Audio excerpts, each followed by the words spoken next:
All right. So I'm gonna grab an extra or autumn medal. Right. For time travel. He's gonna grab one more medal real quick before he saves and quits. I'll go ahead and read off that donation from the Yeti then. Hey all, Yeti here. We've been having so much fun watching all the runs. The hype is real. Here's another 14,000 to add to our total of 28,000 raised from shirt sales. A massive shout out to our web Jedi Ryan. He fixed our server crashes. If you see him at AGDQ, give him a high five. Can we please donate as follows? $404 to save the animals because they are our friends, $403 to kill the animals because they are delicious, and $13,193 to see all dungeons blindfolded.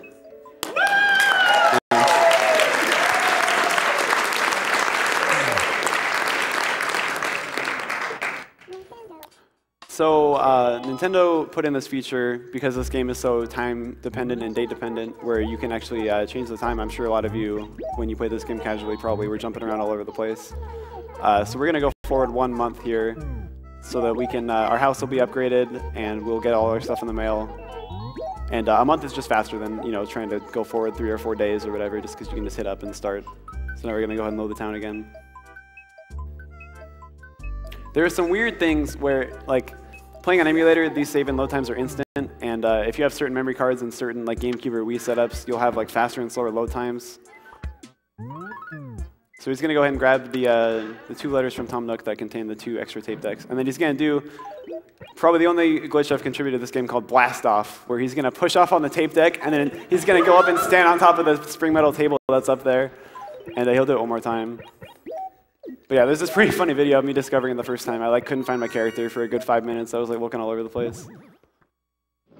So yeah, again, he's going to get off the table and it's going to glitch out the spring metal into taking the table's properties. And then once you pick up the table, because you're not supposed to be able to walk on a table. So that once you pick up the table that you're standing on, then it leaves the item floating. And then once you put the tape deck on top, it like corrupts in this really weird way. We're not really 100% sure how it all works right now, but yeah, once you leave and come back in, they'll swap places, and he's just gonna drop this stuff so he has more room for items to pick up. And then yeah, now he's just got 3 of these things. They're all worth 14,000 bells. So he's just gonna go ahead and basically just ride this money train to the end of the run. Thank you very much, Nicholas Benzie, for the $78.70 donation. 10 cents for every hour I spent playing New Leaf. Animal Crossing for life. Speaking of the other Animal Crossing games, I've actually routed all debts for Animal Crossing Wild World and City Folk. They're not as interesting as this, but throwing that out there. Yeah, they don't have, you know, any of these glitches, mostly because they're running on like newer systems, so they don't, they're not quite as buggy. There's a couple glitches you can do using Nintendo Wi-Fi connection, but I don't really know how valid those kind of runs would be. Wild World actually has a similar duplication glitch. Oh, really? And you can actually duplicate money bags, so it's a lot faster. Interesting. But yeah, a lot of people are looking to do runs of, say, newer games like New Leaf and City Folk, but they're, yeah, considerably longer. New Leaf has a duplication glitch. It's really easy to do, but it only works in the Japanese version. Thank you very much, Shasta, for the $967 donation. Donating my current follower count on Twitch like I promised I would. This event has been amazing so far, both on stream and off, and I've had a really awesome time the entire time. Put my donation for file name WhooperZ as Pokemon Red Blue trainer name because I'm honestly surprised that's actually losing. Good luck to every runner here. You can do it, speed friends. Alright, so we gotta go back in so he actually does the house upgrade text. Yeah, sort of a pretty big sort of thing you can screw up here is when you first walk in, it's like the second day of the game, so he's like, or that you've played. So he asks if you want to join the Happy Room Academy. And so the flag for him asking how much you like your house and whether you want to like upgrade it again doesn't actually go off. So you can just run off and totally forget about it, but you have to come back in a second time and tell him that you want to expand. And so now we're slapped with the second debt, but as you just saw, he sold 15 autumn medals and ended up getting 210,000 bells. And I think the final total for bells you need for the game is 1.41 million.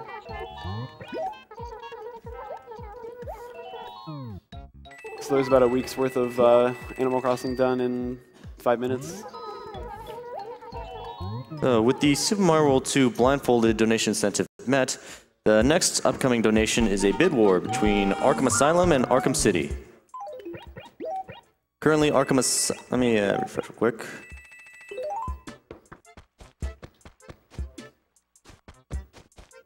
Currently, Arkham Asylum is in the lead at $2,417.76, followed by Arkham City at $2,254.50.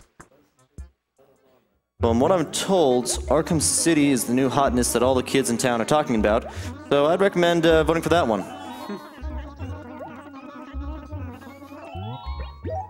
Alright, so right there is a pretty important text box. Basically, you have a choice when you first pay off your debt. He asks if you want to expand your house and get more floor space, or if you want to get a basement. And the basement is way faster for duplication because you can run up and down the stairs and you don't have to go outside anymore. So, but they're worth different amounts. So if you say the top one, the whole route changes because you are then paying off different amounts at different times.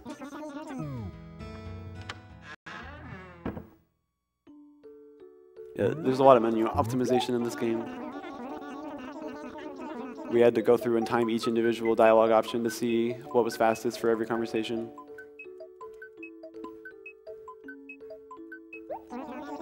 Alright, so now we're going to go forward another month.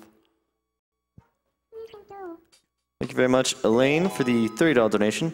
Blindfold hype. So many people are watching here at the Twitch office. Congratulations to our own Rom Scout for a magnificent run from everyone here. Thank you very much, Armchair Titan, for the $20 donation. Get those blindfolds on, chaps. Also, shouts to the FGC donation combo, hype. This donator is most likely referring to the fact that Ski Sonic and Flo donated in pretty quick succession. So shoutouts to everyone in the fighting game community that has supported this event, and everyone from all different types of video game communities that have been supporting this event.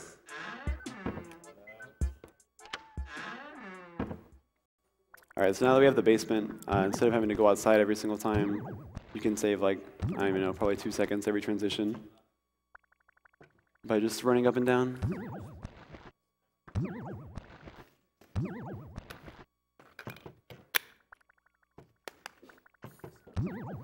It's very important that you don't pick up a tape deck after taking the spring metal off, otherwise you'll have to do the blast off glitch again and that wastes a lot of time. Yeah, just because if you pick up the tape deck, it sort of becomes uncorrupted and just enters your inventory as a regular tape deck, so you have to do all that stuff all over again. Thank you very much, Foxy Keep, for the $100 donation. Let's see this glitched run in Dark Souls 2. Praise the sun. Oh, look at that.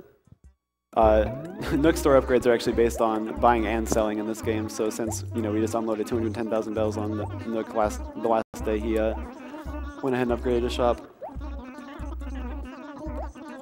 So surprisingly, the basement is actually the cheapest debt in this game, whereas every other game it's the most expensive.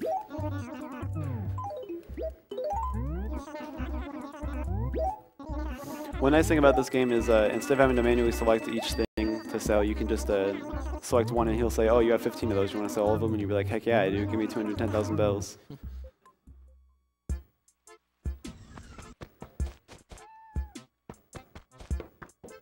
Thank you, Anonymous, for the $50 donation. Waking up every morning to more speedruns is the best I can ask for. Let's beat cancer and let's make Yoshi blindfolded. There's sort of a weird optimization here where Force Red's going to have a lot more money than he needs just because his debt is so small. And obviously you need as much inventory space as possible so you can make as few trips to your house as you possibly can. So he's going to have to go ahead and just leave all his money on the ground, just bags and bags and bags of it. But in this game, no one ever goes and picks it up, so that's kind of nice.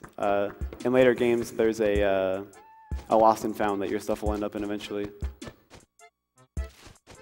Thank you very much, Peppercat24, for the $30 donation. Having put way too much time into the Animal Crossing series, I'm excited for this run. Have fun and rake in donations.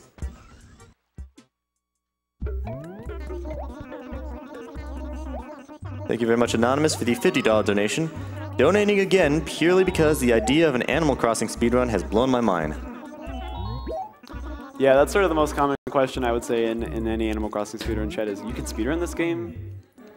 And the answer is, how do you speedrun Animal Crossing? Yeah, or that, yeah. It's weird, but it works out.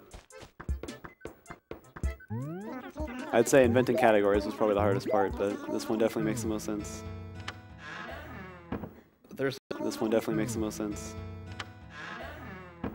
There's actually a 100% category that a few people have been working on. Yeah, myself, Adrian, Fash, and a few other people are all working on it. Fash actually said last night on Twitter, if Animal Crossing is donated for and met before the Ninja Gaiden Relay Race, he would route 100%. And like I said, it was met in 3.5 hours, so that route will be coming out soon.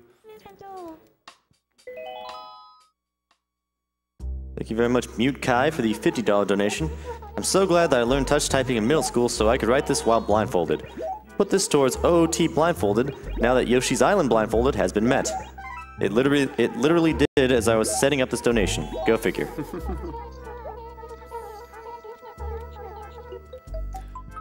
But yeah, Animal Crossing 100% would be quite the run because, like I said, there are tons of items in this game, tons of fish, tons of bugs, just a lot of stuff to do. I think our estimate right now is probably around 80 hours. So it would be done, obviously in shifts, probably, 12-hour shifts. I don't think it would take that long. You don't think so? What do you think it would take around? I think it would take less than 24 hours. Really? Least, That'd be yeah. interesting. I don't know. We definitely want to give it a shot sometime, but like I said, there's no real route going on right now, so it's all sort of up in the air. This movement is really weird. It's sort of hard to optimize exactly what way to move the tape decks in order to get yourself where you want to be, because you can kind of box yourself out pretty easily. Everyone kind of has their own way of moving them around. But the reason they were also misplaced is because, as you see, as you pay off your debt, your house gets bigger and bigger, and so you had to adjust to your new floor size. As far as other runners of this game go, it was myself for quite a while, actually. Force Red came along and pretty much destroyed my time pretty quickly.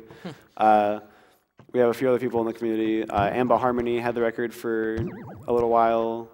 And yeah, we have, I don't know, probably 10 or 11 runners. It's gotten a lot more popular recently. Yeah, definitely. Thank you very much, Daisy Ein, for the $25 donation. Hooray for Animal Crossing! If you ever want to pick up this game, actually, I made a tutorial quite a while ago, and Force Stride actually just made a brand new tutorial that'll walk you through it. It's not too difficult of a run, but there's a lot to sort of figure out what's the most optimal, and since we've already done it for you, you might as well not do the work. You can find that on his YouTube. Actually, if you go to speedrun.com/AC, we have guides and leaderboards there for this game, as well as all the other Animal Crossing games. Thank you very much, Anonymous, for the $10 donation. Hi, AGDQ from France. $10 for the horrendous French voice track in Vanquish. Praise the ridiculous voice acting. So now he's just going to go ahead and pick up that money that was left untouched for about a month and take that with him to donate, or not donate, deposit.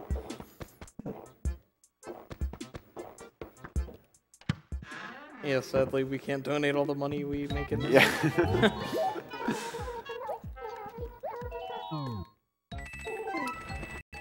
Alright, so there's that debt all paid off. So we only have one more to go after this? Right, yeah.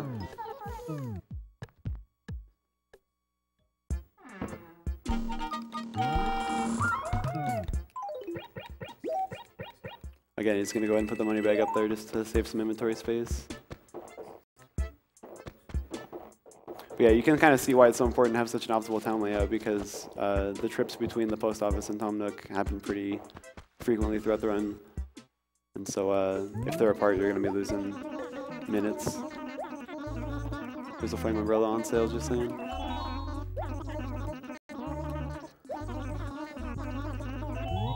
Alright, so Tom Nook's going to slap us with the last debt here. Comes out to be, I think, 798,000.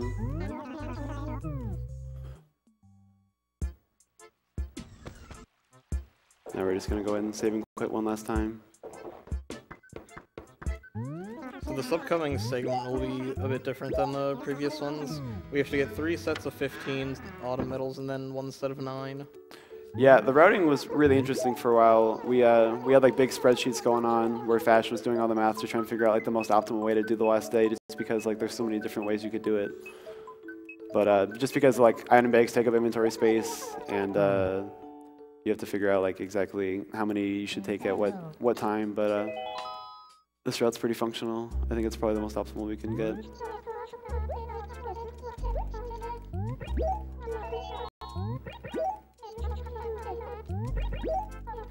Alright, so I think timeline-wise we are now just after AGDQ 2016.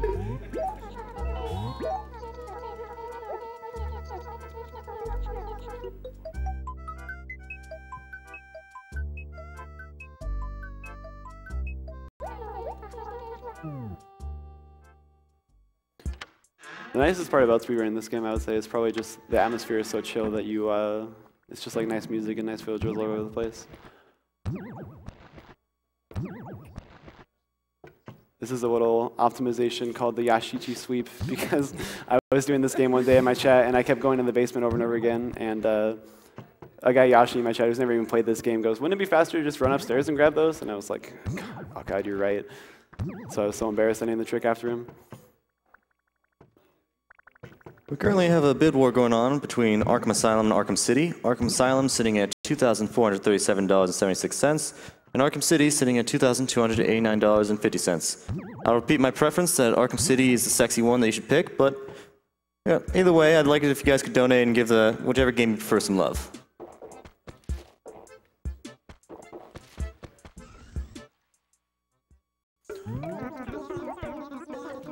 Alright, so Nick's gonna ask us the last time how much we like our house and how hard we worked to pay it off.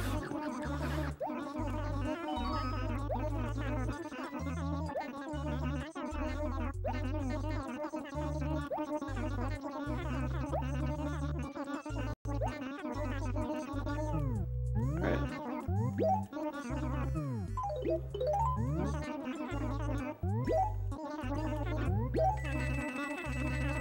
So after this run, if we have a bit of time, only like 3 minutes, we are going to show off the wrong warp glitch to the beta map in this game. Right. Honestly, one of the most freak coincidences I can even imagine. For some reason in this game, if you load 2 very specific events at the same time, they kind of freaks out, and some pretty interesting things will happen. So one day I was doing an all deaths run, and the clock struck 3 on the fair, which means a text box pops up and says hey, we're switching to the ball toss or whatever game they're playing at the fair. And at the same time I paid off a debt. And I guess you'll see what happens. I don't really want to spoil it, but there's a video of me freaking out somewhere out there. But what's interesting about it is depending on where you first come out of, what building you last entered, it'll sort of warp you to a different place. And for me, it just warped me outside of Tom Nook's, but you can actually warp to the beta map of the game, where they tested all this stuff, and there's a bunch of weird little things down there. So hopefully we can get to explore that a bit.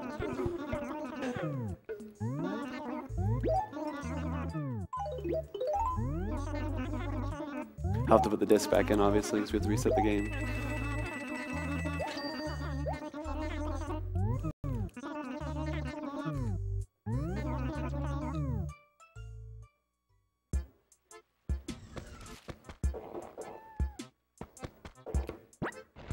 Again, just to save inventory space, you'll drop bags a few times on the last day.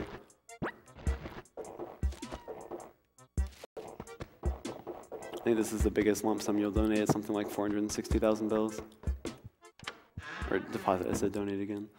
You got AGDQ on the brain? Well, the name of the town is AGDQ 2015. That's true.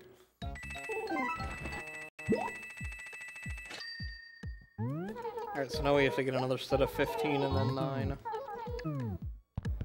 Thank you very much, Ashley Cully, for the $100 donation.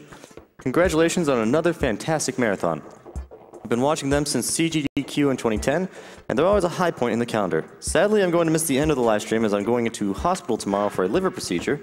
Fortunately, it doesn't appear to be cancer, though it's been an incredibly stressful time with tests, investigations, and waiting for results, while doctors have tried to diagnose the problem. Cancer has, however, greatly affected many friends and family members over the years, some of whom are sadly no longer with us after losing their fight. Tonight's Ninja Gaiden Relay was definitely a high point of the marathon, so I'm glad I was able to catch it, and I always loved the runs of the Punch-Out games. I missed the classic Castlevania block earlier, but was able to catch Soten, another game I love seeing run. This donation is going towards the FF7 Squats minigame. Loved it when Carcinogen did it a couple of years back. Pump it up. Good luck with the rest of the marathon. Ashley. P.S. Would love to see more Sega Saturn runs in the future marathons. There are some great games for that system, and it sadly seems to be underrepresented at the events. Yeah, this is sort of where the interesting routing came in, because we always used to just go ahead and deposit all these bells from this last set and then go get 9, but you actually have enough space in your inventory to just pick them up, just because the money bags don't fill up quite as much space. Thank you very much, Anonymous, for the $50 donation. Keep up the amazing work. Thank you very much, Lady Levius, for the $5 donation. Would someone please pull up the weeds? Yeah, that was sort of the built-in punishment, because I think they kind of knew that people were going to be jumping around a lot, so they built in a system to just make your town look like absolute trash if you're jumping around all the time. The clock actually only goes to 2030 in this game, so if we're still running this game in 2031, we're going to have some problems.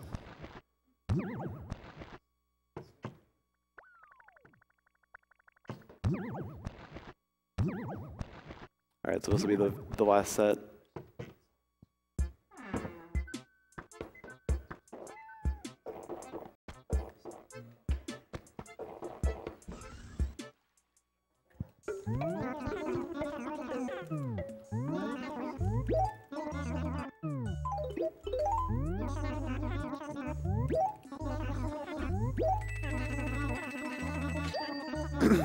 Alright, we're coming up on time here in just a little bit. It's going to be when the villager comes out excited and pumps his fist. As soon as he pumps it up, you can hit the timer.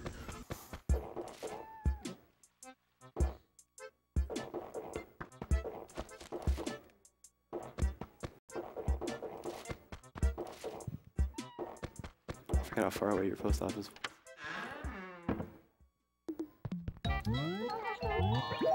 Security on time. Yeah, as you can see, the routing works out pretty well. We end up with just 1,400 left over.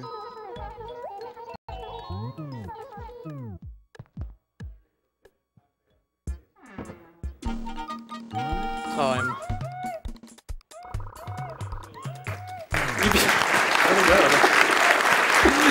You beat my PB by 3 seconds.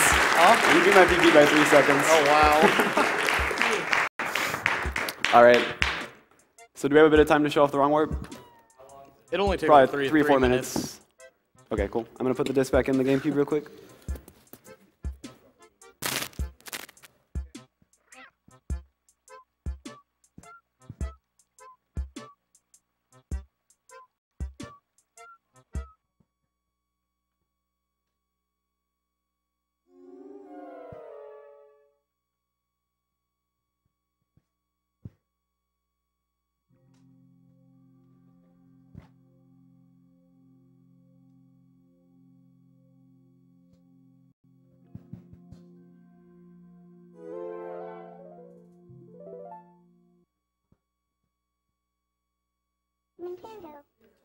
You have the date set already? Huh, no, I probably have to set it. Okay. So he has a pre-existing save file on this memory card that already has the debt paid off, or he has enough bells to pay off the debt, the first one. And so he's going to go ahead and set the time to 1 minute before the event I was talking about earlier goes off.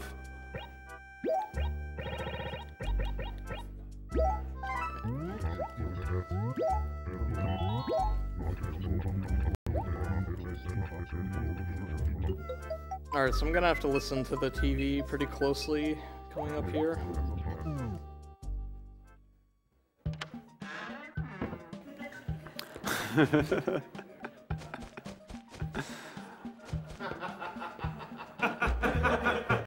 Could you turn the game sound up just a bit?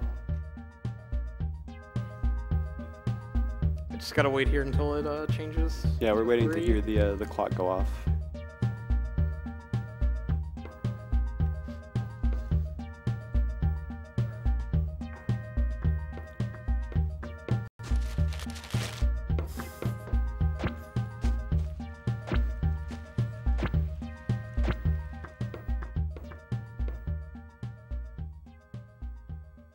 All right, so right there, the clock is just about to go off, so it's going to start try and start the text box. But since he opened the door, it sort of canceled the text box and it couldn't pop up quite yet. So he's going to go ahead and pay off his debt, which means when he comes out, he's going to try and do the dance, but it's also going to say that the spring fair is starting at the same time. So you'll sort of see his villager freak out a little bit and glitch on the floor, and then he's going to open a door. and warp down to this lighthouse here. So yeah, this is the beta map. So yeah, one of the beta maps in the game. We wrong warped some huge amount of coordinates down to the bottom of the map where this beta map exists. These are all pitfalls in here. Don't want to go in there. So you can just sort of see some remnants of them testing some stuff out. Here's some trees. I think there's some sample villagers around here somewhere. Yeah, they're up here. Showing off all So the we flowers. have a weird gyroid here. Yeah, doesn't say a word. These villagers all have really weird names, but they work pretty well. Just sort of testing various things. Steal the... Yeah, just some sample festivity kind of things. And this guy works pretty much as normal. Alright. I think that's all there is down here, right? There's a lighthouse up there. Alright. Alright. So there you go. That's Animal Crossing.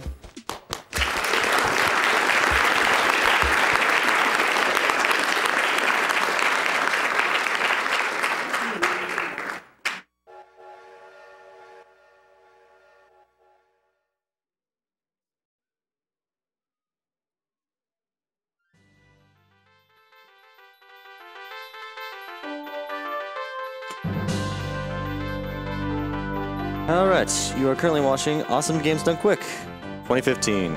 Awesome Games Done Quick is a Games Done Quick event held every year in January featuring members of the Speedrunners Archive and Speedruns Live communities.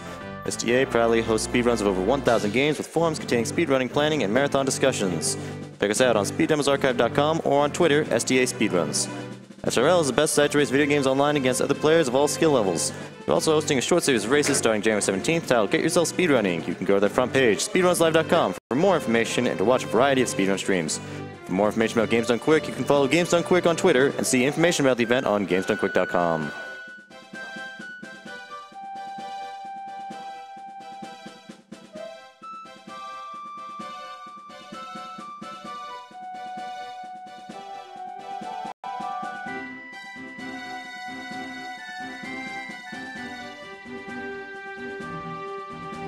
I would just like to take this time to note that we are currently running a donation marathon for the Prevent Cancer Foundation, a nonprofit organization dedicated to research, education, and outreach for the prevention of cancer.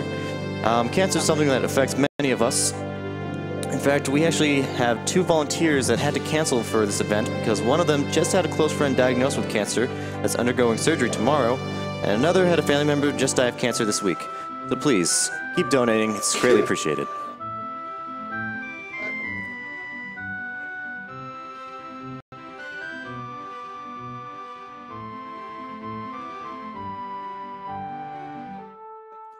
And we'll be right back. We're going to be going to commercial.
Okay, when we talking about sponsors like the Yeti, Yeti is a t-shirt site featuring an awesome new design every 24 hours for a low price. The Yeti has partnered with us for AGDQ 2015, offering an array of shirts with $3 from every unit sold going to Prevent Cancer Foundation.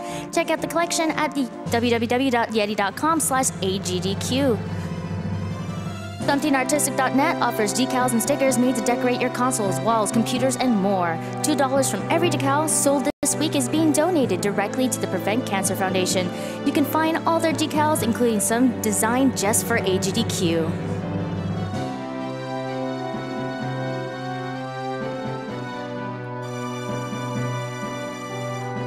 Tiny Build Games is an indie developer morphed into an indie publisher. They partnered up with indies across the world to help better their games as well as develop games themselves. Check them out at www.tinybuild.com and check out their game speedrunners available in the AGDQ 2015 Humble Bundle.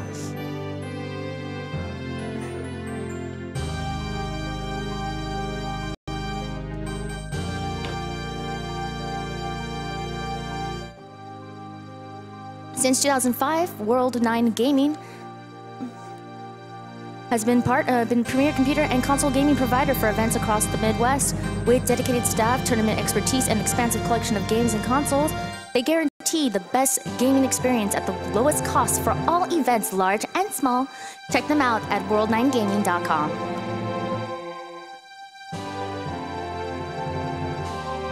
Turtle Beach transforms your gaming world with a selection of cutting-edge technologies, creating a product that completes your high-definition gaming experience and puts you a step up on the standard headset competition.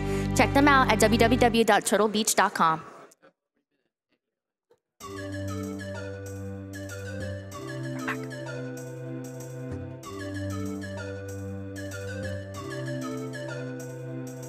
We're still having our game bid war for Batman Arkham or for Asylum or Arkham City. Right now, Arkham Asylum is up by $24.42 and 76 cents, whereas Arkham City's is $2,409 and 50 cents. I've been told that Arkham City is the one to go for, so bring in those bids, bring in those donations.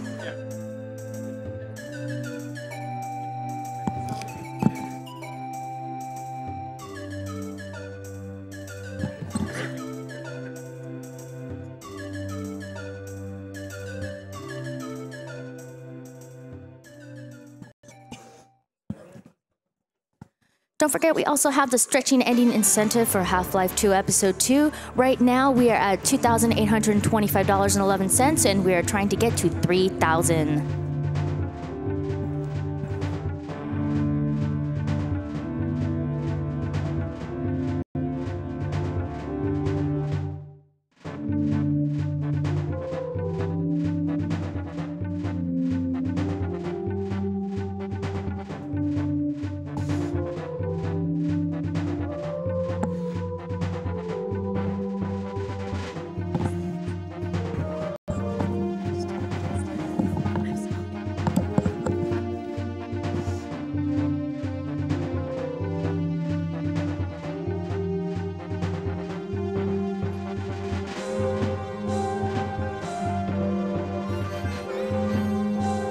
Once again, this is AGDQ. Awesome Games Done Quick is a Games Done Quick event held every year in January featuring members of the Speed Demos Archive and Speedrun Live communities. SDA proudly hosts speedruns of over 1,000 games with forums containing speedrunning planning and marathon discussions. SDA welcomes gamers old and new alike. You can follow them on Twitter at SDA Speedruns and visit the website at speeddemosarchive.com. SRL is the best site to race video games online against other players of all skill levels. They are also hosting a short series of races starting on January 17 titled Get Yourself Speedrunning. You can go to their front page at speedrunslive.com for more information to watch a variety of speedrun streams. For more information about Games Done Quick, you can follow at Games Done Quick on Twitter and see information about the event at gamesdonequick.com.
We got a $50 donation from Anonymous.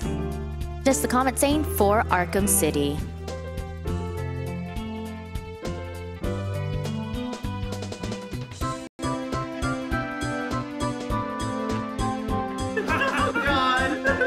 We also...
Oh, jeez. Oh, that's really sad. Here, let me see it. If it'll turn. Can you flip it? Okay, that's okay. We can still see Rumicon.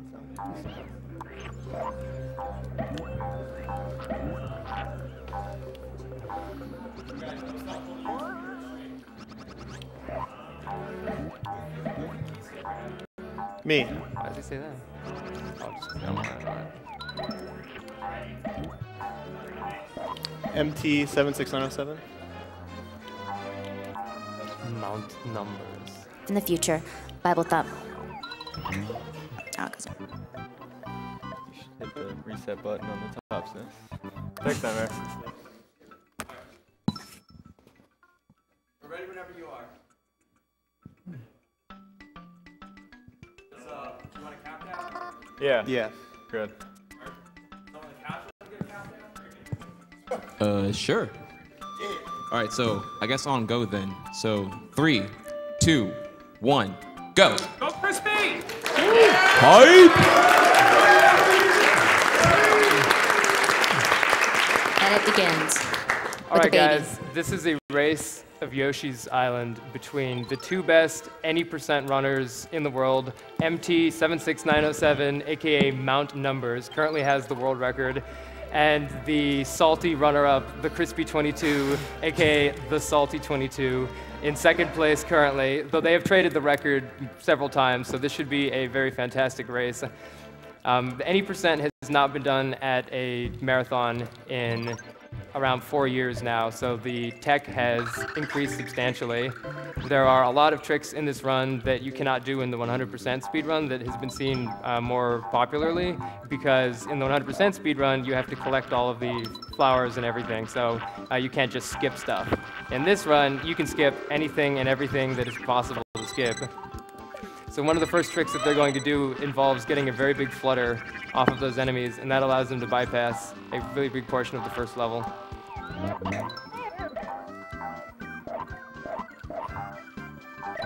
Yeah, I admit for the longest time I thought any percent was like a, I don't know, for lack of a better term, like scrub category. But like over the years, I've been really proven wrong.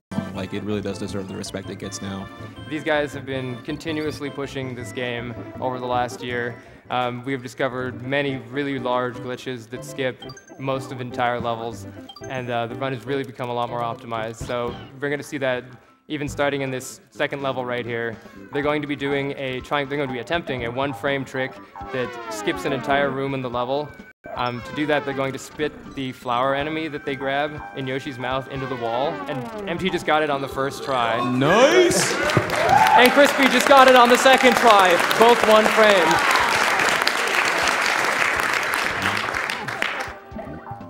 So for reference, Yoshi's Island is a 60 FPS game, so that means they had 1/60th of a second to spit that flower enemy into the wall, and they bounce on it while it's sticking in the wall for 1 frame and bypass the entire level. Even further, I want to emphasize how, like, I believe like the current world record now is like what, 1 hour 39 minutes. 1 hour 39 minutes. 31. Right. But like the room for optimization at this point is only like what, maybe 15 to 20 seconds left. There's very little optimization, though really these new strats are being discovered all the time, which is crazy to me because people have been playing this game for so long at this point. But we have a really awesome community of a lot of people who have been pushing this game to its limits.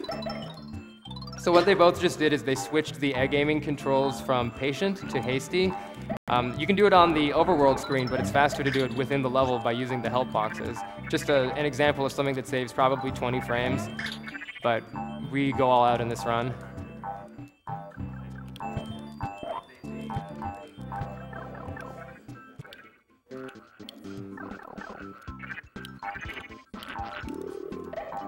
Coming up in the next level is going to be the first of the warp glitches. This is technically any % with warps. The warps have been slowly discovered over the years. First there were just like 2 or 3 of them, and now there's around 6 of them that are useful. So the first one is going to be skipping the boss in this level entirely. They're not even going to play the boss in this level if everything goes according to plan. And I'll explain that a little bit more when we get closer to it. Ooh, the swag. I love it.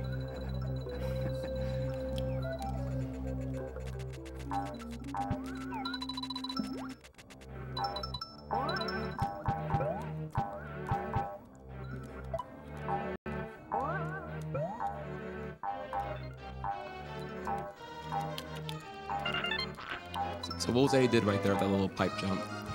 I'll explain that in a bit because it ties into the warps later. Oh, okay, okay. Yeah, so they're going to be attempting the warp soon, and most of the warps in this game involve abusing a screen exit. So in this case, it's going to be like MT just went down a pipe, and if he were to just walk back up that screen, it would take him to the previous room. But that doesn't happen when Baby Mario is missing. So he's going to hit the screen exit from the top in a way that's not intended to happen at all, and they both just got it. So you might notice this is not what's supposed to be happening right now.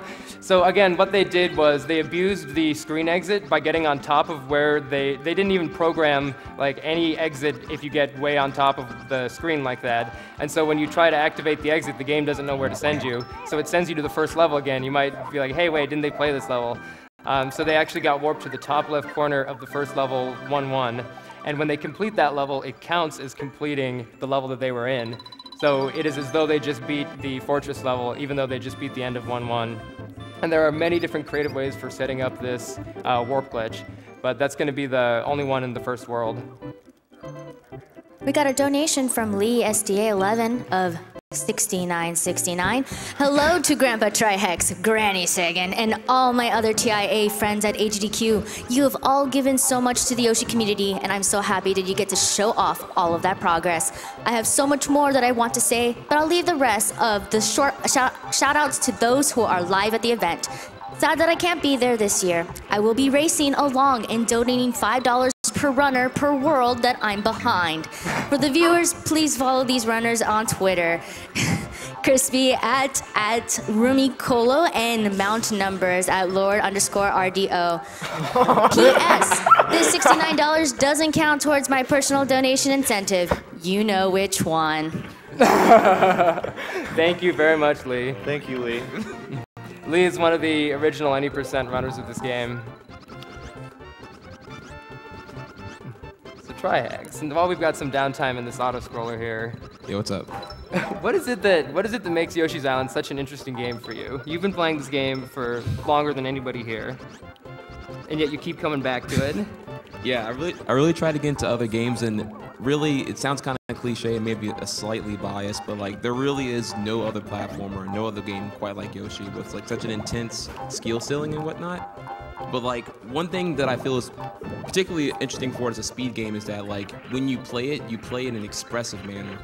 Like whenever, like if you watch a 100% speed run, or even any % speed run to a certain extent, like even right now between MT and Crispy, like you can do different things. You can watch them side by side, and you can't tell from game feed alone that it's two different people playing.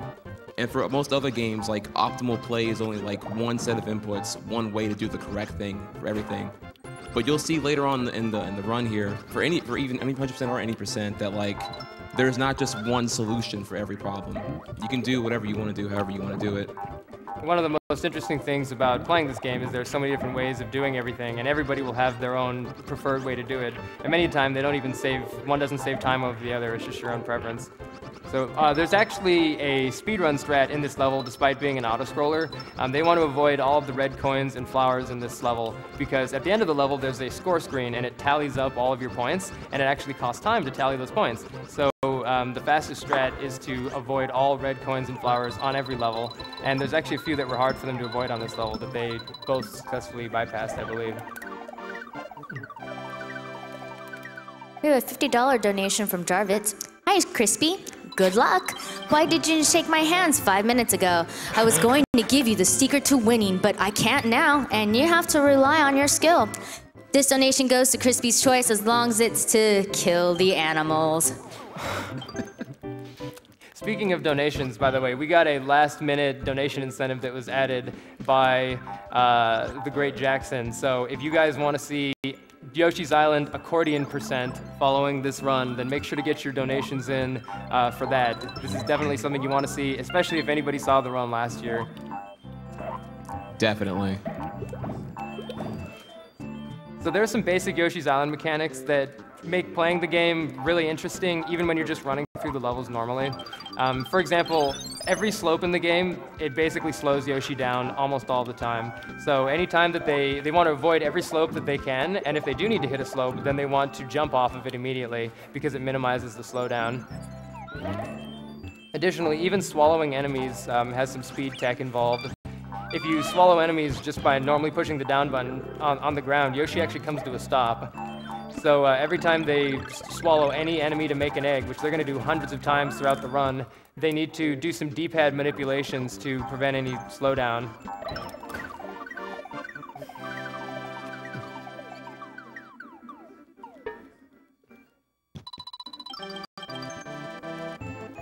The next level coming up is the iconic Touch Fuzzy, Get Dizzy. Unfortunately, touching fuzzies is slow, so if everything goes right, they won't touch any fuzzies. It's definitely the worst stage in World 1. The fuzzies are the fuzzies are random, so it's actually really hard to avoid them sometimes. And they can't use eggs at this point because they need to save all of their eggs for the next level. Egg management is another important part of the run. They always want to have enough. You can only have 6 eggs at once, and so you have to use them conservatively. Oh, we're touching the fuzzies. We're not drug-free. This run is not drug-free. I like it Worst though. RNG possible.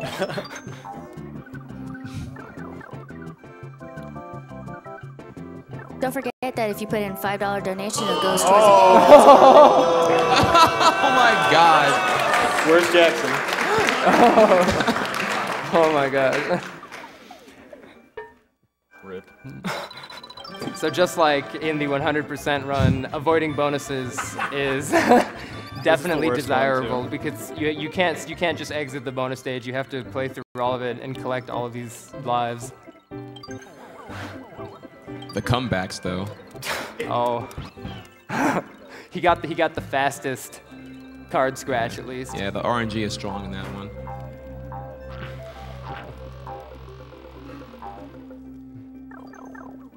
Once again, we do have 2 prizes that are going for this. Donating $5 will go toward a Baby Bowser Perler, and donating $10 will go to a Yoshi and Baby Bowser Perler.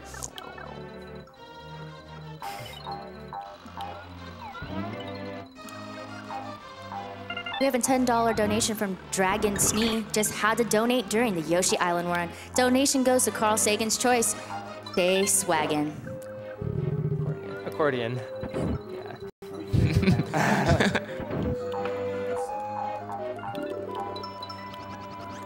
So coming up is the first boss that they're going to be playing. This boss relies on using your eggs as efficiently as possible. Whenever you hit the boss, he spawns more eggs, but it's slow to make the eggs from the boss since you have to swallow them and do the swallowing animation. So they're going to try to only swallow eggs while the boss has invulnerability frames, so that every time the boss is able to be damaged, they're doing damage to it. All the bosses in this game are super cute. Super cute, very creative too.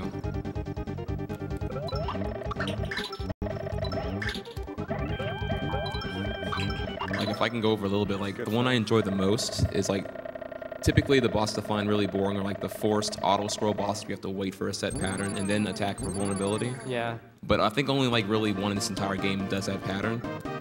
Just very, very good. Yeah, all of the bosses are very unique in this game. I mean, I love Super Mario World, and you know, it's not fair to compare them, but if you remember the bosses from Super Mario World, they're all essentially identical. There was an example of us doing different strats on the same thing, not really being any different time-wise. We do slightly different strats for a lot of different things, but they're pretty similar time. So coming up in the next level is the second warp that they're going to be doing, and this warp is the same idea as the first one, but the way that it's executed is different. So again, the way to trigger these warps is to go through some sort of an exit for the screen. In this case, they're going to be using a pipe, and they're going to be pushing down and jump on the same frame, which makes Yoshi jump, but also go down the pipe. So his position is not what it would normally be while going down the pipe, and there's no programmed exit when Yoshi is, oh! That's big time. So Crispy is going to do the, so Crispy missed the warp, but MT is going to have an attempt at it. However, he's going to attempt to do the backup, so MT got it. Nice job, MT.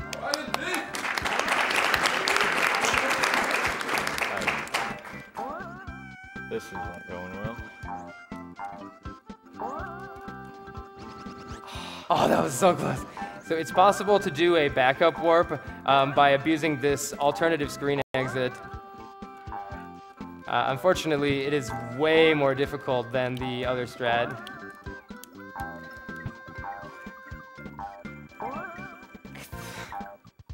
This is incredibly hard, by the way. Yeah, like Yeah. for reference, this is like what, like a 2-frame window?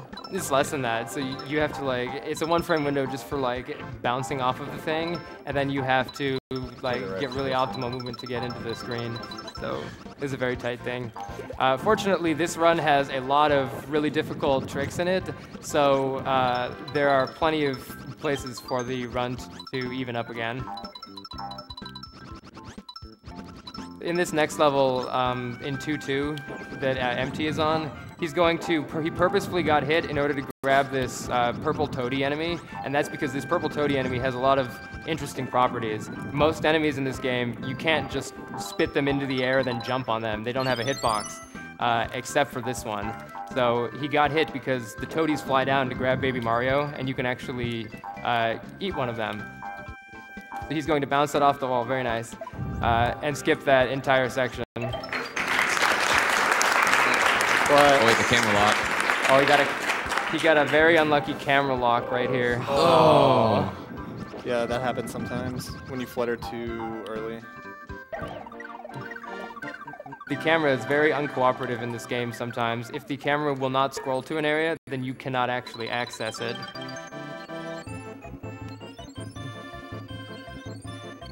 We have a $25 donation for Nova X81. Love all the GDQ events. Expecting awesome things from the Yoshi Islands race. Beat cancer.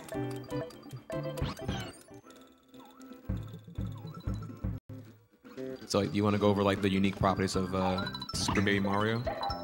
Like, because he runs faster, right? Yeah, Super Baby Mario runs faster than Yoshi, so it's advantageous to use Super Baby Mario in most cases, unless you can skip a lot of time by avoiding him.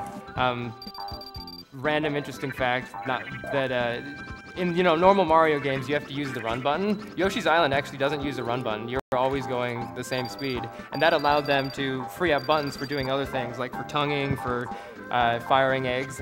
So you get to do, Yoshi has a lot of options, which makes speedrunning the game very interesting. Yet, however, for Super Baby Mario, you do use a run button to go faster. Yeah, and there'll be a lot of Super Baby Mario stuff in the next section. He has some interesting stuff, and we can talk about it then. Gotcha.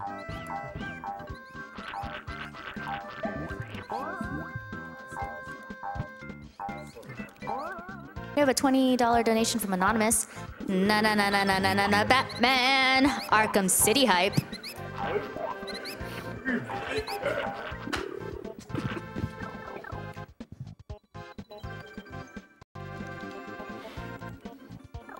So Triax, what's your favorite color, Yoshi? Well, let's see. Mocha Lotta brown is kind of delicious. Spunky pink is a really funky color. They all wear the same color boots, right? They do, yes. So this level that MT just started is called What Does Gusty Taste Like?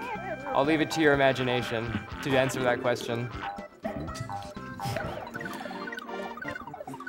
Wait, those are Gusties?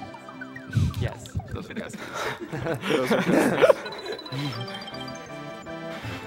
The section that MT is in right now makes really good use of really cool egg shots, and the way that eggs interact with foam is really weird. So they have this foam that you can only break with eggs, and you can do so. It kind of curves the eggs in a weird way, so they're used to dealing with that, but it can be pretty weird when you first try to do it.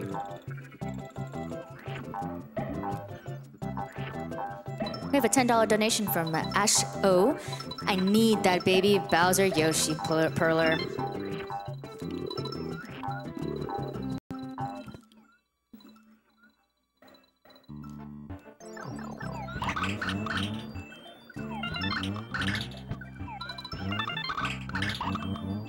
We have a $25. Very nice foam section by Crispy. We have a $25 donation from Nightshade. Here's my second donation this week. Been a busy week, but the little I managed to see was really amazing. Good job. Also, hi to my friend Edo, who is hosting during Yoshi's Island. Hope you're having fun. Thank you, Nightshade. In this next level, 2-4, there is another 1-1 warp, and they're going to do this 1-1 warp again completely differently. In this case, MT is going to try to run on top of an enemy into a pipe to create the same effect where you enter a screen exit from a position that is not normal. And the game has no programmed exit at that point, so it sends you to the default level 1-1. And again, this is going to skip the boss in this level. So what he's doing is he's luring that ghost enemy over to the pipe. And he got it.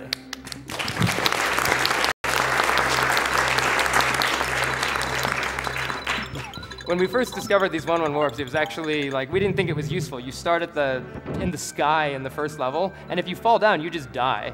So it wasn't for a while that anybody figured out that if you actually do this crazy amount of flutters, you can actually find this part of 1-1 that you can get to load.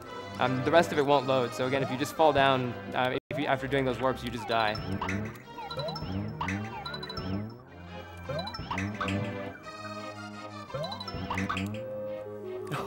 I don't think that... That's a really weird frame that you got, though. Yeah.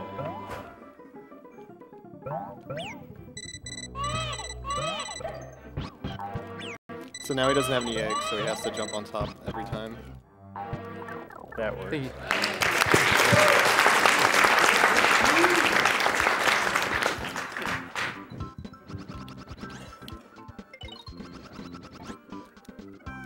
And again, this race is anything but over. There's some truly crazy tricks that are coming up in the next world or so that had the potential to save minutes. Some of the newest tech figured out in this game is very, very game-breaking.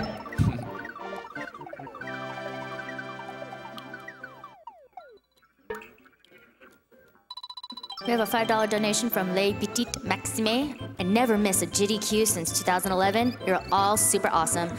We need a Yoshi relay race next year. Also, shoutouts from Europe to the hashtag Yoshi guys in the house. Thanks, Max.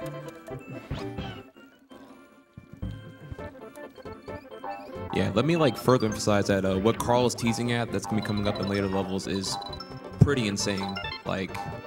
Again, if you don't respect any percent speed runs, you will once you see the insane tech that goes into these later levels. It was the sort of thing that when we first figured out it was possible, we just assumed that it was completely not feasible for a run. And it was only after 5 or 6 people all experimented with a ton of different strategies that they were ever able to make it possible for a real-time speedrun. One of the latest Yoshi's Island tasks uses the same trick to beat the game in 2 minutes, for example. So it is a very game-breaking glitch. And so we'll be seeing that in the next 5 or 6 levels.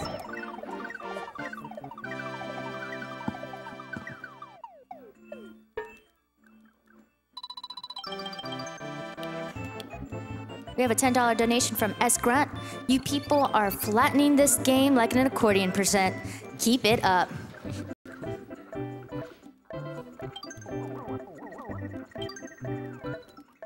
I love all the varied backgrounds in Yoshi's Island, like that sunset is so good. Trax, you really like the art style for this game, don't you? Oh, absolutely, yeah. Iconic and has aged amazingly well, definitely. There's a kind of an interesting history to the art style that they chose for Yoshi's Island. Would you like to get into that a little bit? Actually, yeah. So if you remember, like back in '94 when Donkey Kong Country first came out with its revolutionary pre-rendered graphics that utilized like the FX chip to an extent, maybe used something different, I can't quite remember. Well, since that proved popular at the time when they were making what was coined Mario FX to use this new hardware accelerated chip, the Super FX chip, the reason why the touch fuzzy get dizzy effects are possible. As you saw in the Good save, Chris. that clutch. So, real quick, to explain what MT just did, we can come back to that in just a second. Yeah, sure. He actually just despawned a sprite, and you'll get to see Crispy do that again in just a moment. Whenever there's a certain number of sprites on the screen, if it exceeds a certain limit, the game just can't load anything else. And you can actually use that to skip sprites that are normally blocking Yoshi's path. So again, Crispy's going to be doing that in the next level by getting a big egg. These big eggs are these like really large eggs from eating these supersized enemies. And when Yoshi throws one of those eggs, all the enemies on the screen become stars. A neat property about stars is they don't despawn when they go off screen. So if you create a lot of stars, they hang around for a long time. And you can use that to prevent other sprites from being loaded. So what Crispy's going to do here is he's going to make as many eggs as possible and then throw the big egg, creating all those stars. And all those stars despawned a bullet bill launcher that he just passed through. It looked like there was just a gap there. That's not supposed to be there. So they both got that. Swag. Jumbo Baxter. Yeah, MT just did the first beginning setup for the interesting glitch that we were talking about. Where you actually take one of those giant eggs and bring it to another level. The way that works is whenever you hit the goal ring, Yoshi throws Baby Mario to the next Yoshi. The next Yoshi can actually pick stuff up. So if there's an egg sitting there, the next Yoshi can actually pick it up. And so Crispy is going to try to do the same thing. It creates a very interesting effect in the further levels because you're not supposed to have a big egg in those levels. So if you look at MT's screen, there's this thing floating behind him that is definitely not an egg sprite. It's actually the health counter, so if he gets hit or gains extra stars, you'll actually see that 10 increase. And Crispy just got it as well. That was actually a really nice plugin.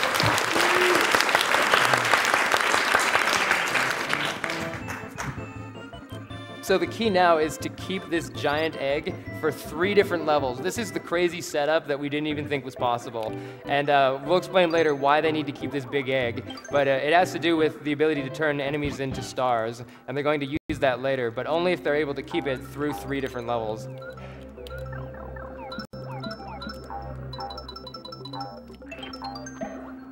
We have a $100 donation from Joseph. I heard that Arkham City was the new hotness. I know we don't want the old and busted. We want the new hotness.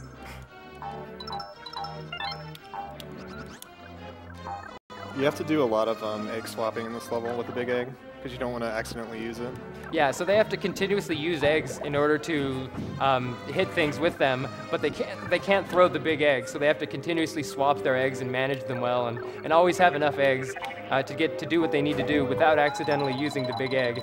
What Crispy's doing is he's actually aiming the big egg. It plays the fuzzy drunk animations. It's actually pretty funny, but it actually makes Yoshi run faster. We have a $50 donation from a few good taters. If this marathon went accordion to my plans, Bass God Jackson Parody would make an appearance after this race.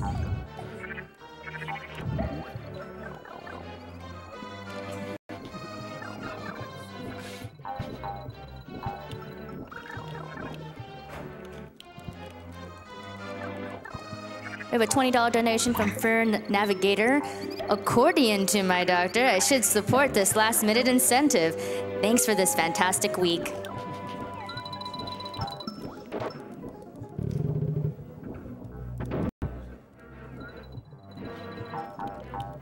So this boss coming up here was one of the initial points where we thought that doing this glitch was going to be impossible, because whenever you defeat a boss, all of the sprites on the screen explode, and that includes the big egg. So normally when you defeat this boss, the big egg will just explode and go away, and then you can't carry it anymore to the next level. And it was only when we figured out that if you're aiming the egg right when the boss dies, then you'll be able to retain the egg to the next level. So they're going to both make sure to start an egg shot right as the boss is dying. And Empty got it. Right. Sorry, Trihex. No, it's all good. No ground pound. Actually, wasn't it recently proven that the whole, off-screen YOLO ground pound swag, no key, is like slower? Yeah, it saves 20 frames to actually scroll the screen up as the boss is dying as well, so the swag is dead. Not in the other category.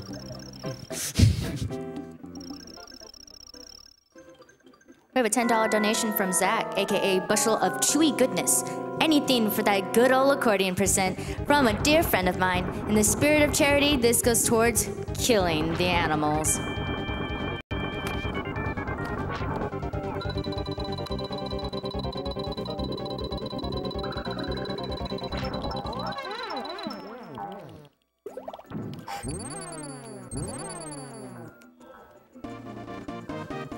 We have a $10 donation from J4SP. Awesome cause, awesome runs, awesome event. Just had to donate more. Rumiko, you better kill the animals with this. So MT is going to be trying the next warp in this category. And to do that, he's going to flutter above a screen exit that is normally a bonus exit that you come from below. But when you drop on it from above, he just got it. Famous words, easy every time. Easy every time. When you drop on the screen and exit from above, again, there's no programmed exit, so it takes you to 1-1.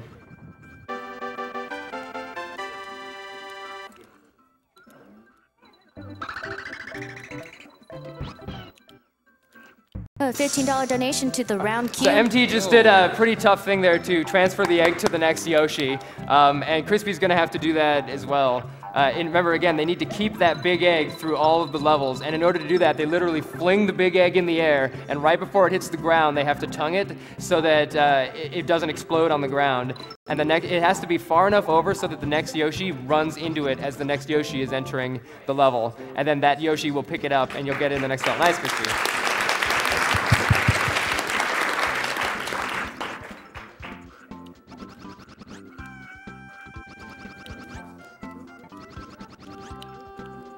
Once again, donation $15 from the round cube. Shout out to all the Yoshi gods in one screen here for a great cause. This is gonna be one tight race. Put this to accordion percent. Good luck, runners. Crispy got it too.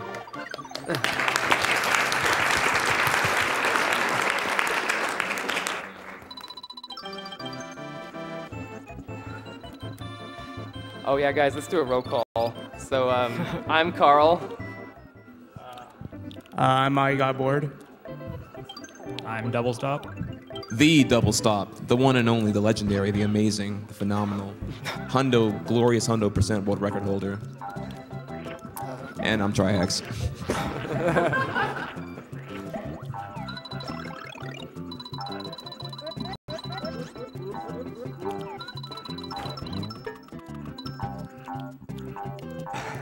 So what MT was doing there, tugging that egg, is it has to be far enough over for the next Yoshi to grab it.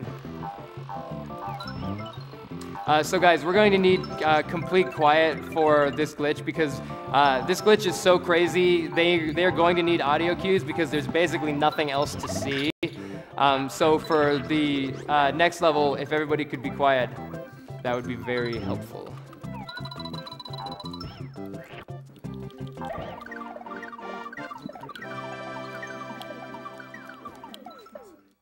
So in this first screen, he doesn't need the audio cue. So just to very briefly describe what's going on, but then I'll worry about it more later. They're going to use that big egg to do what we call the tongue glitch. And to do the tongue glitch, they throw the big egg while Yoshi has a sprite in his mouth. And if Yoshi tries to spit out an enemy right when you throw the big egg, it turns that enemy into a star inside of Yoshi's mouth. And Yoshi's just gets something stuck in his mouth pretty much because it tries to destroy it and turn it into a sprite. So I'm not going to say anything else.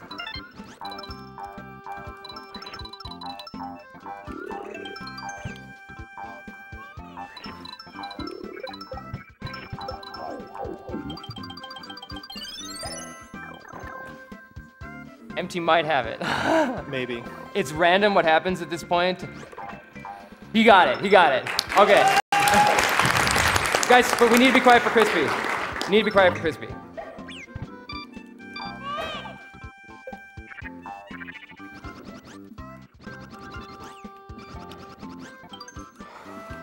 You should have it too. I got Both it. of them got it. Both of them got it. Woo! Okay, so just to point out, they both killed themselves on purpose. What they did was they got access to a save ring that's near the end of the level. You normally have to go through this huge submarine section. It takes a very long time. So they actually got a save ring that they're not supposed to get, purposefully died, and reloaded at the save ring. The reason that they had to purposefully die is because, as you probably saw, that level got destroyed. So this is actually a really hilarious glitch. The way that the glitch works is you first have to get an enemy in Yoshi's mouth and turn it into a star while it's in his mouth, and this creates this glitched state where Yoshi has something stuck in his mouth, but you actually can't spit it out. If you hit an enemy in the middle of tonguing while you have this glitched tongue state, Yoshi's tongue literally leaves his body and it starts stretching across the entire level. If you caught it there, Yoshi's tongue actually left Yoshi and started flying away. And what happens is, as Yoshi's tongue flies through the level, it gets bigger and bigger and bigger, and it eats all of the memory, so the entire level falls apart. The problem is that the game crashes shortly after, so one of the really hard things that they pulled off is getting the game not to crash, and they have to do that by touching the helicopter transformation at just the right time. There's a very small window where the level has fully broken apart, but the game is not yet crashed, where you have to touch the helicopter, and both of them did that, so that was really awesome. It's actually almost unexpected that they both got it, so that was super awesome. And so that allowed them to skip, again, what is otherwise a very long level. And sometimes when you do the tongue glitch, you can get the save ring stuck in the wall and impossible to grab. And yeah, that's really awful. Doing that trick relied on being able to touch the save ring, and sometimes it's impossible to, because what the level does when it falls apart is kind of random. So it can literally just be stuck in a wall. And then to quantify that, how much time does doing this whole glitch in 3-3 save versus doing 3-3 normally? On the order of 45 seconds, so it's a pretty big time save. Plus, it skips a very, very boring borderline auto-scroll tier vehicle section with a submarine transformation. So MT is on the 3-4 boss, Prince Froggy. This boss actually has some pretty interesting strats to it. Originally, all you do is you aim big eggs at the frog's uvula, or uvula-looking thing, which, don't ask me why there's a uvula in its stomach, but you just throw eggs at it. And we didn't realize for the longest time that it actually deals different amounts of damage. It's not just like one hit is not one hit. It can be completely different. So you can kill this boss in as many as 15 egg shots if you just aim them straight up. However, what MT's doing is he's ricocheting them off of the walls on purpose to try to hit a specific part of the uvula, and this causes the boss to take extra damage. So if everything goes perfectly, you can get it in as low as 6 egg shots, but a typical fight is around 7 egg shots. Way faster than the 10 or 15 that it takes if you just shoot straight up. So that was 7.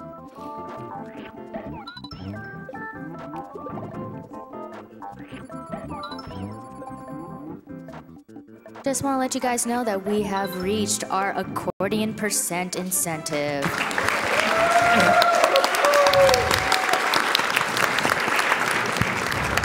Easy every time. whatever's next that's not met. Whatever's next, yeah.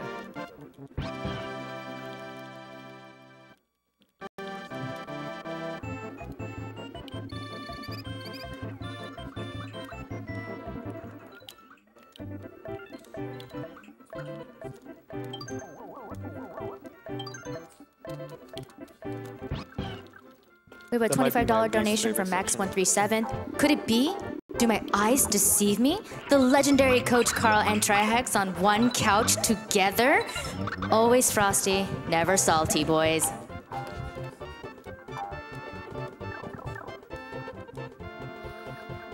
There's not a lot going on in this level. There's swag going on in this level. Oh! Oh, snap.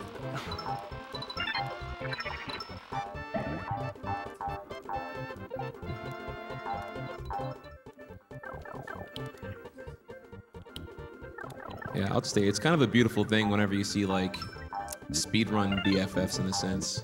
You know, me and Carl go all the way back to like 2010. MT and Crispy. I don't know, help me out here. I'm trying to be sentimental. I don't really know the details. They've been racing each other for like almost years at this point. A couple years. About 2 years.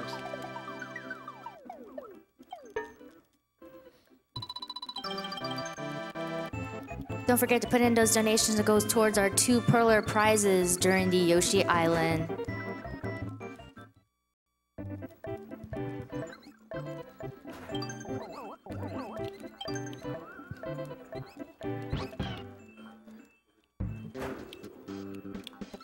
So what MT is going to do is he's bypassing a staircase. Normally you have to hit a cloud and it spawns a staircase very slowly. So he abused the fact that Yoshi can get a really high flutter when he bounces off of an enemy in order to skip that section. Crispy, on the other hand, is taking a different route for this level.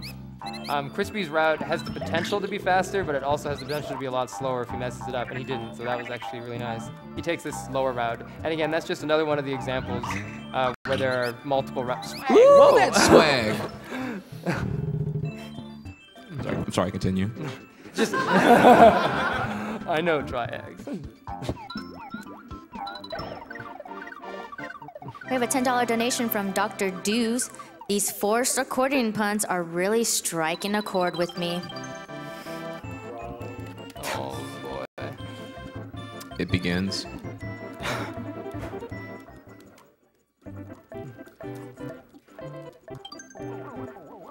We have a $10 donation from Jam143. Hey Crispy, it's your friend Jam here. This donation goes towards whatever he wants.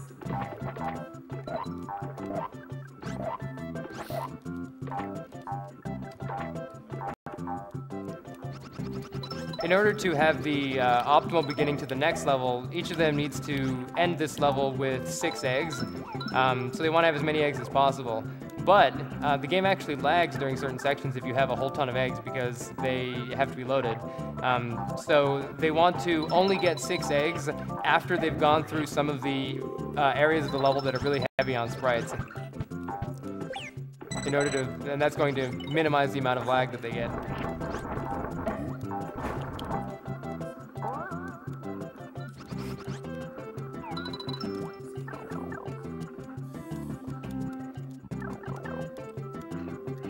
We have a $50 donation from Kingdom Hearts community. Good luck from your fellow runners.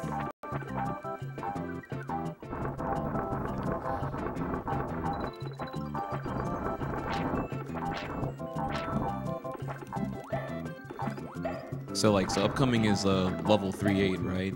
And way back like 2007 or whatever, I used to hate 3.8. It's like one of my least favorite levels because I was like so bad at it. And it's crazy how speedrunning will change your perspective on levels over time. Because now it's actually one of my favorite levels. Like just seeing it done both in NE and 100%. Absolutely. I used to hate the ice levels when I was playing this game casually because they were so hard. But when you speed through them, it's actually even easier than going slow. So they're going to do a bunch of really interesting tricks in this level, actually culminating in a boss skip, the very iconic boss skip for this game, where they're going to basically skip fighting the boss entirely. But this one is an intentional one. Before that, though, there are a bunch of really large ghost enemies in this level. And normally you have to shoot eggs at them like 6 times. As you egg them, they slowly get smaller and smaller and smaller and smaller.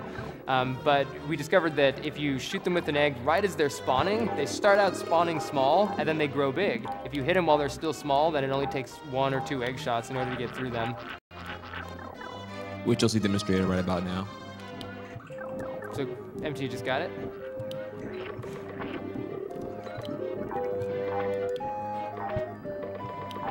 We have a $2,000 donation from SK69. Shouts out to my boy Butters BB, who should be soon getting the remaining piece for a potential awful GDQ entry we both wanted to happen for some time now. For those that know me from random Team Spooky streams and my own Rare House streams, I like seeing suffering. So this donation is going to the squats. Feel the burn. So what MT just did was to shoot that boss before Kamek had time to spray his magic on it and turn it into the normal large boss that takes 3 minutes to do. So that's a 3-minute skip. And this is actually an Easter egg that was put in by the developers that was intentional. Whew, Crispy only had 1 egg left, so they both got it. I had faith. You had faith.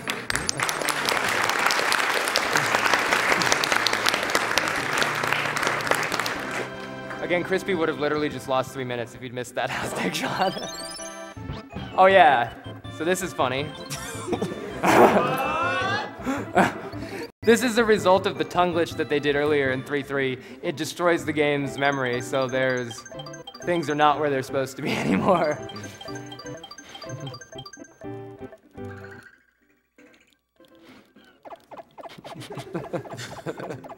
We have a $101 donation from Poochie.exe. Yoshi's Island Hype. Shout out to Trihex and Carl Sagan for their absolutely stunning 100% and glitch runs last year. Yoshi's Island is one of my favorite games of all time, and it's always held a special place in my heart ever since I was a little kid playing it with my mom. Last year, Trihex and Carl Sagan showed me we've been doing it wrong all this time, and that got me into speedrunning. Let's hope for no fire alarm this year. Now that I can actually afford it. Someone didn't tell him. Yeah. Here's $100 for the amazing 100% run last year, plus an extra $1 because extra 1, Poochie ain't stupid. Please put this towards the couch commentator's choice. And P.S. I'll donate another 54 if either runner can pull off the 5-4 skip. Oh, that's not. Ooh. So there's actually more fuzzies in this level for anybody who loves fuzzies. And this level is extra brutal because when you hit the fuzzies, you can actually clip straight through those platforms. Yoshi would just fall right through them. Fortunately, that did not just happen. Also, that was an interesting texture back there.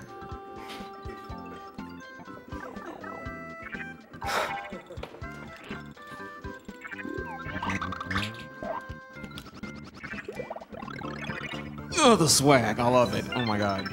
Explain what that was, please, Carl. So MT just did a Baxter shot, named after the famous Tasser who discovered that you can transfer eggs to the next Yoshi. So he flung the egg over the goal to the next Yoshi. It didn't save any time, but it looked cool.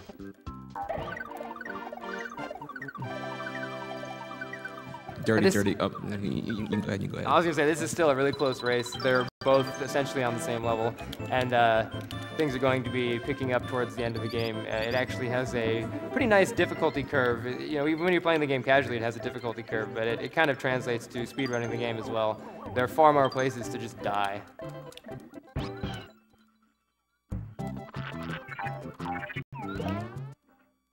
And you might notice sometimes when they enter a pipe, Yoshi jumps. And that's the same glitch that they used earlier to do a 1-1 warp. But the difference is on some levels they actually program the exit to go a little bit higher. So if you do the we call it a pipe glitch. If you do the pipe glitch, it doesn't always trigger a 1-1 warp. However, it does save time. It actually skips the animation where Yoshi crawls into the pipe. So they actually want to do as many of those as possible. So I didn't know you did that. Like MT's holding back swag. I didn't even know he was doing. Now I was gonna say dirty confession. I really want to do Baxters in 100%, but it's really tough to warrant them because of all the bonus skips required. Yeah, you're just gonna get a bonus game. I know. Don't do it. Resist. Hence the reason why you should respect any percent. It has swag. The MT is doing a screen manipulation strat here. Those balloons spawn at the bottom of the screen, so he wanted to raise the bottom of the screen as much as possible so that they spawn high up, since he has to go very high up in order to get to that other part of the level. Also, 4-3 was always one of my favorite speedrunning levels because it's a level that people will remember. The green piranhas are just terrible when you're playing this game casually, and you see the speedrunners just instantly go through them like that. There's only a few frames and you can travel through them, so you have to hit them just before going through them, and he just got both of them. So I love that level when done in a speedrunning setting.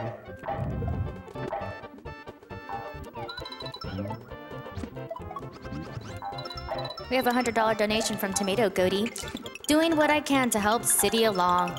Sorry, Sal's. Please don't hate me.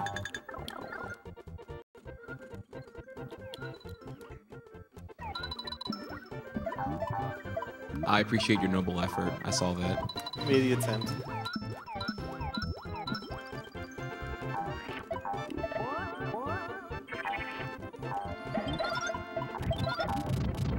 The next level coming up is 4-4, and it is one of the longest levels in the game that isn't an auto-scroller.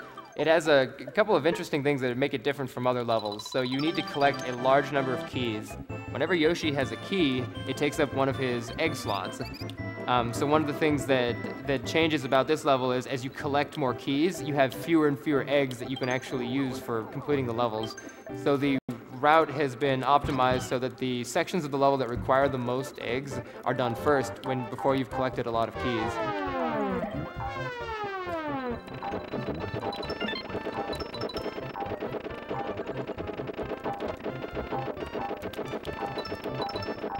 And I'm not sure officially what your opinion is, but this is literally my favorite level in the entire game. Just like stellar level design. I think it's a really well-designed levels. I think some people love it or hate it when it comes to speedrunning it, just because it's pretty long and complicated. There are a lot of interesting skips in it, though, that I'll mention as they're going along here.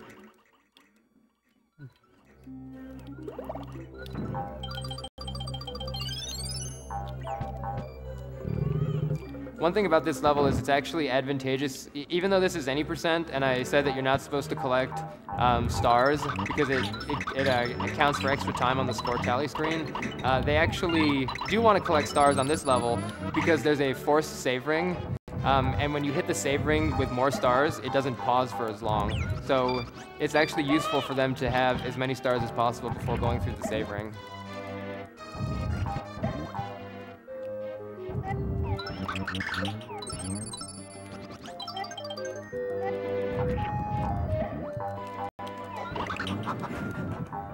YOLO. Just want to remind you guys that we have reached the incentive for blindfold. Oh, yeah. Ooh.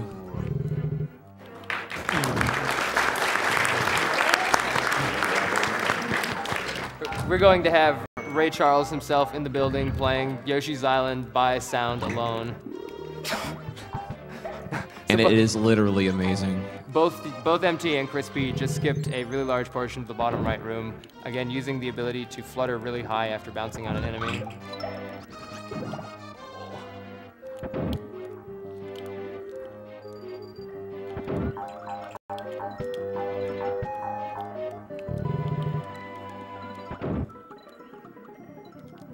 Very nice.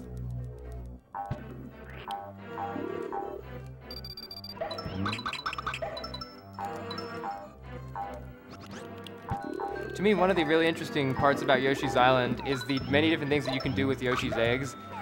There's actually, like, every frame while you're aiming an egg, the trajectory changes. So there are literally, like, 40 different trajectories that you can have with eggs, and they'll all go different directions and bounce off of surfaces differently. So they very often will do egg shots that require just a very specific aim in order to work right.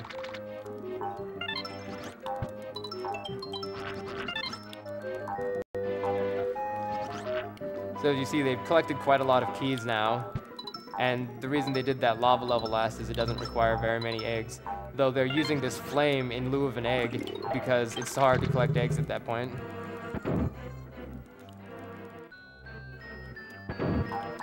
Yeah, I love that you brought up the whole like A-gaming thing, because like you could pretty much write like a college thesis on how deep and insane the mechanics are for it.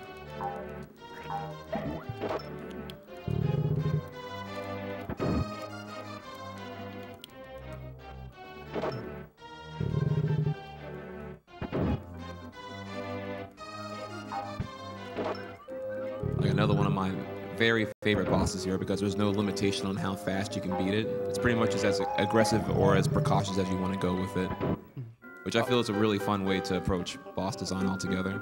Oh, you mean Kirby? Yeah.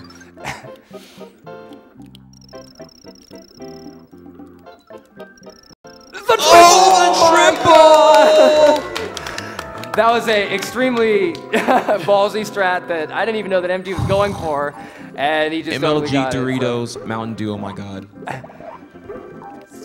And Crispy gets the double. Oh, that egg shot! Whoa! Spicy!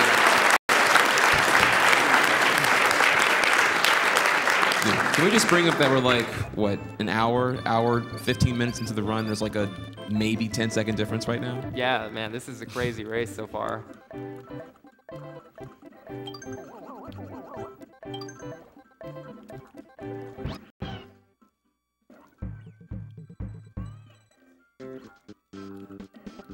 We have a $50 donation from Rory McGee. Hi everyone, been watching these GDQ events the past 3 years, and this Yoshi's Island race has been the best thing I've seen so far.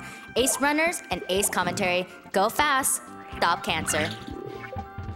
This level is actually, it's called like Chomp Rock Zone? Or yeah, Chomp Rock Zone, you got it. Yeah, you're supposed to take one of the rocks and push it through the entire level, and we found creative ways to skip over all of the walls that you normally can't get through unless you have the rock.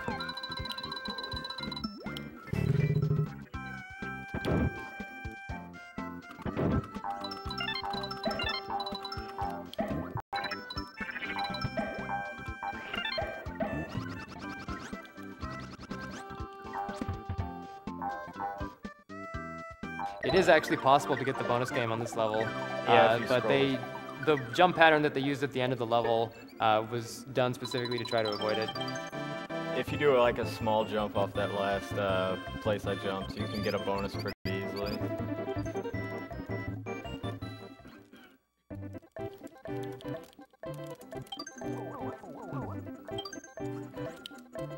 This level has some very annoying enemies in it, like that. The fish jump randomly, so you never know when they're going to jump. And sometimes they'll be slightly more in one direction or another, which can make them really annoying to avoid.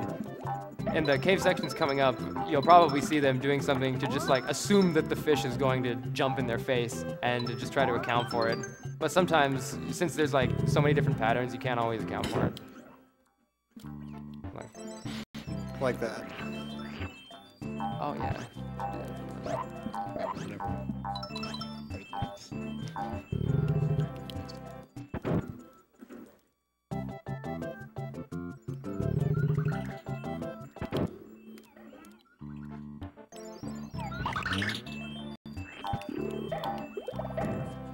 The fish were kind in the second room. Dude, I just can't get over how close they are right now.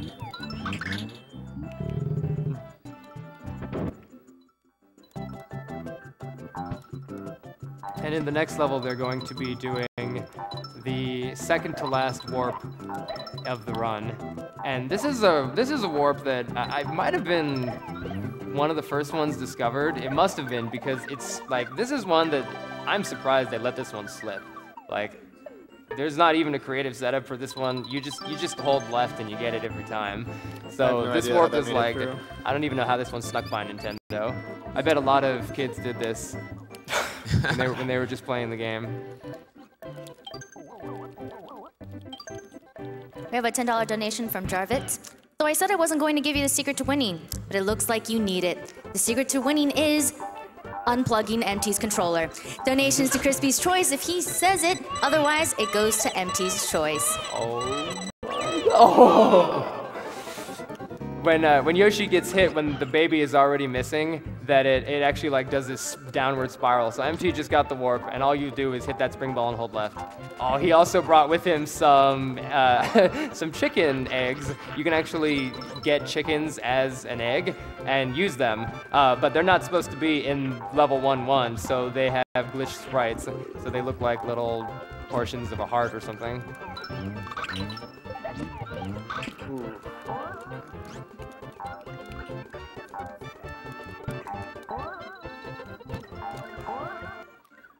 No good. And Crispy got it as well.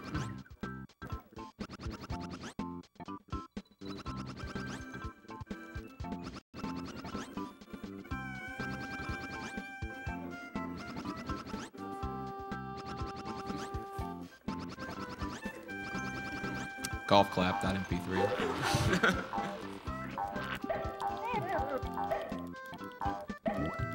Don't forget to put in your donation and setups for the Batman Arkham bid war. Right now, City is winning by 3,289, and Asylum is at 2,502. There are a bunch of interesting strategies in this level. Getting hit's not one of them.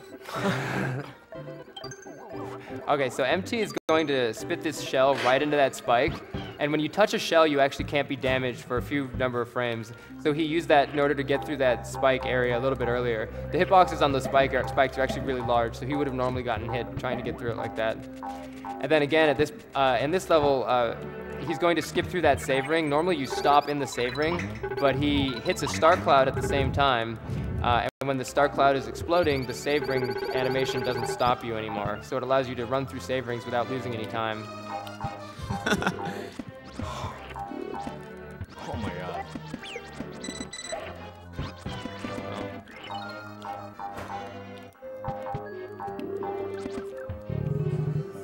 Nice.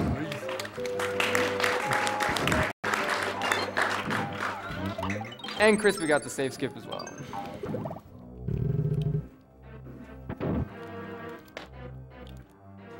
This boss coming up actually has some very bizarre mechanics to it.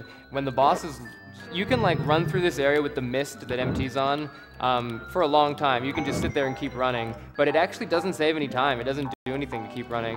And so it turns out if you move Yoshi to the center of the screen, the Kamek will actually load in faster. So it's actually faster to stop and just slowly crawl towards the center of the screen in order to make the cutscene go faster. And then, of course, for the boss itself, they're going to be attempting a trick that we call Blast Off. And if you haven't seen it before, it will very quickly become apparent why it is called Blast Off. But in order for the trick to work, they need to ground pound the Koopa before he hits the ground after being flipped up on his belly.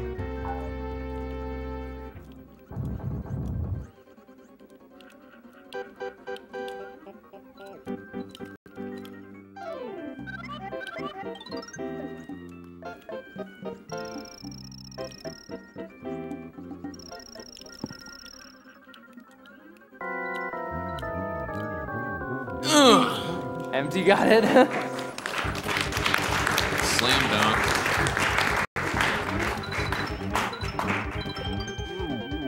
So it is both the fastest way to damage the boss, and it actually can save some time when Yoshi runs through the keyhole right here as well. So the belly flop.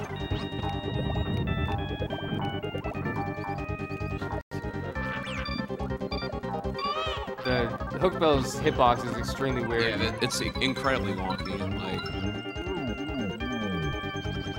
Like typically when I fight him, if I miss one time, I usually miss like 4 times in a row.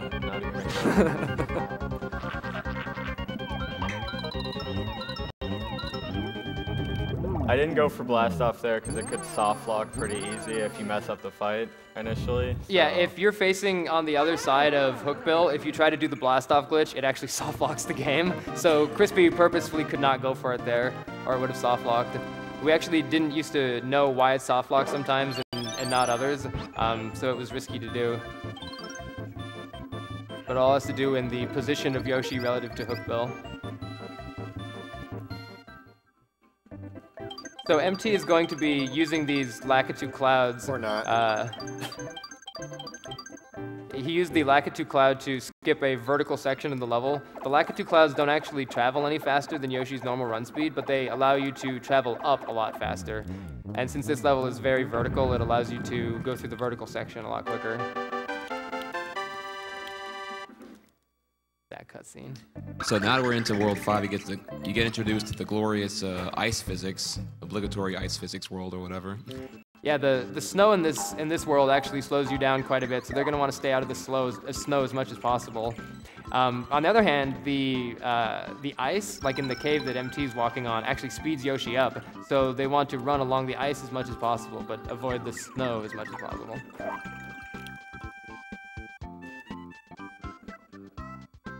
And Crispy's going to be taking a different strat because he was able to get both of the clouds. As you see, he skips that entire section.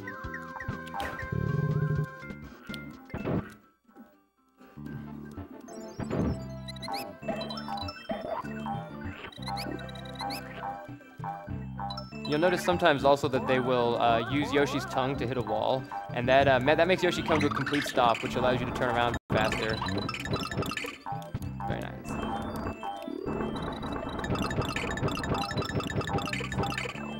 Yeah, would you consider it metaphorically the same kind of like, you know, e-brake drifting, if you will?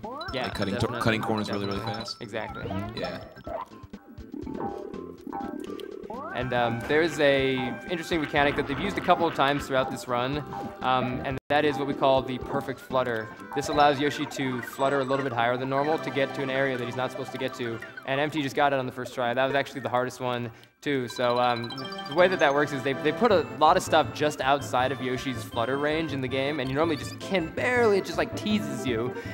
So it turns out that if you manually do the flutter by releasing and repressing the jump button really fast, you can actually gain height on the flutter, and it allows you to access areas that you can't normally access. Oh my god, that swag.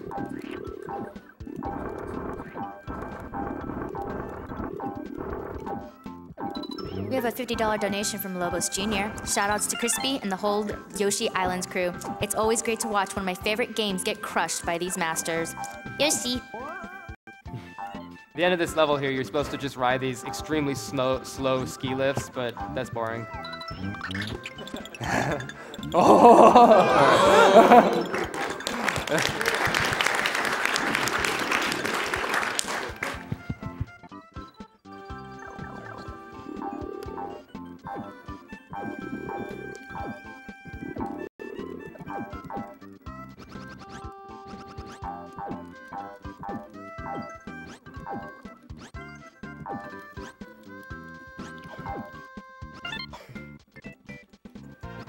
We have a $10 donation to Fire Alert.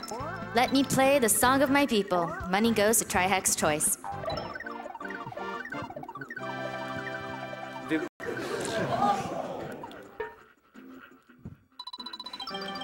It's not gonna work.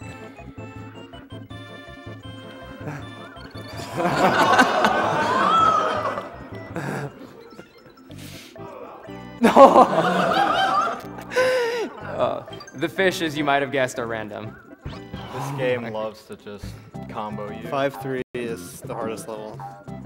Yeah, 5-3 is widely regarded as one of the most dangerous levels in the game. It will just obliterate you when you're playing this game casually. Usually you take a route over the top of the ice there, but... You see, Crispy used that fish in order to skip the section that was being very unkind to MT. Really tight jump.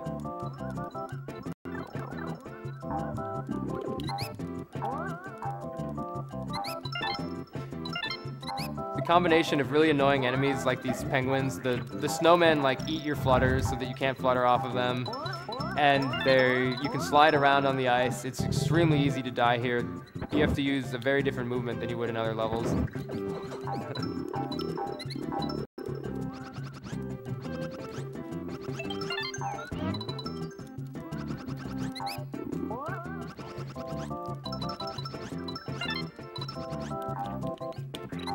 We have a $5 donation from Cronus 600 Gaia, someone who I know and am close to managed to fight off cancer last year. I am so joyous that speedrunners are playing for such a good cause and an excellent foundation. Baby Mario with snow hat on for cutest sprite. And gold shoes.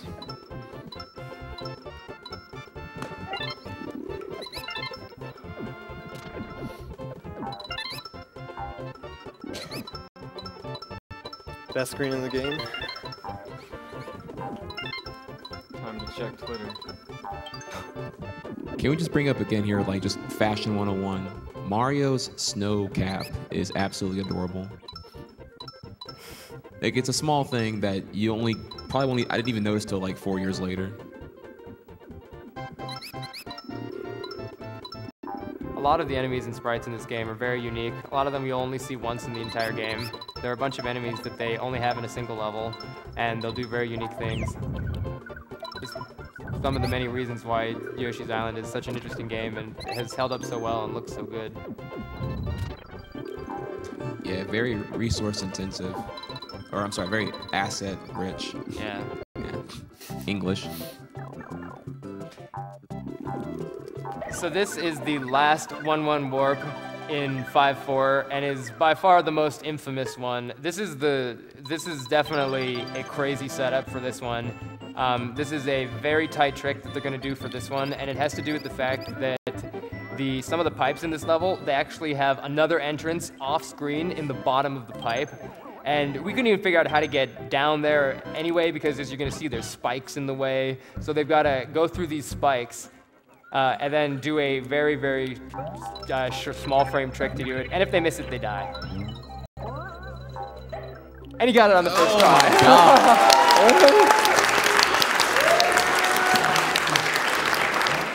And that's what, 2 frames? Yep, 2 frames or you die.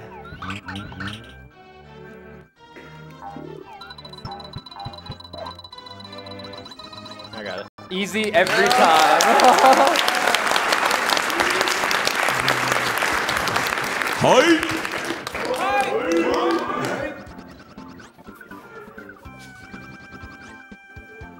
Again, just to emphasize how ridiculously close this race is, if any of those tricks had gone wrong, they would have lost minutes. Also, there's part of that texture missing.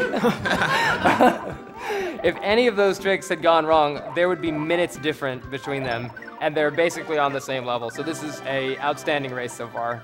Yeah, getting both 3-3 tongue glitch and 5-4 first try is pretty good. Not what I was expecting. We have a $50 donation from Vidya James. Glad to see this run included in an already fantastic AGDQ. I love speedruns, and the amount you've raised so far is incredible. Shoutouts to my boys, McGamer and Jackson in the back there.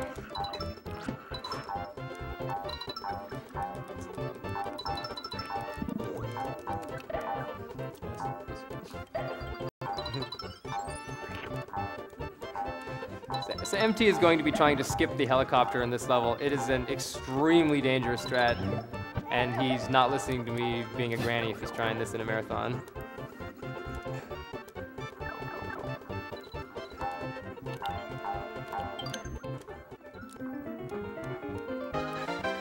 Easy every time. You just got it? Wow. No, actually, that's very new to me. Break that down for me there. How much time did that save? Okay, just to put that in perspective, that literally doesn't even, that saves about 1 second. And I got the save ring, so. Or in other words, 60 delicious frames. Exactly.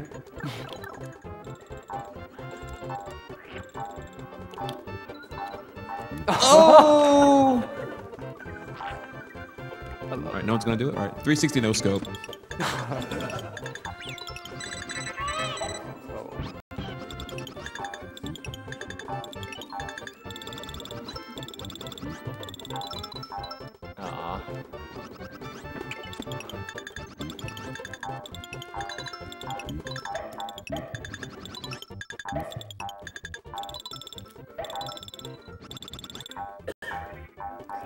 This is probably a great time to read some donation comments. This is one of the longest auto-scrollers in the game. All right, we got a $400 donation from Anonymous. This is the third Games Done Quick I've watched, donated every time, but have never heard my comments read on the stream. I'm hoping third time is the charm. Please read my comment. My donation is going to Batman Arkham City. I got a whole summer out of that game after I graduated high school. It's hard to believe that it's possible to beat it in under 2 hours. We also got a $10 donation from Dark Star Sword. third time donating this AGDQ. Great to see another one of my childhood favorites being completely broken. Best Mario game, for staying out of the way. Best Yoshi game, as they haven't ruined his voice yet. I was going to put this towards accordion percent, but since that's just got met, I hit the donate button, put it towards runner's choice instead.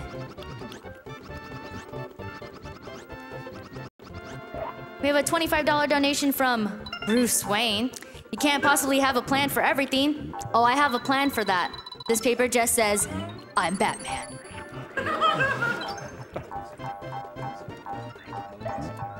$25 donation from Digital Badger. Loving the Yoshi's Islands race. Awesome skill, great commentary. Had to put some money down for the baby Bowser Perler. He may be a brat, but he's oh so adorable.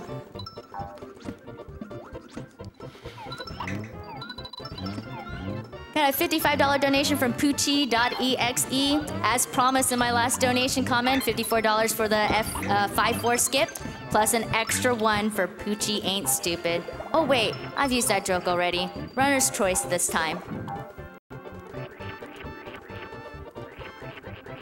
Don't forget to put in your donations that goes towards the Perlers. You have a $5 and a $10.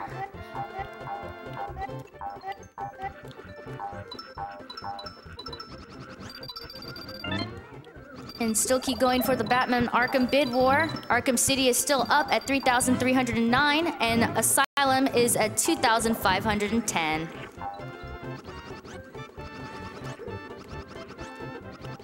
We have a $50 donation from Jeff197. Haven't caught much of AGDQ this year, unfortunately, but what I have watched is incredible. Good luck to all, and let's decimate that goal. They're literally stealing its babies and pounding on it. What is going on here?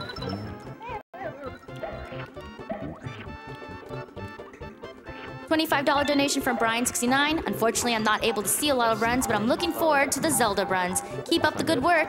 Donations to announcer's choice. Free flowers.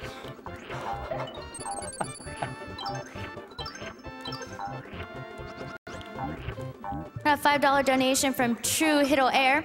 Already donated more than I probably should be spending. Might as well support one of my favorite games. Also, save the Yoshis.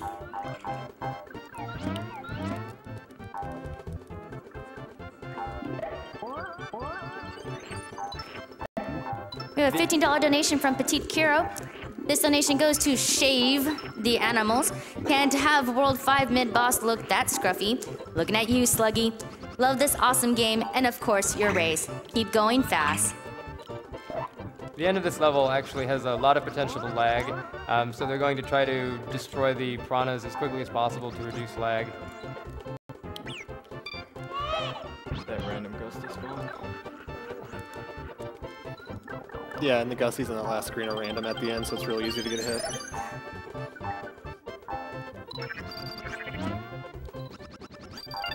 $10 donation from Saxon Waxon. Hey guys, loving the Yoshi run so far. Shoutouts to the guy with awesome blue hair in the back. Kill the animals. So in contrast to that auto-scroller, this is a very intense level coming up next. It's probably one of the levels that people playing the game for the first time are going to die on the most, except for the one we mentioned earlier, 5-3. There's platforms everywhere and these rocks, and these rocks are extremely annoying. So what they do is they eat your jumps. There's actually certain frames where it is impossible to jump off of the rocks, so you have to be very careful while jumping off of them. Also, they're going to be doing a fairly risky strat in order to get through one of the green piranha enemies. As you might have seen previously in the run, the green piranha enemies, you can get through them very briefly if you hit them and then immediately run through them. In order to kill them, you have to hit them 3 times, but that's slow. So they're going to be trying to do that in a way that, as you'll see, is a very risky setup.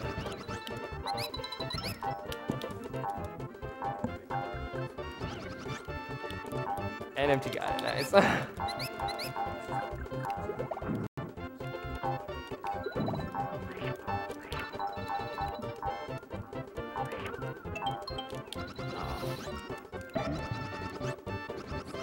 I have a $50 donation from Martin199. Was hoping, going to hold up for the Metroid race, but I wanted to see blindfolded Yoshi's Island. Thanks to the organizers and runner for another great event.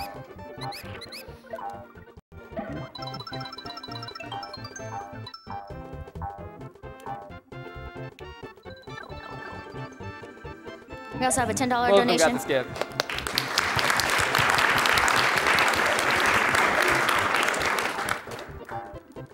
Another $10 donation from Matthew Tallery. Yoshi's Island is such a pleasant run, amazing design, sound, and skill. I've been casually running Yoshi's Any Percent for about a year now, and I'm hoping to see some new strats so I can improve. Keep up the great work, guys. Put to whatever Carl wants. Carl, please stream more. I miss your streams. The pre-AGDQ streams were great. Yeah, so I got to bring up, like, in the hashtag Yoshi community, whenever Carl Senpai does stream, it's pretty much the equivalent of a national holiday. So, like, everyone tunes in, everyone tweets out, everyone freaks out.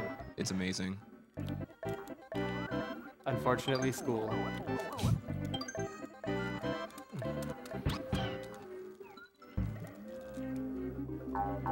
I guess we could also bring up, like, why you are so admired and whatnot. I don't know how other feels about it, but, like, pretty much to me, Carl is like the godfather of Yoshi Island itself. Like, the backbone of the community, the reason why the IRC is so active, and just like an absolute encyclopedia of frame data, deep mechanics. Like, whenever I have a question and I can't figure out how a certain trick works, usually because Carl's so extensive in the knowledge of the game, within like minutes of watching me fail for 3 hours, he knows why I'm failing a certain thing. Aw, shucks, Fry. Though really though, we have an awesome community that has only just been growing and growing and growing. So maybe this is a good time to give some shout outs to a lot of the people in hashtag Yoshi who have been massive contributors over the years, especially like Arn the Great, Nathaniel, Sape, I Got Bored, Two Sky Two Stop. Everybody else behind us is just lined with people who have been contributing over the years. So we have a very awesome community and I'm very happy to be part of it. Me too.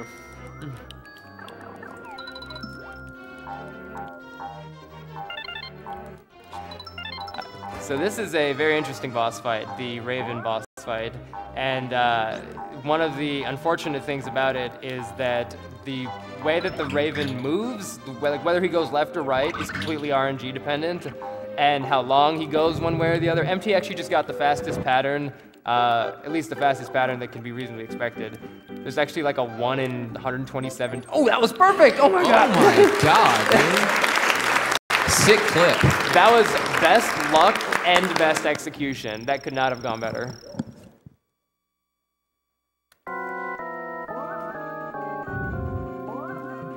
But yeah, we actually recently found out that it's possible for Raphael the Raven to not move at all at the beginning. Like normally you start on one of those pegs and you could just, you could just immediately hit it, but he always moves. It's actually like it's literally like 1 in 100 or 1 in 200 chance of it happening. It happened to me for the first time, and I've played this game a few times, so it's just random.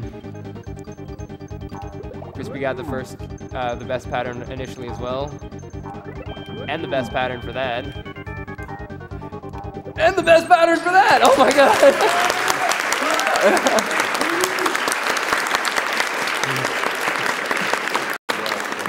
So if you guys thought the cutscenes were good up until now, this is definitely the best one. World 5 has an extra long cutscene that is just as extra glitched. It's amazing. Yeah, I've actually never seen this one before, so I'll find out too. That rock, though. Oh, the God. rock is just twitching.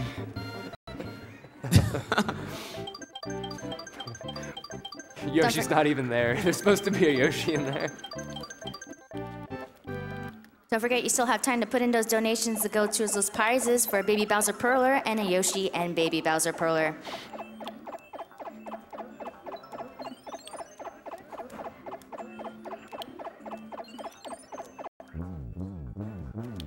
Fill them Perlers.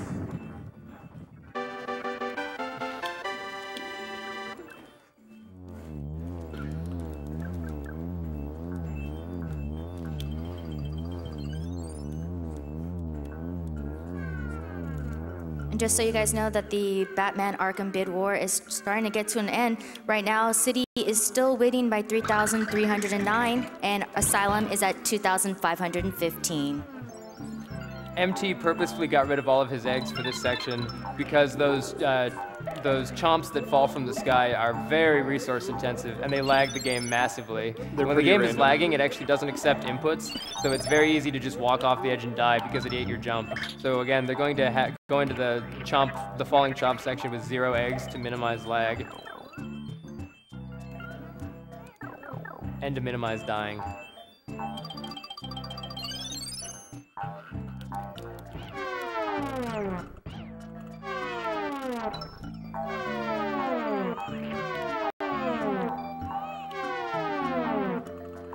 Oh, a $5 donation from Rowena19.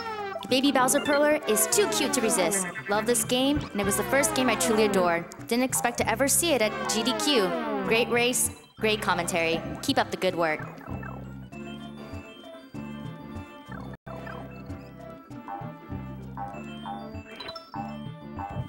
So like mechanic-wise, is anything exclusive to World 6 get introduced pretty soon?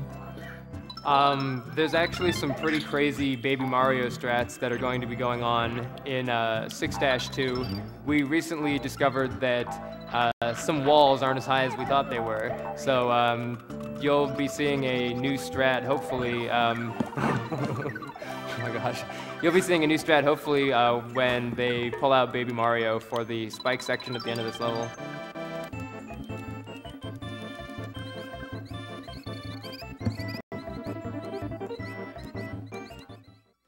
We have a $10 donation from Picky33. Faster than a speeding bullet, more powerful than a locomotive, able to leap tall buildings at a single bound. Look, up in the sky. It's a bird. It's a plane. It's AGDQ. $10 for commentator choice.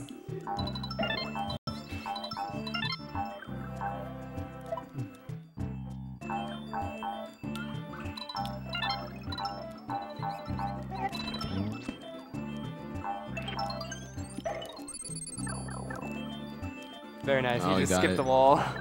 And also, MT's going to get as few stars as possible because you can't actually go through the goal ring while you're still Baby Mario. So he's just going to cut that very close.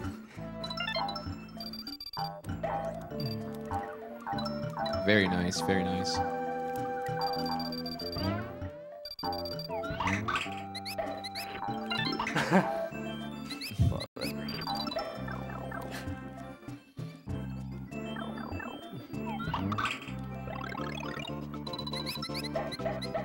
Yeah, I just gotta say, I love the attention to detail that this game really does have.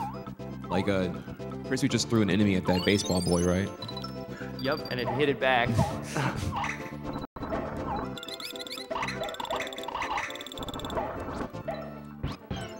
(6-3) is the final level in the game that has the fuzzies, and it is the most dangerous of them all. So it's very bad to get hit by the fuzzies. This run is not drug-free. Fuzzies can eat your Okay, inputs, he's really. okay.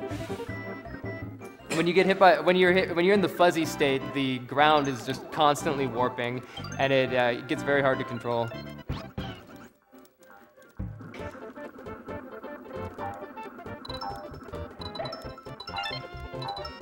We have a $10 donation from Andy Schreiner. My fiance loves Yoshi, and these runs have been amazing. Save the Yoshis. Feed the animals to them.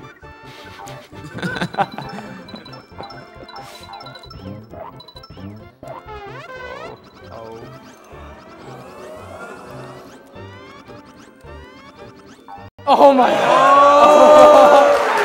Okay. Oh my god.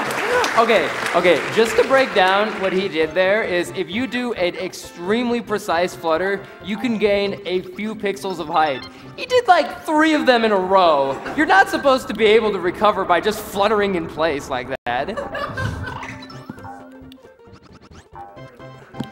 So in other words, speedrunning really has reached 20xx.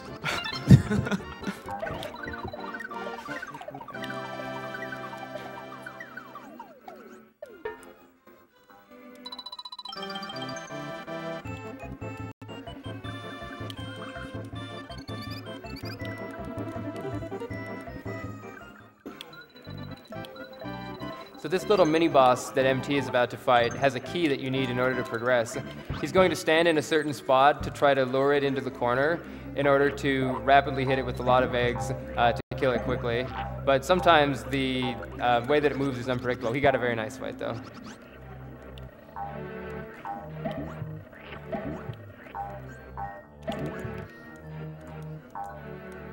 So I know you can lure that slime ball to go left or right, but in any percent, it's always best to go right in this case. You can do it both ways. If you lure it to the left, then it might escape and run away. Ah, true, because the egg spitting plants to the right. So they used one key already in order to get to this pipe section. Normally you need to kill another slime and get another key, but they're going to skip that entirely by doing some very precise fluttering. Allow MT to skip that wall and he just got it.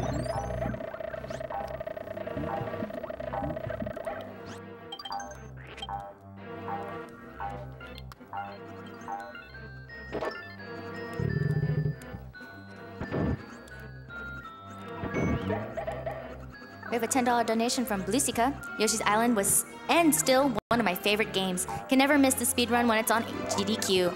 $5 towards kill all the animals to get the better time. $5 towards saving them because I feel really bad about it.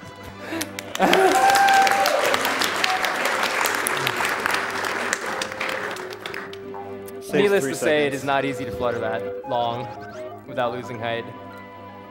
Every flutter that they do without losing height is around a 2 or 3 frame window. And if you mess it up, you can lose all of your height. So it only takes one mess up to destroy the whole thing.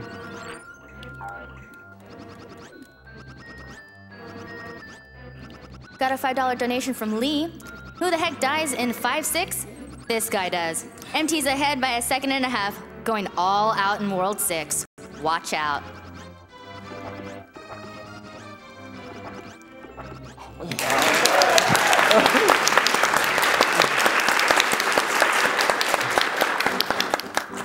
This is an excellent race.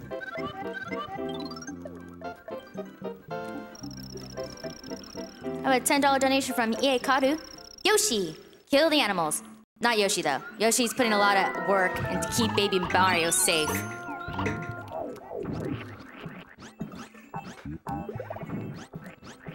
The strategy for that boss fight has evolved over the years, and it's just first it took 6 egg shots, then it took 5 egg shots, and now it's just we've got this setup where he just falls into the lava just right away. It's pretty cool. We're also going to be doing a pretty silly glitch that does not save any time, but is only on the 1.0 versions of the cartridge to make this autoscroller a little bit more interesting.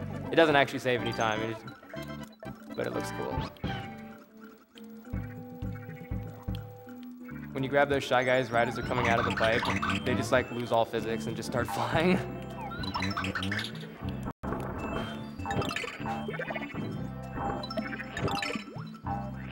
I have a $50 donation from Durham Storm.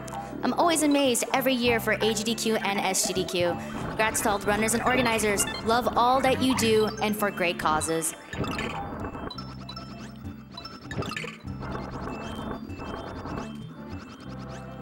We also have a $10 donation from Nibbling, donating to hear the Q voice again. Oh, and whatever cause she's supporting. Yeah.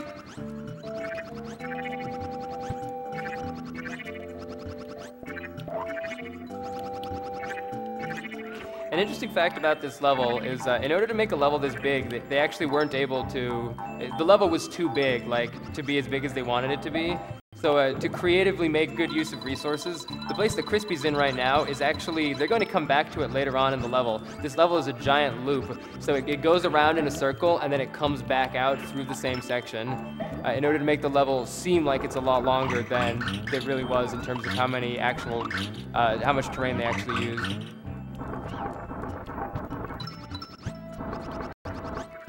One day we hope to find a skip so that you can go the other way from the get-go, but we have not yet been able to do that.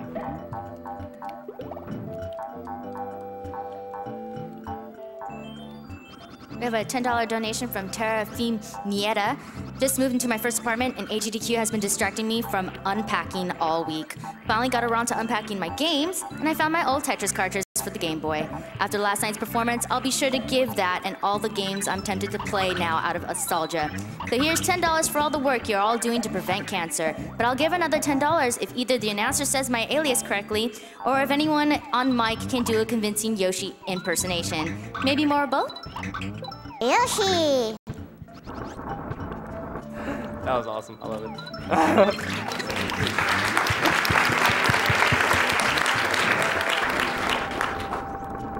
Thank you. Crispy.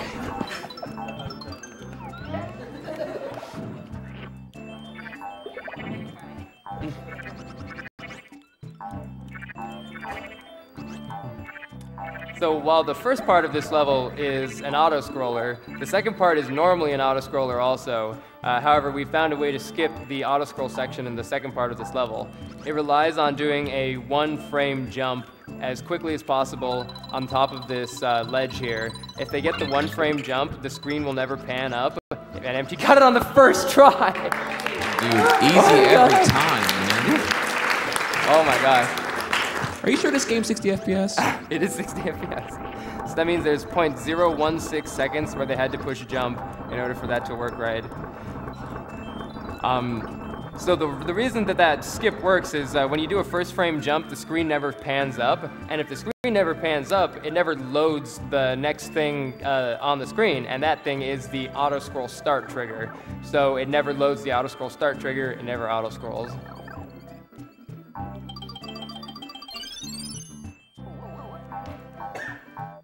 First try as well. Oh my god. Man.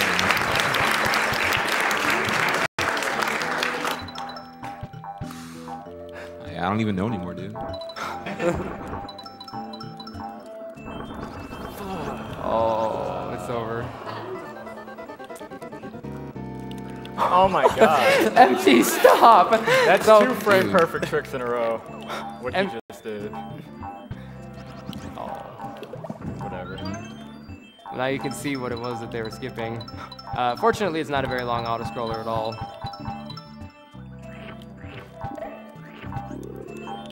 Got a $10 donation from Sharubi. I'm so excited to finally be able to watch GDQ event. Great run so far, and I'm loving the Yoshi's Island race so far. Save the animals.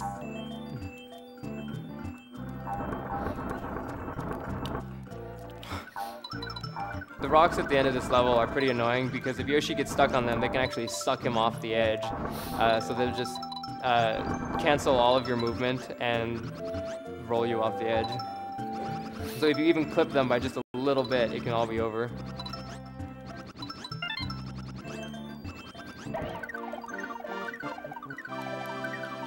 We have a $50 donation from Seraph. Last night's Shovel Knight. Phew. Last night's Shovel Knight and Mega Man Unlimited runs were so awesome. I'm bummed out I couldn't catch the rest of Mega Man Block Live, but I've got to earn money and I'm donating here. Loving the Yoshi Islands race. Props to both runners. Okay. Fortunately, he got the fastest bonus stage.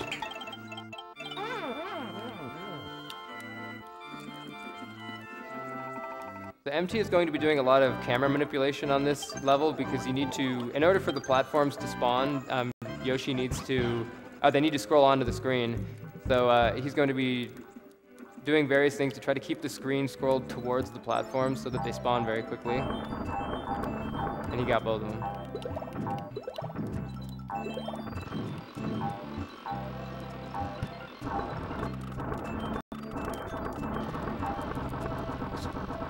Crispy is going to be using this rock in order to skip the normal way to get this key. When Yoshi touches the rock, it can actually push him forward, so the tongue goes through the wall and grabs the key.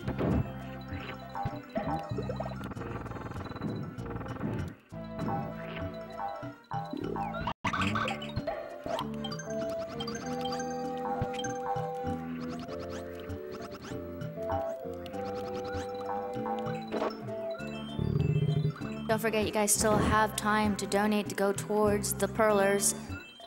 They're there. You want them. Yeah, you want them.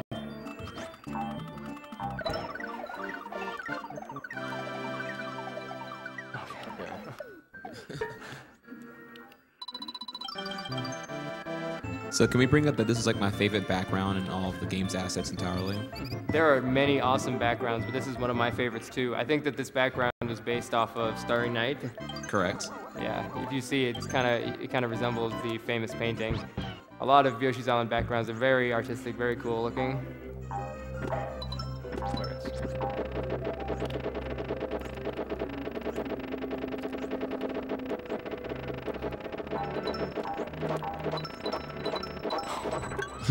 That's new.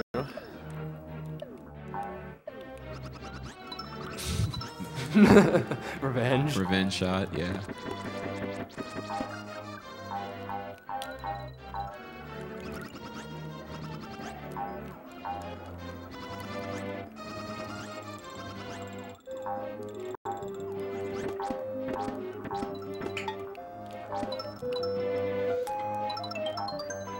And MT is going to be using this enemy to go through the gate backwards.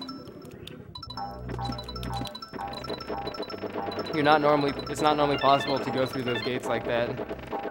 But if you use an enemy or an egg that is traveling the opposite direction, if you spit it into the gate at just the right area, then it will allow you to clip through it.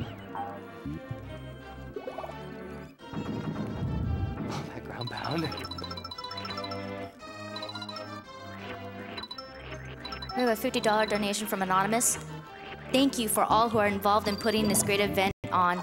2013, I lost my mom to lung cancer, and a friend of mine recently found out that her mom has terminal brain cancer. With all this support from everybody involved with AGDQ and the generous donations, hopefully we can find ways to ensure that other people do not have to deal with the pain and suffering that cancer inflicts.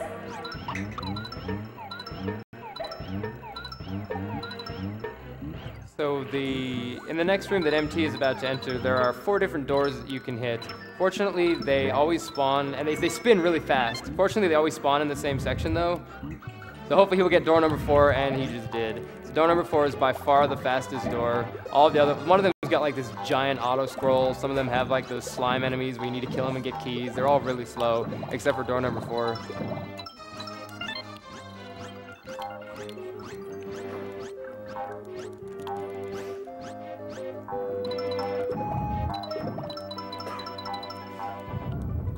We have a $500 donation from Hasufly. I love Yoshi's Island, and I hate cancer. So here's my contribution to the cause. Cheers to all the runners and people working hard behind the scenes to make AGDQ such a success.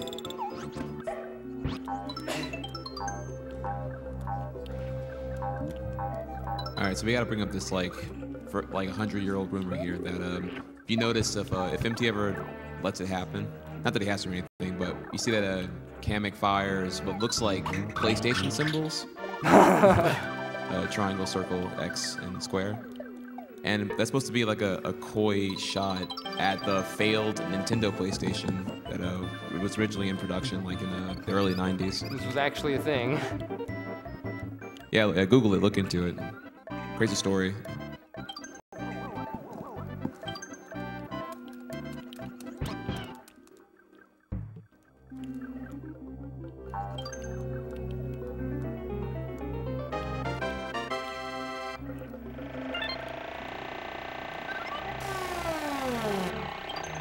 I have a $10 donation from Super Saiyan Fife.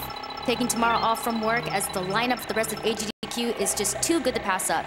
And people, this is speedrunning. Save frames, not animals. Hype! Oh my gosh. I never noticed that.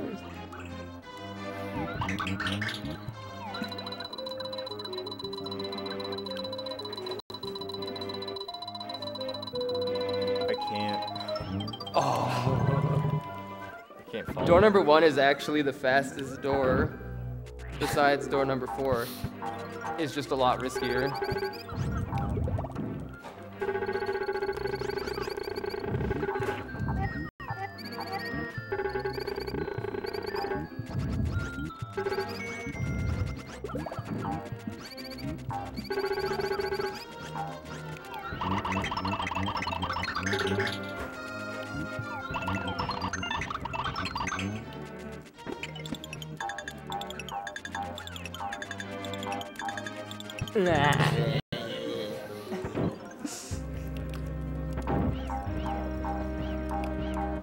So close.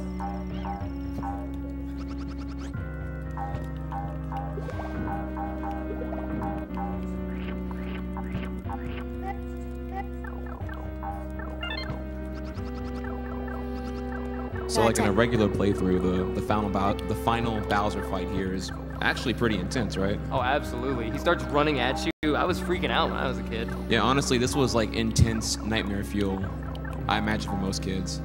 Though fortunately the sound is awesome. I think it's one of the best songs in Yoshi's Island, the final boss music. Though there are so many good songs.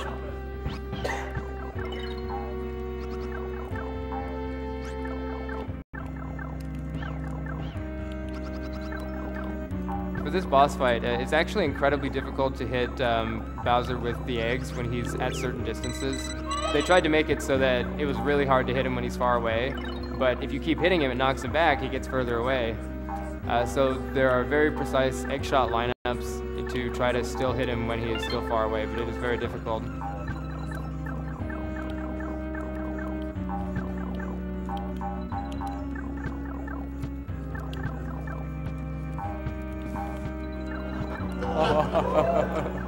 Yo, them snipes. Dude!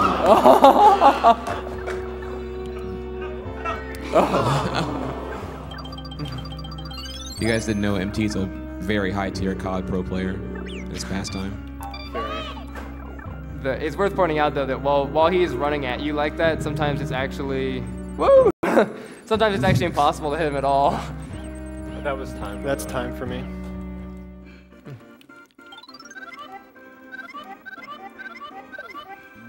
That's a very awesome one. That's pretty solid time. What was it? 142.01. 142.01. Top 5 still.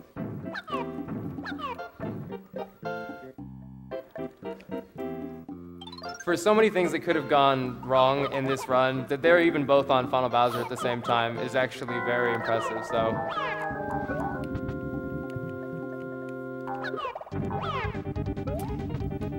During that crazy tongue glitch that they did earlier, if you mess it up, what happens is the game actually freezes. That's what happens when you don't ever do it.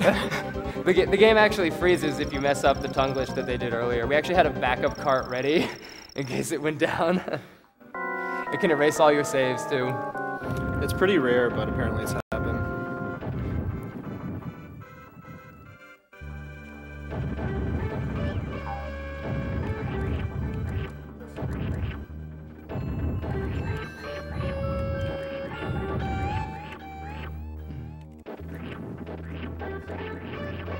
Best song ever, by the way. So good.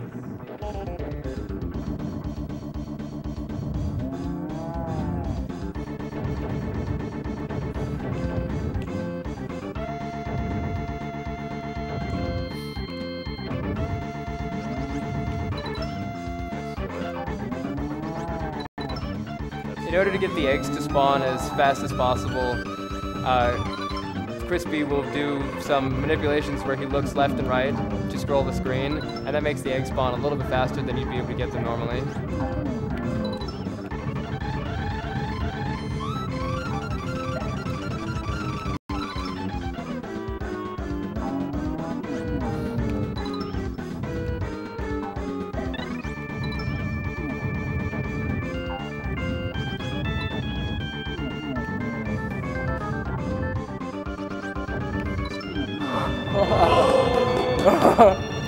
Show me the snipes!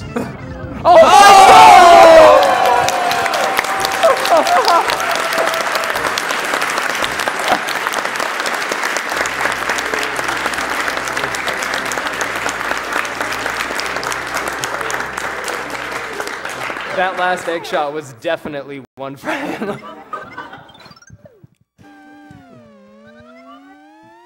Very awesome job, guys. That was an excellent race. Thank you. You guys nailed everything. Yeah, it started off not too great, but Yeah, it's kind of rocky. we got pretty much all of the hard tricks first try. Every warp, tongue glitch, lava skip. 142 is pretty good. Top 5. So guys, if you like what you see here, these guys have been going at it for, again, like the last year, playing against each other, vying for this record. So make sure you check out both of them, twitch.tv/MT76907 and twitch.tv thecrispy22. We actually have a lot of other stuff in store for you guys still because the donation incentives were met. So...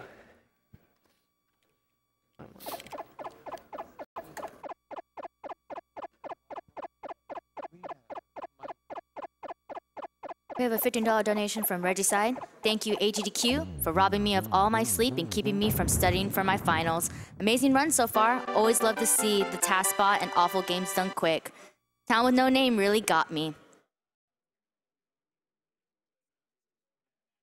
Put this donation towards Animal Percent in Super Metroid trading frames for friends.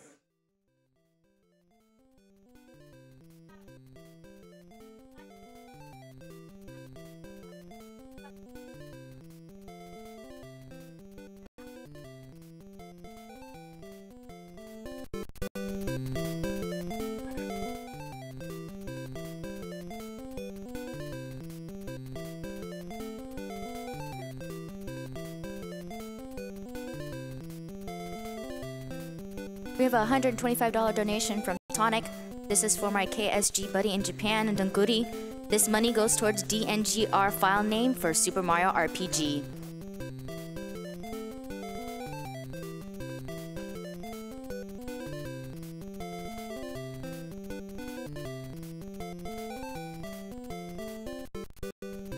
I have a $10 donation from Toonlin. Want to know something awesome? This is my first year watching AGDQ cancer-free. My donation is going to save the animals because my dog is giving those sad puppy eyes that says, please don't kill the animals.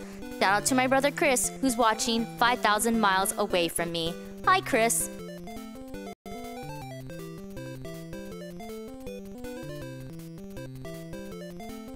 A $10 donation from Hero Mystic. I told myself I shouldn't donate anymore, but the announcers Yoshi and Preston is too kawaii.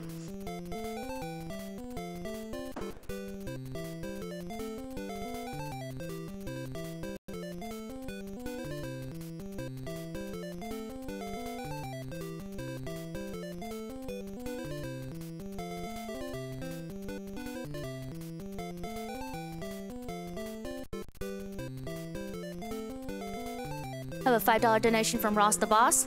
Praise the run.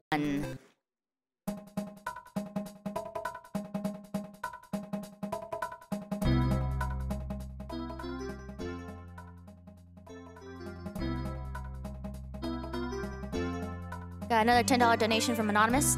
$10 more if the announcer says "Tuturu" in her cute voice and kill the animals.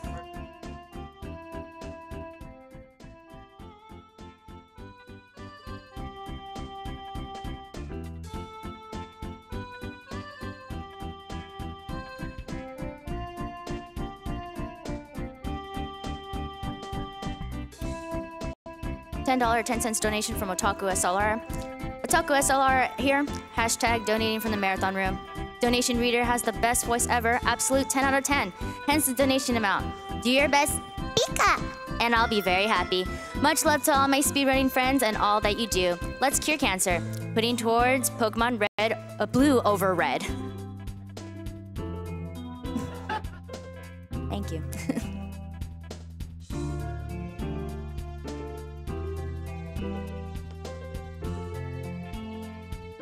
Have a $10 donation from Velvet Spectre. I'm Batman.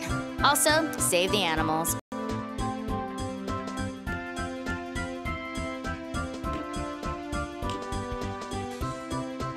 Don't forget that all Twitch subscriptions, all 100% will go to the Prevent Cancer Foundation.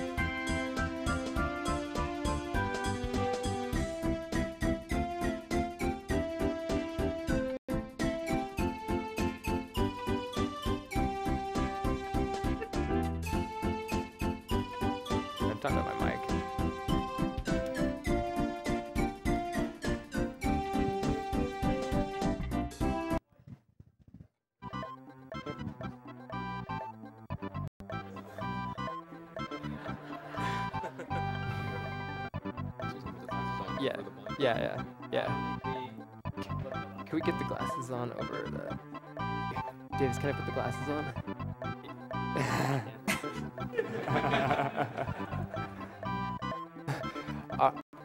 Is this on? Yeah. Okay, so what Davis is going to be doing is what we fondly call Ray Charles %. So he has done every level in this game except for a few blind. So because he's going to be playing blind, it is absolutely important that he's able to hear because there's no other way that he has to get through these levels. So it is very important that nobody says or does anything or claps until after the level is over. So please hold your applause until the level is over. We ready to go? All right, whenever you're ready, Davis. You're on 1-7.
This next level is my personal favorite. Some of you might remember that there is a kind of a Tetris.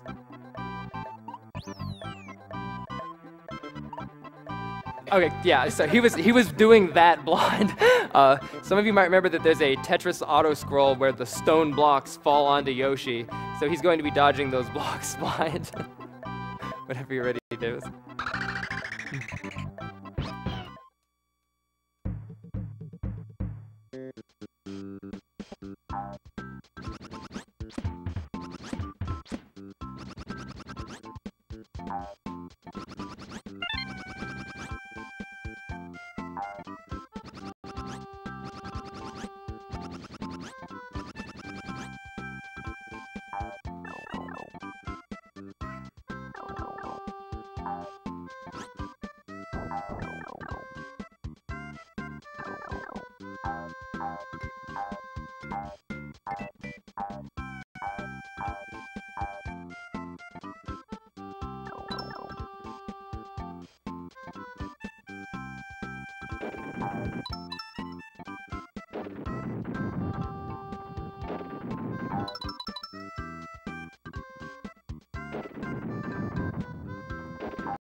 next level that he's going to be trying is the 6 extra level. So a level that can only be opened after you've completely 100% of the game. This level is definitely not marathon safe, but it should be pretty cool either way.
Can we applaud there, Davis? Okay, we can applaud there. Oh my god.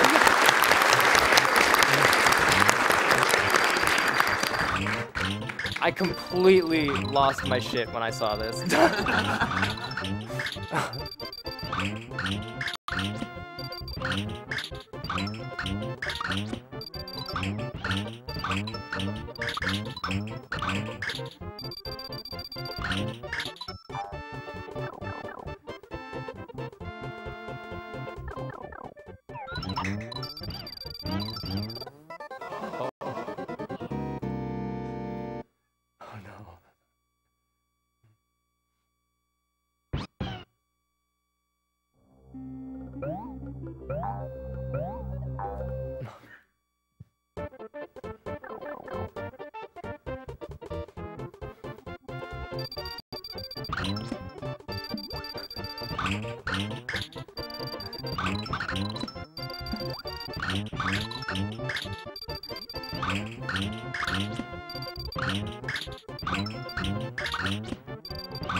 Great job, Davis. That was awesome. Yeah, that was super awesome.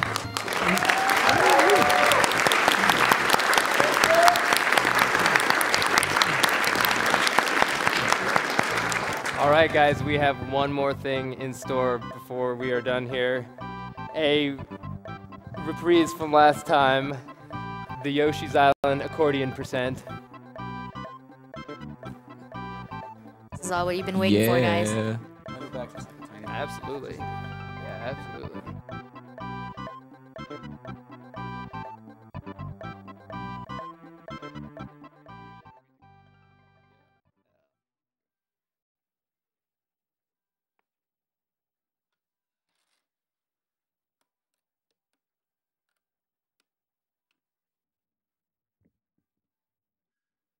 Hello, everyone. Hi.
I can't do this if y'all ain't clapping along with me.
There you have it.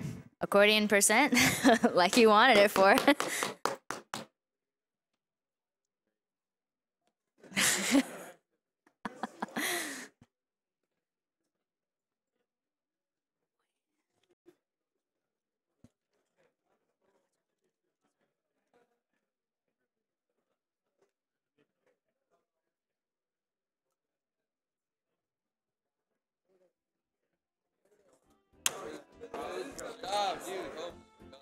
Alright. Thank you to Jackson Alexander Parody for his lovely accordion play, and thanks to all of the runners that we had for our Yoshi any percent warpless.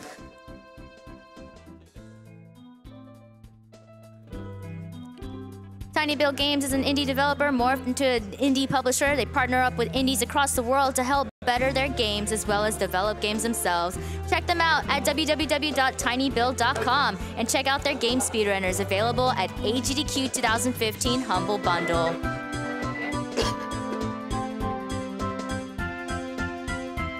Since 2005, World 9 Gaming has been the premier computer and console gaming provider for events across the Midwest. With dedicated staff, tournament expertise, and an expansive collection of games and consoles, they guarantee the best gaming experience at the lowest cost for all events, large and small. Check them out at world9gaming.com. Humble Bundle. Check out the Awesome Games Done Quick bundle on humblebundle.com.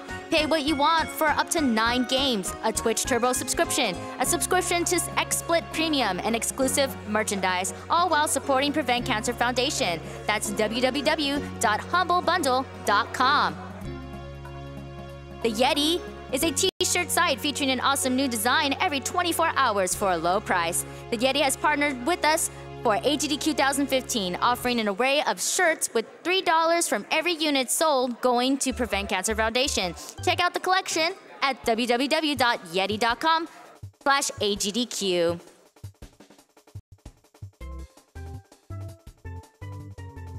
Turtle Beach transforms your gaming world with a selection of cutting-edge technologies, creating a product that completes your high-definition gaming experience and puts you a step up on the standard headset competition. Check them out at www.turtlebeach.com.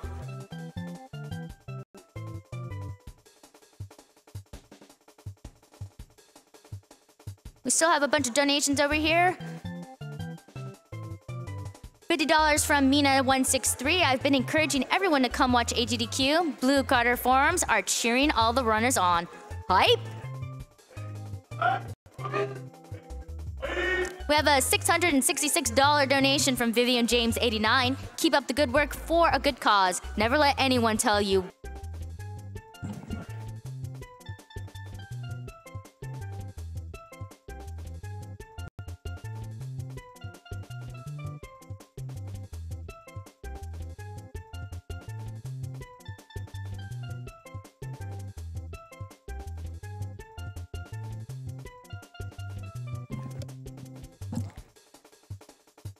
We have a $50 donation from Dark Soul Hates You. That accordion.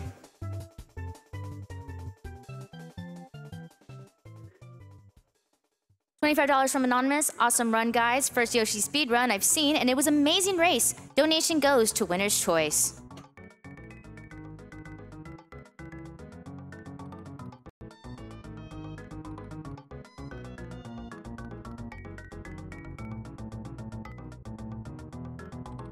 A $10 donation from Copper Tank. I literally waited all day for my paycheck, and now that I finally have it, the first thing I'm going to do is donating for AGDQ. Thank you all so much for what you do. Not only are you doing something for a great cause, but you're entertaining hundreds of thousands around the world, including myself. Shout out to my girlfriend, Belle. I love you. Oh, and kill the animals.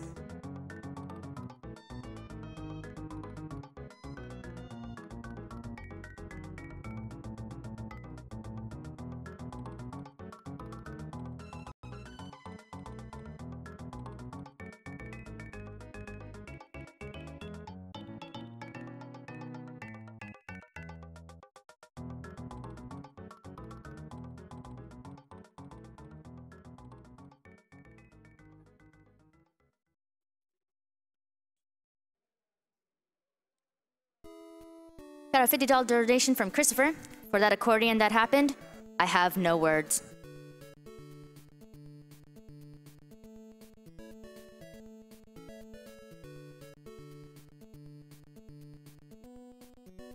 Obviously, the Batman Arkham bid war has ended, and from what it seems, Arkham City is the winner.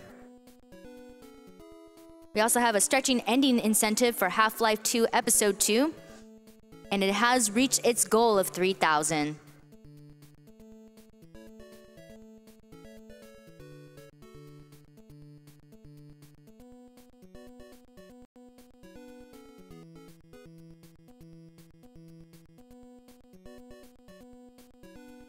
donating $10 to the Batman Arkham bid war. $10 will also go towards a Mad Catz controller for PC and Android. So get those donations in during the Batman.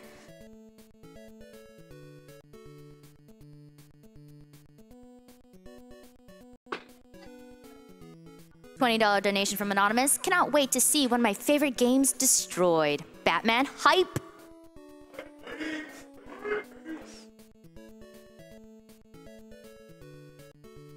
$10 donation from Xantalot. Don't know if I've ever felt as proud to be a nerd as I did watching that Yoshi's Island block just now. I wish y'all could hear my applause down here in Atlanta.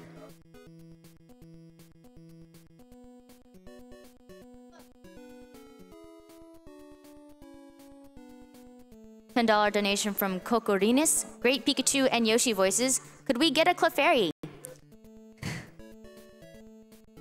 Clefairy! There you go.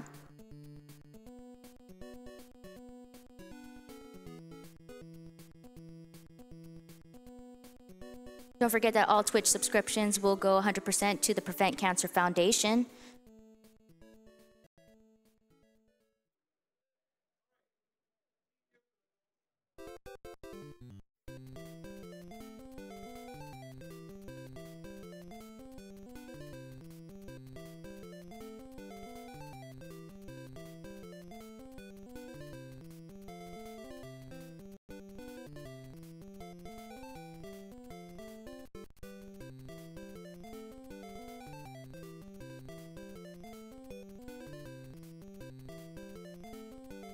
$11.11 donation from Anonymous. Congrats on Yoshi accordion percent. New world record.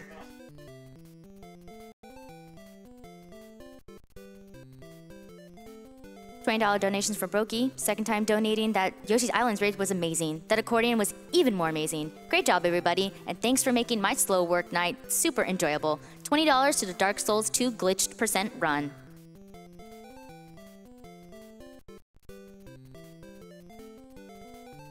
$50 from Chromnos. Awesome stream from an awesome cause. I lost my father to cancer in 2013. It's nice to know that many people care. P.S. Kill the animals.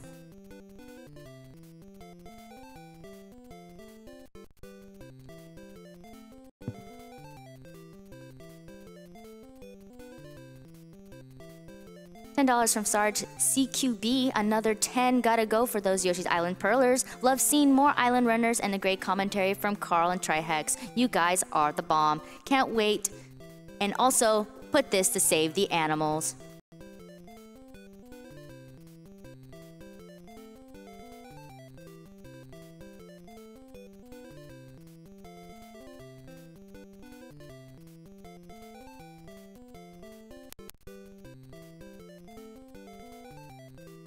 $20 from Pog Champ Champion. Good day and or evening, ladies and gentlemen. $20 here for a great cause. P.S. Announcer's girl voice is too kawaii for me. Franker Z.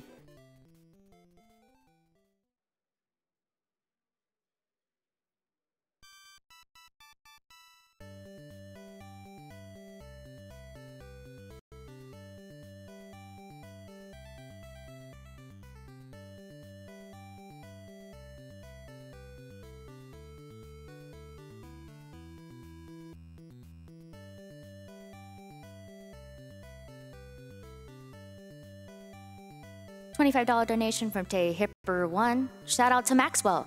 Hype for Half-Life 3. Oh, wait.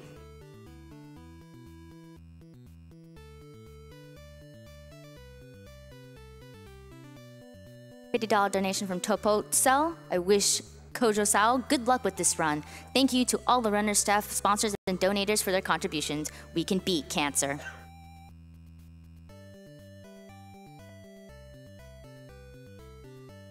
$10 from Anonymous. All right, you could do Q Pokemon, but how about a Snorlax? Snorlax. There you go. $100 donation from Delta P42. Praise Gavin for his blessing.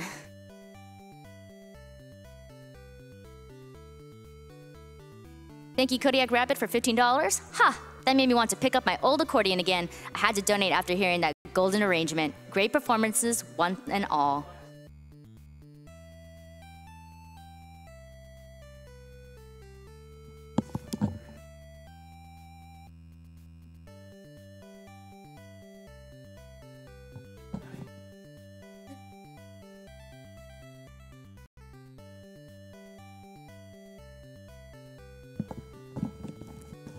Once again, this is Awesome Games Done Quick. Awesome Games Done Quick is a Game Done Quick event held every year in January featuring members of the Speed Demos Archive and Speedrun Lives communities. SDA proudly hosts speedruns of over 1,000 games with forums containing speedrunning, planning, and marathon discussions. SDA welcomes gamers old and new alike. You can follow them on Twitter at SDA Speedruns and visit the website at speeddemosarchives.com.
A $25 donation from Anonymous. Just realized I had trouble beating Yoshi's Island because I was using my eyes the whole time.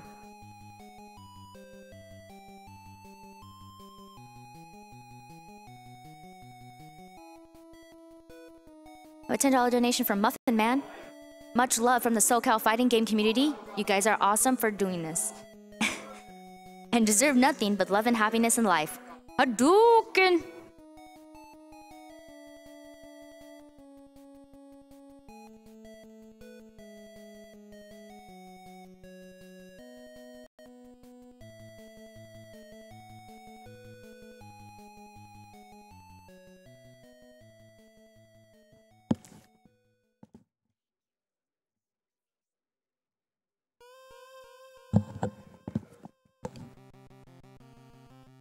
$25 donation from Agent Jones. Hey guys, love the stream this year. That mini concert was awesome. Looking forward to having even more fun. Cheers!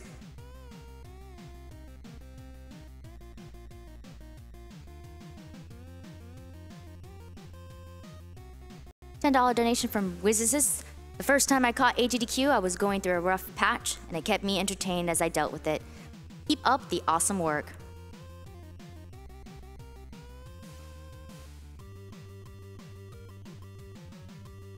$10 donation from the lusty Oregonian maid. I guess the stream went down during my last donation announcement. I guess I'll have to donate another $10 more. I really liked that Blindfold Plus accordion bit. That is all.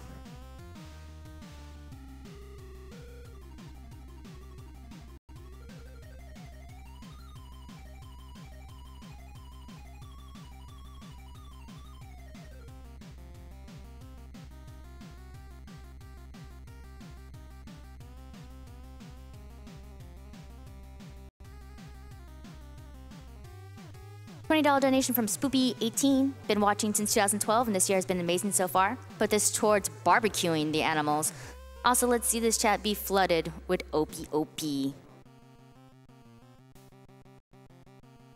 $10 from Nub Chaos. The accordion god. I had to donate for that awesome little performance after Yoshi's Island, and that Mad Catz controller looks mighty tempting. Oh, and save those animals.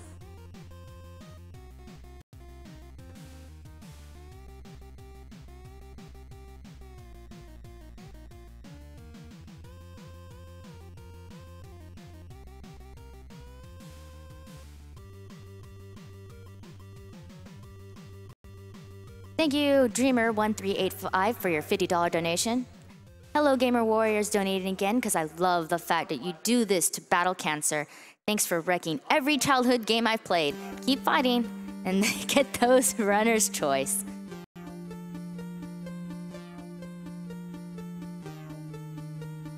Thank you Nathan168 for a $50 donation. Been watching AGDQ/SGDQ for a couple years now, and the hype is so real.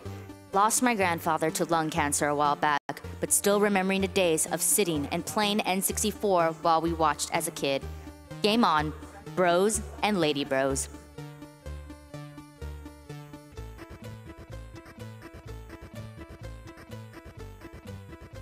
$30 donation from Dudicus Maximus.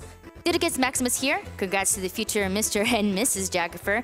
That was my favorite part of the entire marathon so far. Definitely unexpected. Put this towards saving the animals. And thanks for the amazing week to kick off the year. Good luck to all runners.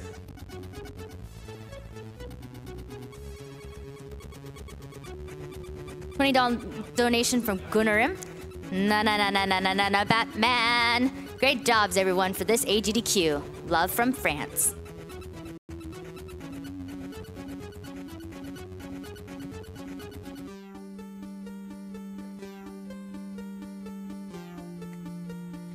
$20 donation from Joshua B. We've heard the announcer's cute voices, but how about your best Christian Bale Batman? Where's Rachel? $20 to your choice, announcer, as long as it's not kill the animals. We'll save the animals.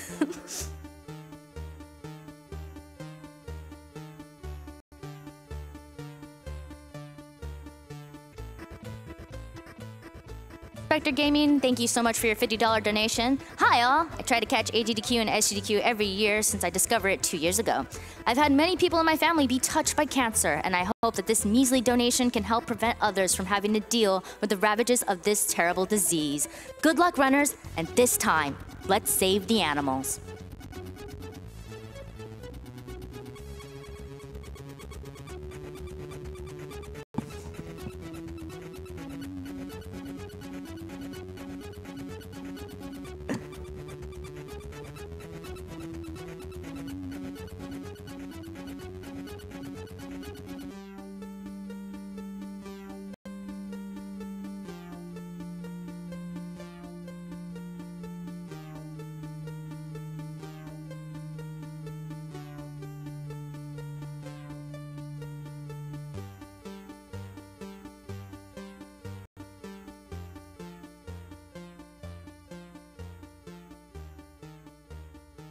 Thank you, Diet Coke Plus, for a $15 donation. Prevent that cancer. This donation goes towards the FF7 Act Out Squats incentive.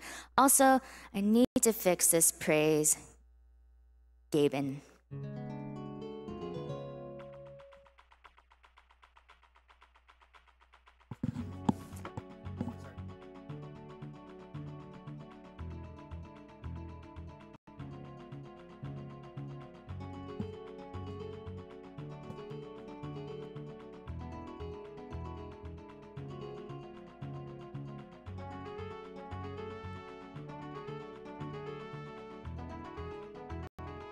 Got a $11.77 from Leroy Jenkins. I can destroy speedruns just as easily as raid runs. How? Save the animals. Thank you, Balthazar228, for your $10 donation. Haven't played any of the Batman games post in NES, but they do look fun. Keep it up. Runner's choice if you can name the splitting sub-weapon in the NES Batman.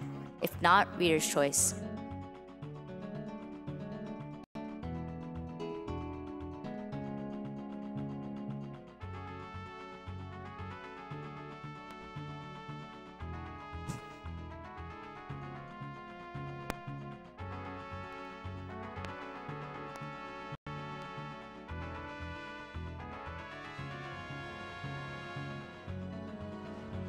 Don't forget, this is going to the Prevent Cancer Foundation. The Prevent Cancer Foundation is a non-profit organization that focuses on prevention and early detection of cancer via research, education, outreach, and advocacy.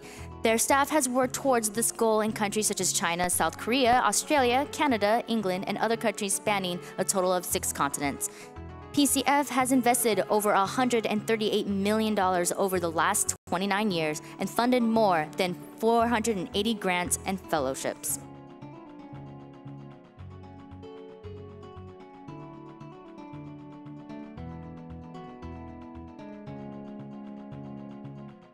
Thank you, Anonymous161, for your $5 donation. Best run yet.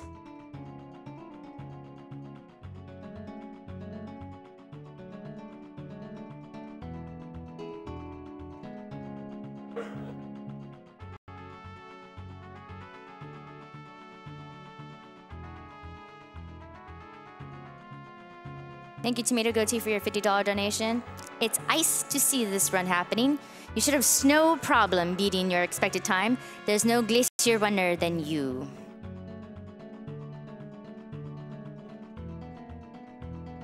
That was cold, wasn't it?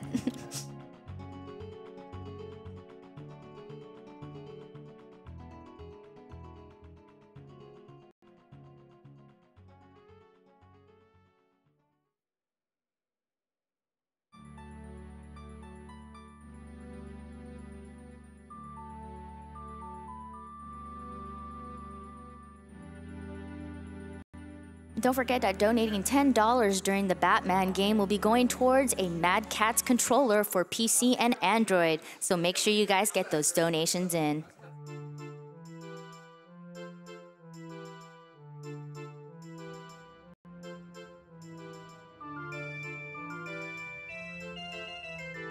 $20 donation from Roggle the Cat. Hey Batman, Catwoman is a fraud. Trust me, I know these things. I'm a cat. If that's not a reference enough for you, you should know that I'm also a wizard in my spare time, and a ninja, and a pirate. If you don't believe me, ask Matt. But if you ask, tell him I sent this telepathically because I'm not allowed to sit on the keyboard. Put my donation to Kingdom Hearts Sing Everybody Wants to Be a Cat. And you know, the rest of that Lion King one. Will the announcer kindly tell everyone to save the animals? And oh yeah, please tell my sister Mifits she stinks. Save the animals!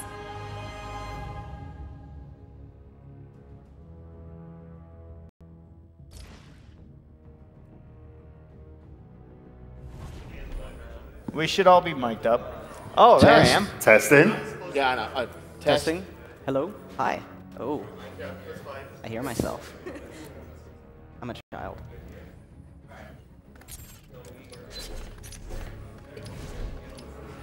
So, yeah. Thank you, Satoru, for your $10 donation. This will be a good spot to test. Good luck, This will be a good cojosao spot to on test. Arkham City. Oh, I need to do my controller again, don't I? is your controller working? No, I forgot to turn it back on. It's just Oh, okay. So, About that. Thank you, Robo Sparkle, for your $15 donation. Hey, Kojo. Good luck today. Shoutouts to Honorable J, Fernandez, Zalscorn, Ollie, Charlie Quinn, Diab UK, AMVX, and everyone else I missed from #Batman. I will donate another $15 for every goon you break today. Yeah. Can we start a donation incentive to do Bat Tornado 2.0 at the end of this run? Can you turn it down a little bit? Yeah. Just like. Well, now there's nothing. Well, now there's nothing, but I turned it down. Okay. Yeah, I turned it down when it comes to It's not important for anything. It's really easy to fix. Yeah, that's good. That's great.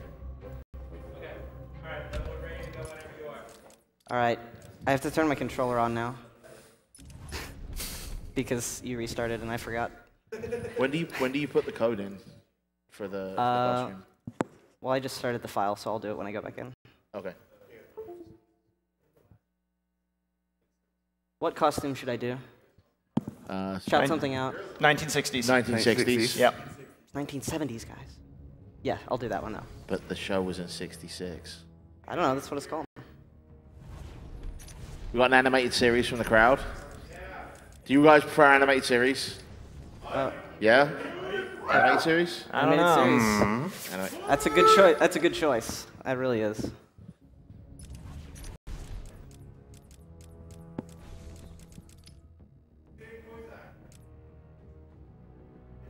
Well, I guess we could go with animated Yeah, if that's what they want. Yeah. All right. I'm ready when you guys are. Ready? All right. On go. 3, 2, 1, go. Hi. So this is Catwoman, Arkham City. What you donated for. The game about Catwoman. There's no Batman here, sorry. You must be thinking of something else. You mean I put this shirt on for nothing? Yeah, sorry, man. Let me just do this fight and then I'll talk, because it's kind of hard. Well, you just gotta get into. All right, that was actually really great. That was a really good first That's fight, like the best it gets. So, all right. Now that they're all taken care So this is Batman Arkham City. You guys donated over, I think, like $5,000 for this bid war. So I think we should get some applause for that. Yeah, big shout outs to everybody who's donated. that was good. Because Capturing wow. Bruce Wayne is so much easier than Batman. So, so this is Arkham City. It's the 2011 sequel to Arkham Asylum. Strange has a great outfit. So this game is it's pretty straightforward, except where it's not. There's a lot of sequence breaking, a lot of good stuff to look forward to. It's pretty broken. I hope you enjoy. But not quite as broken as Origins. We don't talk about that game. It doesn't exist. You don't say the O word, thank you. Yeah, that's a bannable offense. You want to stay on the couch, you keep that word away. All right. Yeah. Speaking of which, we should probably do a roll call before we get too far in. That's a good idea. I am cojosao, or Kojo. I've been running these games for about a little less than a year now, I guess. And I run all of them. Okay. I'm Honorable J. I've been playing Asylum pretty much since it came out, 2009? Yeah, 2009. I've been speed running it pretty much ever since, and City I just recently picked up this summer. So I'm still playing catch up to Kojo and the rest of the guys. Hello, my name is Infinite Mystery. I'm a Arkham Origins player since it's That's tells you what we need to know about Origins, really. Don't worry, folks. We're gonna graduate. He's gonna grow up soon. I'm Bob the Ninja Goldfish. I'm mainly a prominent part of the community. I'm mainly here to just stand in for Robo Sparkle because he's not here like the scrub that he is. Yes, actually, this is a good time to do this while this cutscene's playing out. If we could have a moment of silence for a member of our community going by the name of Robo Sparkle, who we hadn't seen him in a very long time, and we were just tragically we were informed that he tragically got a girlfriend, and we haven't seen him. It's terrible. He's gone. He's gone. It's just so we sad. miss you, man. Yeah, it's just so sad. Listen to me carefully. When they open the door, Does anybody have a hanky? Not panic. Stay close to me. By the way, the game's happening. I don't know if you can see. There's about Wait, 7... we're playing the game? Yeah. Okay. Nah. Oh, the game's playing us. So the game has like this 7-minute intro, where you sort of get to do stuff. Like you can press a button here, and then you instantly take this guy out. And then it gets really slow. That frame rate, yo. Heck. Okay, there we go. We're back. Welcome back. I promise there was no pause buffering going The on controller doesn't work anymore, so I'm gonna okay. I'm gonna go and Broken fix that. controller strats. Yeah, I'm just gonna leave this open. Yeah, I just leave that open. Where is Arkham? It's not on the taskbar. Did Arkham crash? No, the controller wasn't working. Yeah, but Arkham is... Oh, no, there it is. Found it. Okay, we're back. Much better. Thank you, yes. Please. Recovery strats. Yeah, please applause. Applause Something for, you couldn't do in Origins. Yeah, no, the game would just be dead. But seriously, do please make a lot of applause for everything I do, because I really need it. Home run. But yeah, there's like 7 minutes of intro stuff. You get to do some things. But that's the game. Arkham City, thank you for watching. It's really short. Yeah. Oh no, we're on the pinball. Just kidding. Sorry, this is my first time playing. I really don't know what I'm doing at all. So, there's a lot of confusion amongst like less people that haven't looked into the Arkham City as much. That Origins actually wasn't made by the same developer as Asylum and City. Yes. So we're all just really looking forward to the actual third Batman game, Yes. Arkham Knight. Yes, Knight is going to be good. Knight's going to look pretty June 2nd, fantastic. 2015. That's this year. Check it out. Okay, so I we will. start off Penguin's Bad Night with some Oh, pinball. look at that. Penguin's down. Easy. All right, so you counter 3 of these guys, and the 4th guy is an instant takeout.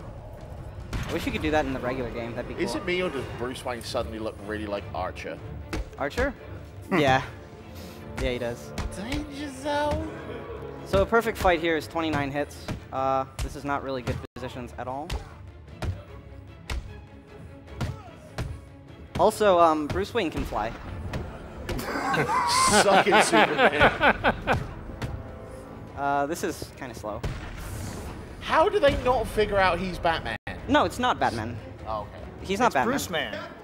Yeah, this is Catwoman. What are you talking about? Down here. I need to get higher. So we need to get higher by climbing ladder. Platforming. This is about as hard as the platforming gets. Alfred, have you got my Unless, of course, your feet So are... I skipped that cutscene or that conversation really fast, and that's because I have the mouse wheel down mapped to the Xbox B button, which is the conversation button. Not exactly. So you just scroll that down, and it skips really fast. And how was that? Like speedrun fast. He knows that Bruce. That slide's kind of hard. Cheater mouse. Yeah. Remember that cheater mouse. No, it's not cheating. You're the one always trying to convince him to pick up keyboard and mouse. You need to stop talking. Yeah. Jay plays with keyboard and mouse. I play with a controller with some mouse on the side. Actually, you'll see it coming up. I use the mouse for gliding because it makes gliding really easy. Yeah, the control schemes in this game are... okay. This is kind of important. Sorry to cut you off. So you can see the regular bat suit here, or I guess, I don't know where the camera is. So, you know, Bruce Wayne suddenly disappears, and now Batman's here. And then, all of a sudden, animated.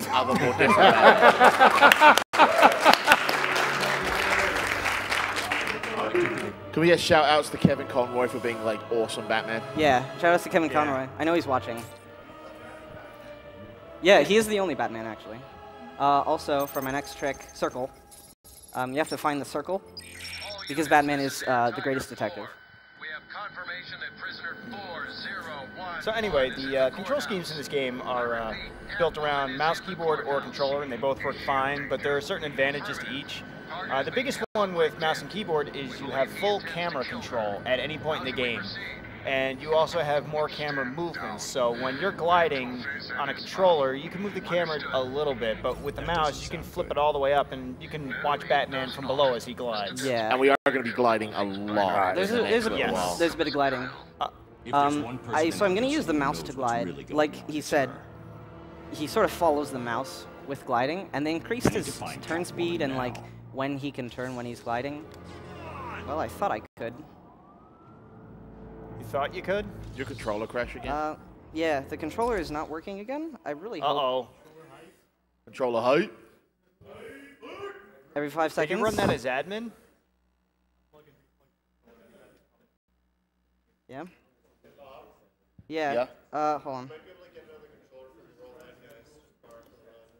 I got a 360 remote here that he could use if he needs to. Those pretty sounds. Sorry? Those will be thank you. preferred. Here it is. His face. All right. Mine? Yes, thank you. All right. Oh, sorry. When's the timer? Okay. All right, so now I'm going to glide with the mouse. Probably because the controller's going to crash. No, mouse is faster. Yeah, and as you can see when he does the dive bombs, the camera is not attached to him at all, so it can be a bit disorienting when you first use it. Yeah. And he steers like the Warthog in Halo. Point the camera somewhere, and he just kind of straightens out. Give me a second. So, this fight... Oh, I got shot. That kills the combo. He's gonna hit me. I just need to do this, I think. You think that the entire crew would stay to fight him? No, only the most elite. And as you can tell, they're still not very smart. No. Okay, so that was a little bit slow. Kind of like Origins players. Oh. Hey, he wisened up. Yeah. Yeah, I started with Origins, never looked I remember walking into that room the first time when I was playing City and going, yeah, this is going to be a fight. And like, oh. And then they all leave. And then there's 6 guys left. So also the mouse can turn the camera much faster, so I just use the mouse there. The trajectory the and bullet then you traveled go back to the will lead me to- controller. Yeah. Shout out to that's Gilchrist from CSI Gotham. That's a cool grapple point. There we go. Hey, that actually might be quicker. We can do another Pheno glide. Don't make fun of me. It's not fast. No, I'm not making fun of you. I'm saying that might actually be faster. Okay. It was a compliment. Take it. Yeah. Here's another cool grapple. So most of the Hold on. skips. Sorry. I just want to make sure I get it.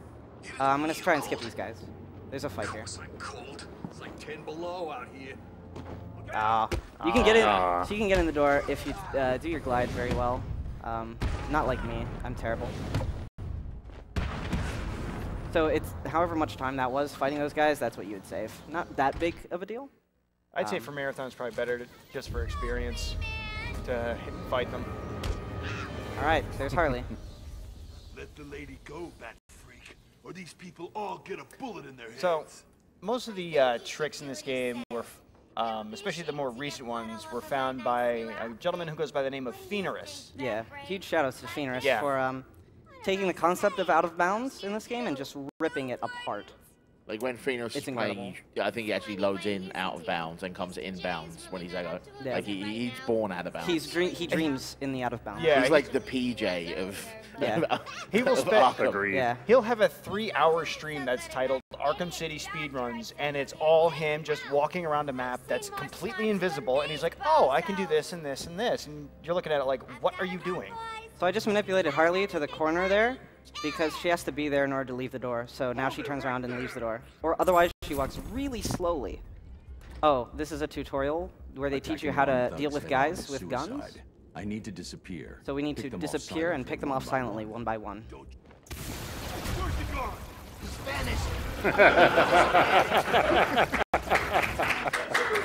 All right, it's better. It gets better. Shout outs to the guy on the right here. Watch this.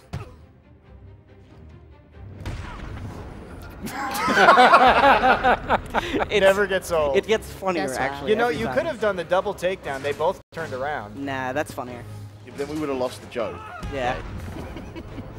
You'll be okay. Wait here and don't make a noise. Okay. There's one last guy. Batman. The room is secure. Here's a glide you can do with a mouse. Well, I messed it up, but you can do that with mouse. Get good. You can go all the way to the door. Yeah, I need to get good, sorry. So I'm going to grab that Riddler trophy.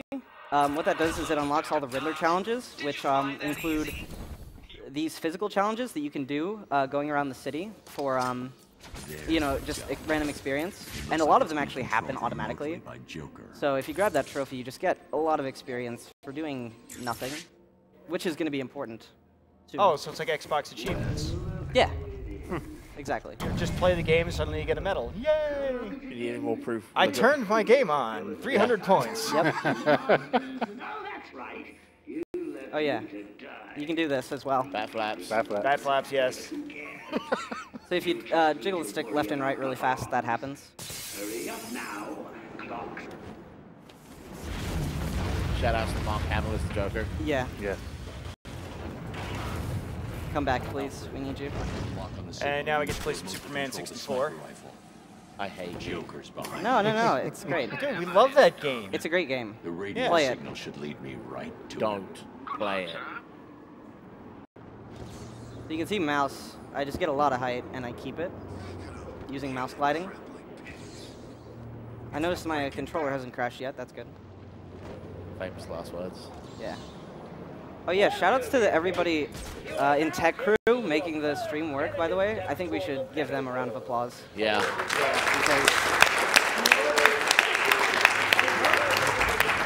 Because there are a lot of electronic things here that break as you look at them.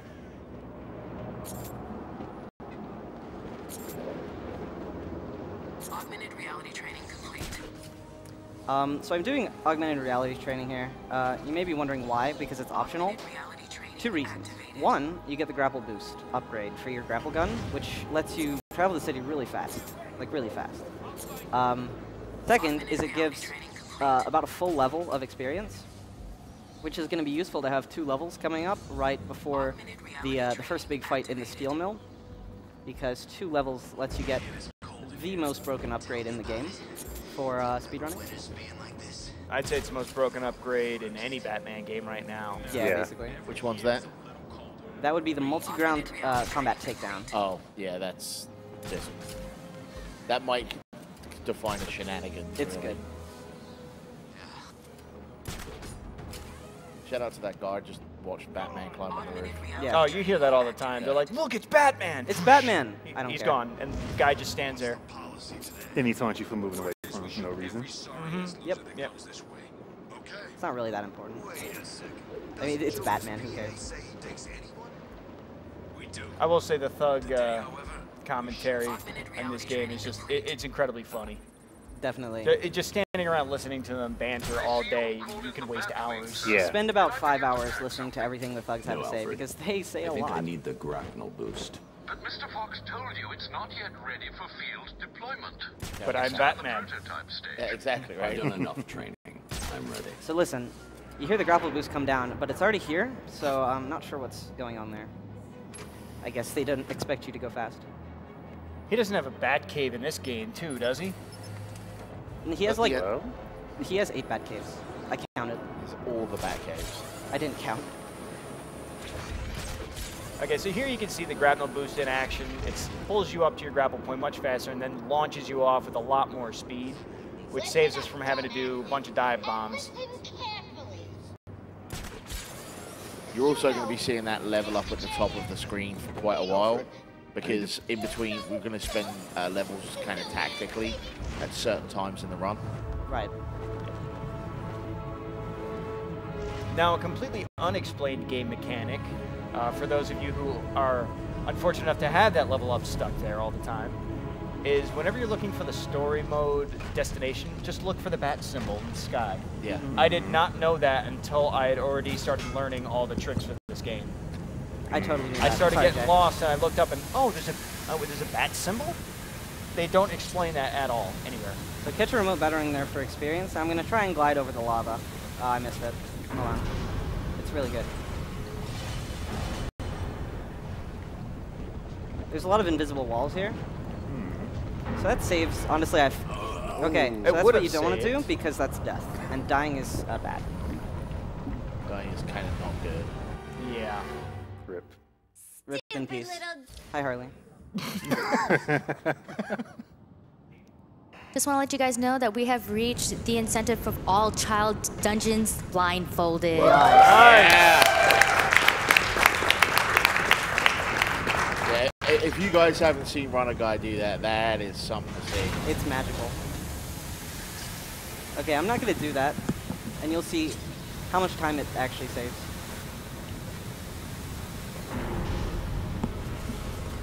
As long as you don't slide into the lava this time. Yeah, that's hard to do. Okay, so that's how much time it saves. Not worth it at all. But I tried to be cool. So that's what I get. I believe that it's colloquially known as swag. Yeah, swag? Swag straps. I'm not familiar. Neither. So I wanted to show everybody how many enemies are here right now. Oh yeah, there's a lot of guys. Bright colors. Was that 58 people? Yeah. Something like that. Alright. So you get Bat Swarm first. And then multi-ground takedown, which hopefully you'll see in this this fight coming up. Yeah, that is just so broken. Shoutouts to really long ventilation shafts. It's the return of Ventilation Man. Yes. Arkham Asylum has more, but this game still has quite a bit of crawling. I remember like the first time I played Asylum when it came out, I spent like 90% of the game in detective mode. Oh, I can't stand detective mode in this game. They decided to, they wanted you to look around at the pretty textures, so they just blank it out, and you're looking around like, where the heck am I? Yeah, who cares about the game, honestly? Alright, so that battering missed. It's fine. So multi-ground just took out 5 guys. There they go. Yeah, that's a thing. Oh, and they're the other 5. That's that fight. That fight's done. Yep. And once again, only Nice the to meet you elite guys. stay to get beat down. So the way the combo system works is every hit usually adds 1 to your combo meter. There are a few that can add 2 before you get the combo boost. And when you normally get to 8x combo, you can do special takedown maneuvers. Normally, Batman starts off with, I believe, the takedown. Oh, check out these guys. Throw? Or just the combat takedown? Oh, sorry, they were looking right at me in case you couldn't tell. Oh, they were? Yeah, well, I didn't even know there were guys there. Look at them. Oh, there they are. Let me just take a moment. Okay. That's about enough. Up. Yep, he truly is the silent Did he try to get back up again? Yeah, he bounced a bit. Yeah. Physics are really good. At Jay 60 has a great FPS. story about physics and Oh, phase. yes. I'll get into that later. Yeah. Okay, so this part of the room has 6 hostiles detected. 1. 2. Yanking. If that guy falls off. 3. 4.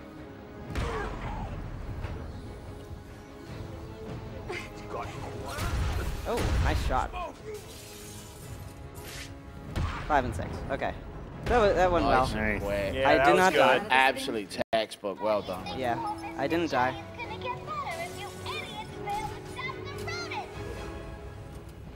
Now, a going theme that you're going to see throughout this is the game wants you to do things one way, but Batman just wants to do things his way. That's because he's Batman. Exactly. He knows best, except he doesn't. Yeah, see, you're really only giving Batman suggestions on what he should be doing, not actually telling him what to do. Oh, I skipped a little. Nice See, roll. at any given point in time, he will do whatever he wants. I skipped a little cutscene there by placing the explosive gel and detonating it while I was in the vent. The guys turned around and noticed me, and that skips a little slowdown moment where it teaches you how to fight guys. Yeah, we or skip as something. many of those as possible. I honestly don't remember what it teaches you. I don't really care. So we're going to go say hello to Harley Yes. right now. Normally, here you're supposed to fight Hammer, but if I'm fast,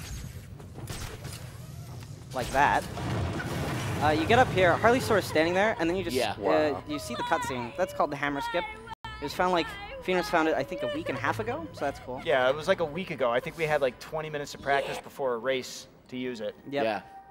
All right, we're back to Catwoman now, who is also animated because you chose the base animated skin. I'd be naked without them. That's what she looks like. Catwoman, you'd think she'd be really fast. No, not at all. She's very slow. She likes to take her time and look cool. Her long animations, that's a good whip. Her long animations really take a lot of time in combat and sort of throw off your timings. She also has a really, really long whip. Yeah, it's really long. Okay. We're nowhere near the This range guy of doesn't. the- This guy of the doesn't want to battery, attack me. of So the- that's cool. Yeah. Of the grappling hook.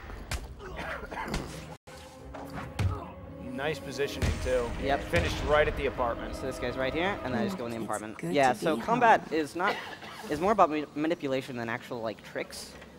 You sort of have to look at the guys, know where they're gonna go, and try and finish the fight as fast as you can. Like finish the fight closest to your destination. Time to find Ivy. Let's hope she's forgiven me. Which can sometimes be a major Of course chore. She has. She wouldn't hold a grudge.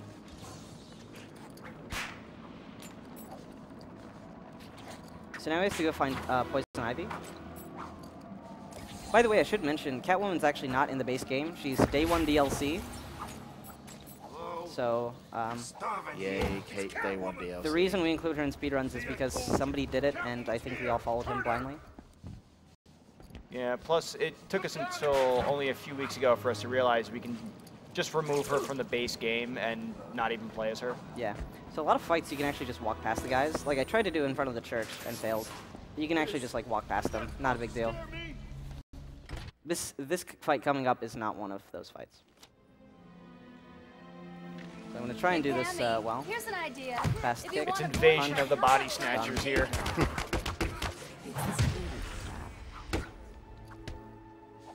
And animations like that are the reason we hate Catwoman. Look Very how slow. long they are. Yeah. There are times you can have a good fight going, and she'd go bust into one of those, and someone will get up and just punch you in the face.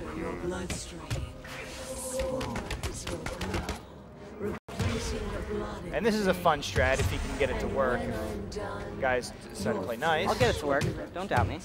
I'm not doubting you, I'm doubting them. All right, I'm not getting it to work. Oh, there he goes. That was smart. That's a new one. I haven't seen that one yet. So you don't want to counter because it's really slow.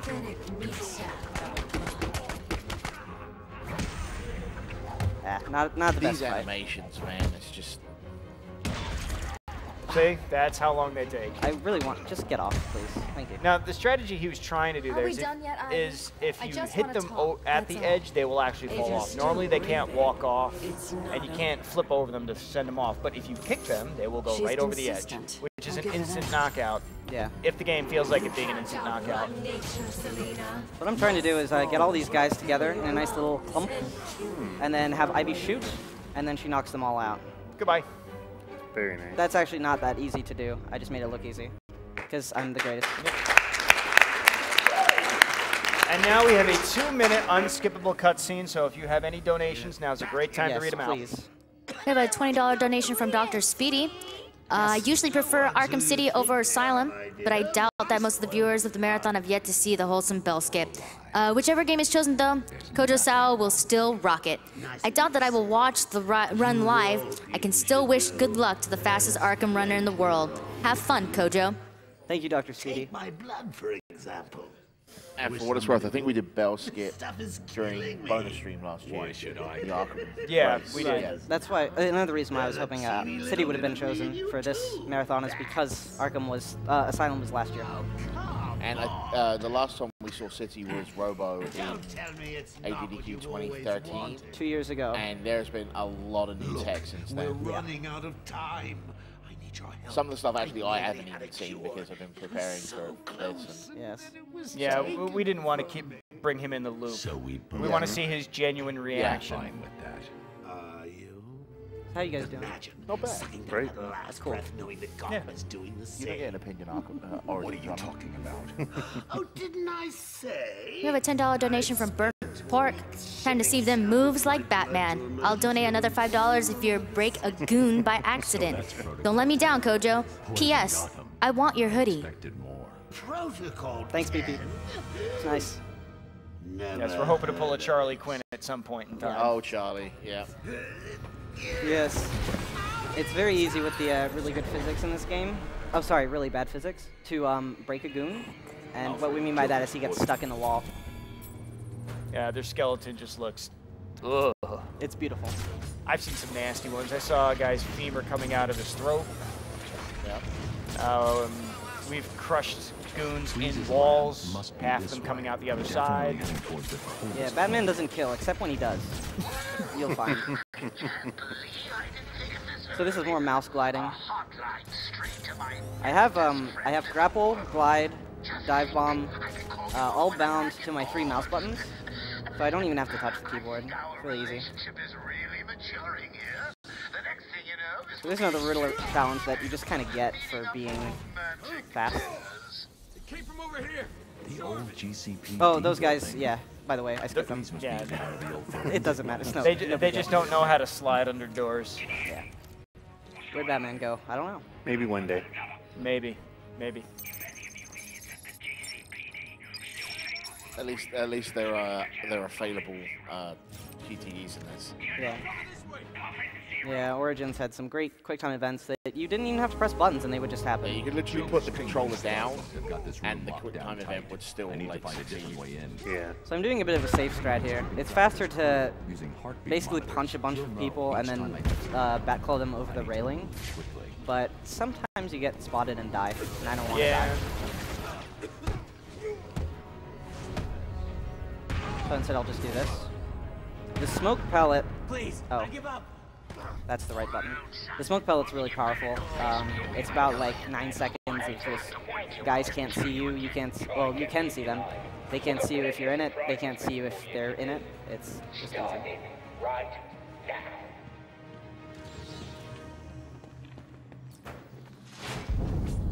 have a $20 donation from Zeto Munch. This is AGDQ is dynamite. The room could use some more hype. Why not throw some high fives in there too? Don't leave me hanging. Quick, quick, quick, quick, quick. Thank you. High 5%. Yeah. I need 6 more, actually. Sorry. Keep the dream alive, rock a high five.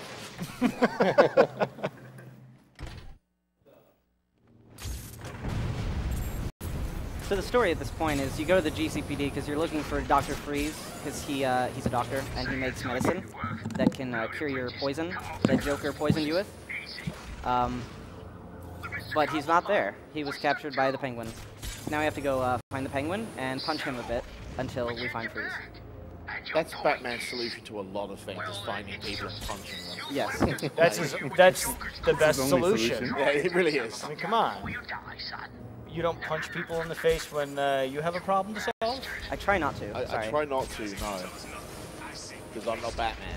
Give in. Well, I'm pretty sure you would if you got a bad cup of coffee somewhere.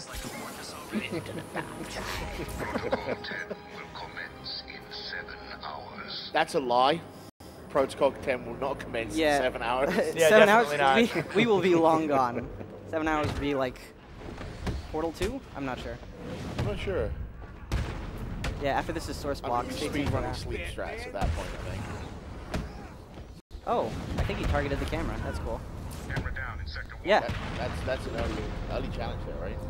Knocking down the camera is 50 experience. I'd rather have knocked the guy down to go fast, but it's fine.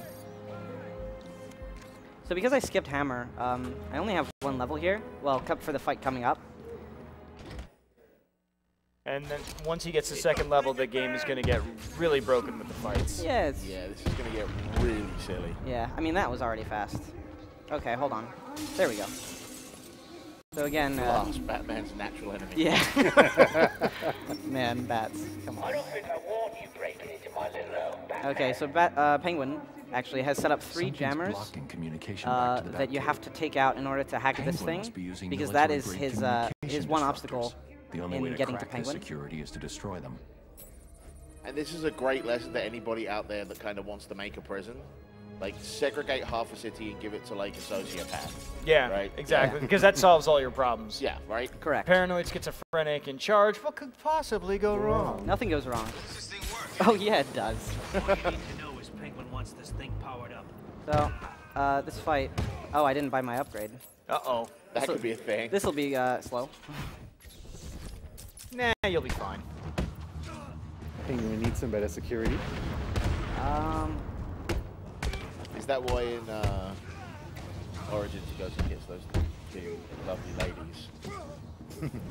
They have like the worst English accents ever. Yeah, exactly. So that was a bit slow. Normally you just take out these guys, no problem. Yeah. Close. The jamming tower has 3 terminals attached. So the jamming terminal has 3 towers attached, because 3 is a good number. Yeah. I mean, they could have just done with 1, and it would have been great. It's the standard like, video game. Correct, yeah. Yeah. Yep. There's boss fights you'll see later that have 3 of things. Alright, these guys are, I'm going to try and do a double takedown on them. If you sneak up on them like that. That's actually sort of hard because... That's really well done. Because sometimes they see you and then they both turn around, they both have shotguns. 2 shotgun blasts kill you, so they just go 1, 2, and then you're dead before you can even blink. Yeah, if they spot you, it's like almost instant. Yeah, the other 2 guys here, they just, they look around. Where'd Batman go? Oh, see ya. Yeah, so this game definitely borrows from the old NES hard games where they don't really tell you where you have to go. So we had to find the 3rd jammer, and the only hint you get is Batman says, "Oh, sounds like it's underneath Arkham City." So you have to find your way underneath Arkham City. How do we find our way underneath Arkham City? Well, through ceilings, of course. Oh. You find your way under Arkham City by going up under a ceiling. Yeah, so now we're underneath Arkham City. No, everything's fine. This is fine. Yeah, this is the intended strat. Yeah, this is. I called Rocksteady. They said this is perfect. Yep. So now we're going to hit several loading zones on the way to make sure that everything loads properly. These are textures, by the way. They're not actually real buildings. Yeah. Oh, look, there's the subway. Check out on the right the signal tracker that says about 350 meters. Oh, there it is. Oh, I got those guys again. I did that in practice. I've never done that before today, or before this week. So this guy is kind of looking around.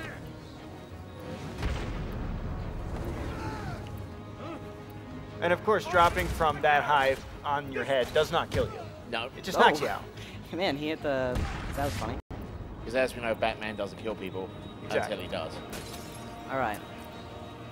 Yeah, you learn quickly. Batman also gets very bored.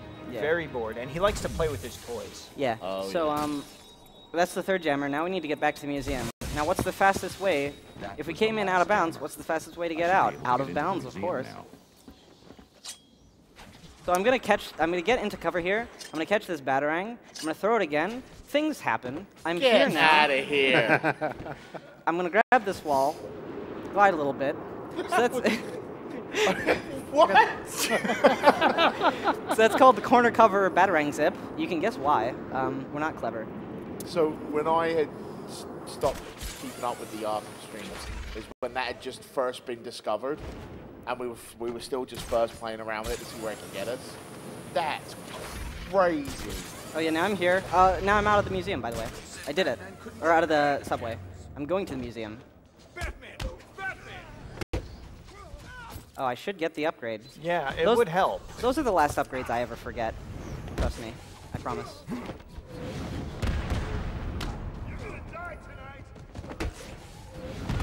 That guy's still up. No, he isn't. Okay. There's another Riddler challenge I got for doing nothing.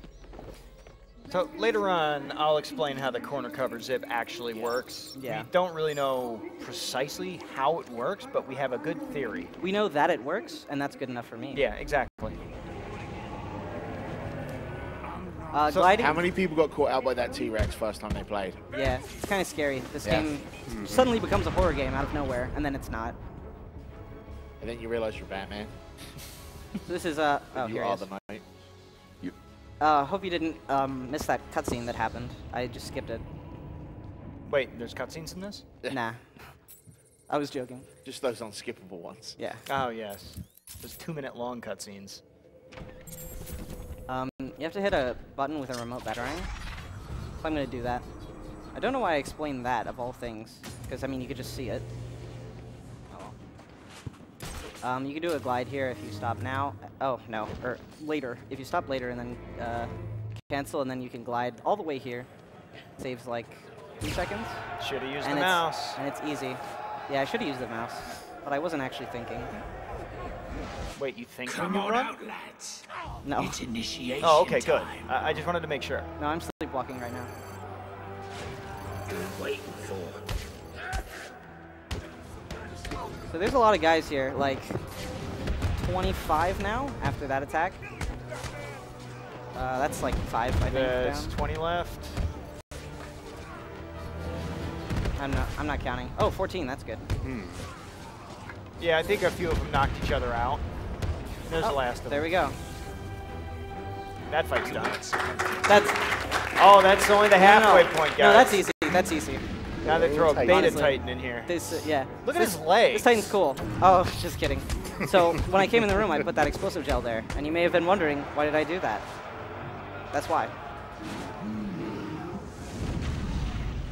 So you have to get on this Titan for the other guys to come in the room and like progress the game. But then the fastest way to get off him is just spam that shockwave attack.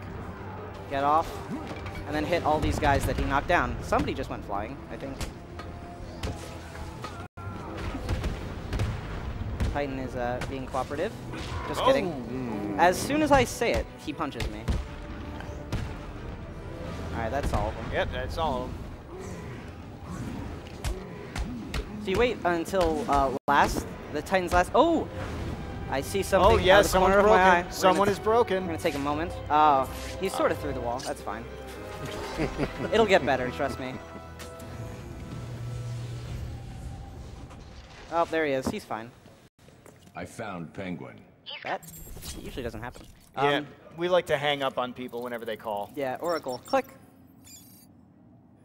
Jurassic. Yeah. The passwords in this game... That's the wrong button. That's muscle memory, thanks. The passwords in this game are fantastic. The password in the Natural History Museum to the next part is Jurassic, all caps. No security. Even Facebook tells you to use a better password than that, I think. Make you change it every month. Yeah. Okay, now the infamous pond room. Now there's a nasty rumor going around that there's a shark in this room. Somebody said there's a. I don't believe that. Somebody said there's a shark here. It's yeah, I mean, really I've funny. been playing this game for months and I have never seen a shark in here. Has anybody ever seen a shark in this room? Please. No. No? See? Yeah, so whoever told me there was a shark, you need to go. I had an argument in my stream for about an hour with one kid who kept trying to tell me there's a shark in here. Yeah. I don't know. So I'm going to skip one of the triggers by gliding here. That's not good. Not far enough. That's good. So you glide off this wall. You glide over a trigger that supposedly brings a shark, but that's not a big deal. Wait, we skip a trigger there? I thought we just did it because it's fast. Well, yeah, it's fast, but you know. Yeah, because those little pontoon boats are slow. Can it be both? Yeah, it's both. Why not both? Well, it's news to me. Let's see if I can sneak and get this guy instead of. And I love how they're sitting there in ice, and as soon as Batman touches them, it just falls away. Yeah.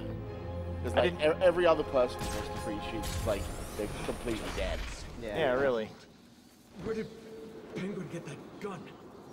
He's still. By the way, if you touch the frozen water, it's instant death. By the way. Yeah. Something kills you. I don't know Batman can't swim apparently, or he just goes in a hypothermic it's shock. It's not a shark. It's not a shark. I just want to emphasize that. Maybe in the 5th game you'll get a skill build or something. Yeah. That's some kind of computer thing. Yeah. He's got an iPad. That's and guys. fight done. Yeah. That's why those 2 upgrades he got last or make the fights over. So broken. Yeah. And now we come to the sickle fight. Yeah. So you may have seen. Oh, you didn't see Hammer because I skipped him. Right. I did the thing correct. So this is Sickle, his brother. It looks just like him. They're Russian. Yeah, they're big Russian guys. Shoutouts to Russia. Don't worry, Mr. Hammer was unimportant anyway. Yeah. I shall slice you into pieces. Very good. It's a weird thing he targeted. He's targeting the button to make Mr. Freeze talk.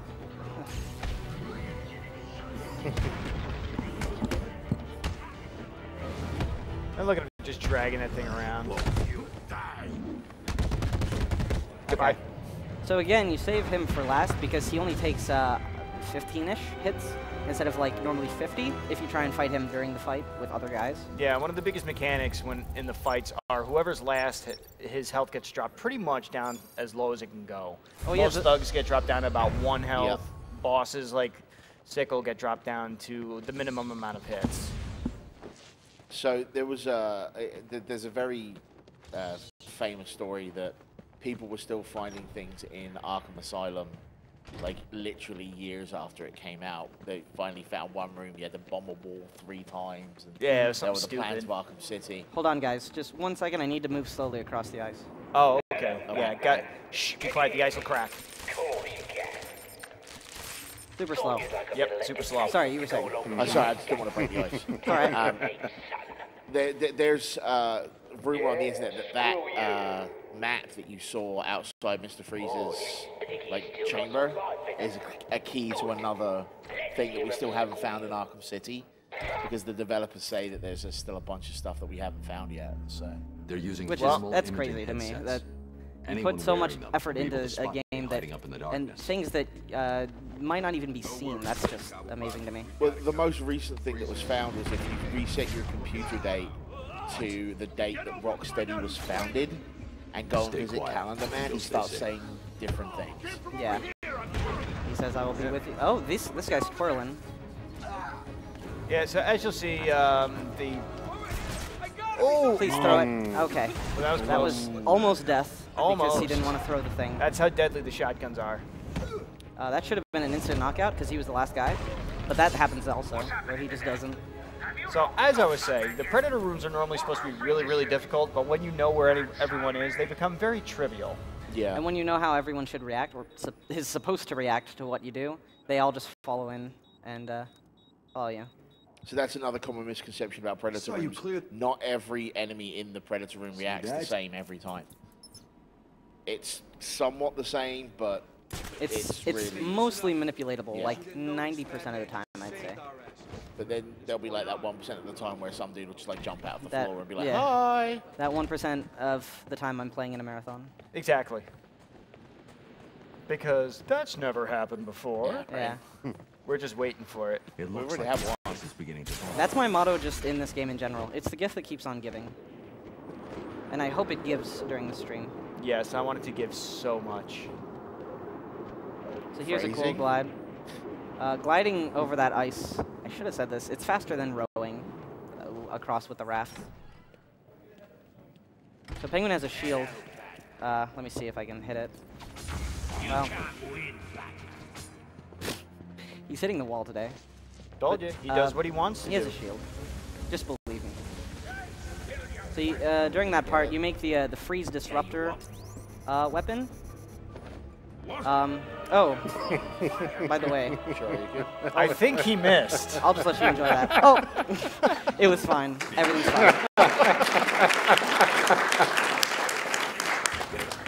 Batman defeating the Penguin with his sheer personality. No, I think that By was the his way, body odor. There's a swamp monster in the basement. Okay, You can actually, the strat here is to heal the boss by shooting electricity at him, because you actually have to destroy these 3 electric plates on the ground, and if you heal the boss like that, they don't heal him, and you can destroy them. So that's it. So what he did just there is he used the electric gun to take the boss's health back up, so that they wouldn't re-trigger the health stations. Well, basically, when they're healing him, they have electric bolts coming out, and you can't get near the panels. Yeah. So well, you can get near them, it's just harder than healing him. Healing him's like yeah, it's much harder. And now he's on fire, because fire makes everything worse, right? Right. Fire good! Fire good! Sorry. Fire! Fire! I had to do it. And that's Solomon Look at that Grundy. health go. You can see healing him. You can still heal him even when you finish him off. Let's finish him.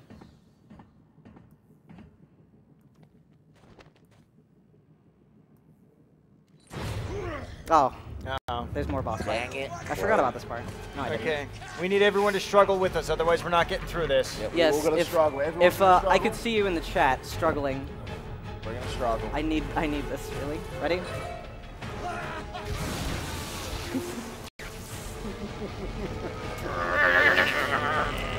Struggle. Yes! I couldn't have done it without you.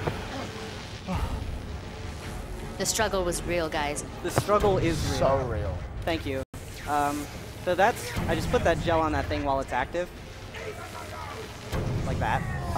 There's a point where the electricity hitbox that hits you is not quite as big as the actual pad that it's supposed to be, you know, protecting. So you can just do that. And this is the one instance where Batman can kill someone. Yeah. Because he's already dead? Yeah, because Grundy's apparently dead, and Yeah. he'll Again, be not carnated, a little stronger later. Batman just kills, I mean, he doesn't kill, except when he does, and I guess now is when. You can slide under these grenades instead of running around like a goofy bat. The Penguin really thought that would be a defense? Oh, man. And there ends Penguin's bad night. Yep.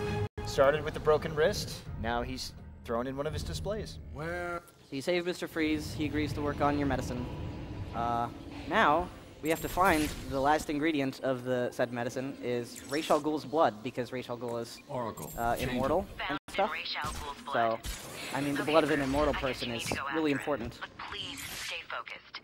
Don't let her get in the way again. So coming up is more fantastic out-of-bounds stuff, just to prepare you. Yeah, you're supposed to chase a ninja with a tracker or something, but again, Batman doesn't want to do that. Wastes a lot of time. So we need to get the line launcher. I see you have sent a data. I'd rather go in that building. Yeah, this building's really good. It's really good because you can corner cover and remote batarang. I think you can see what's about to happen. What? Where'd Penguin go?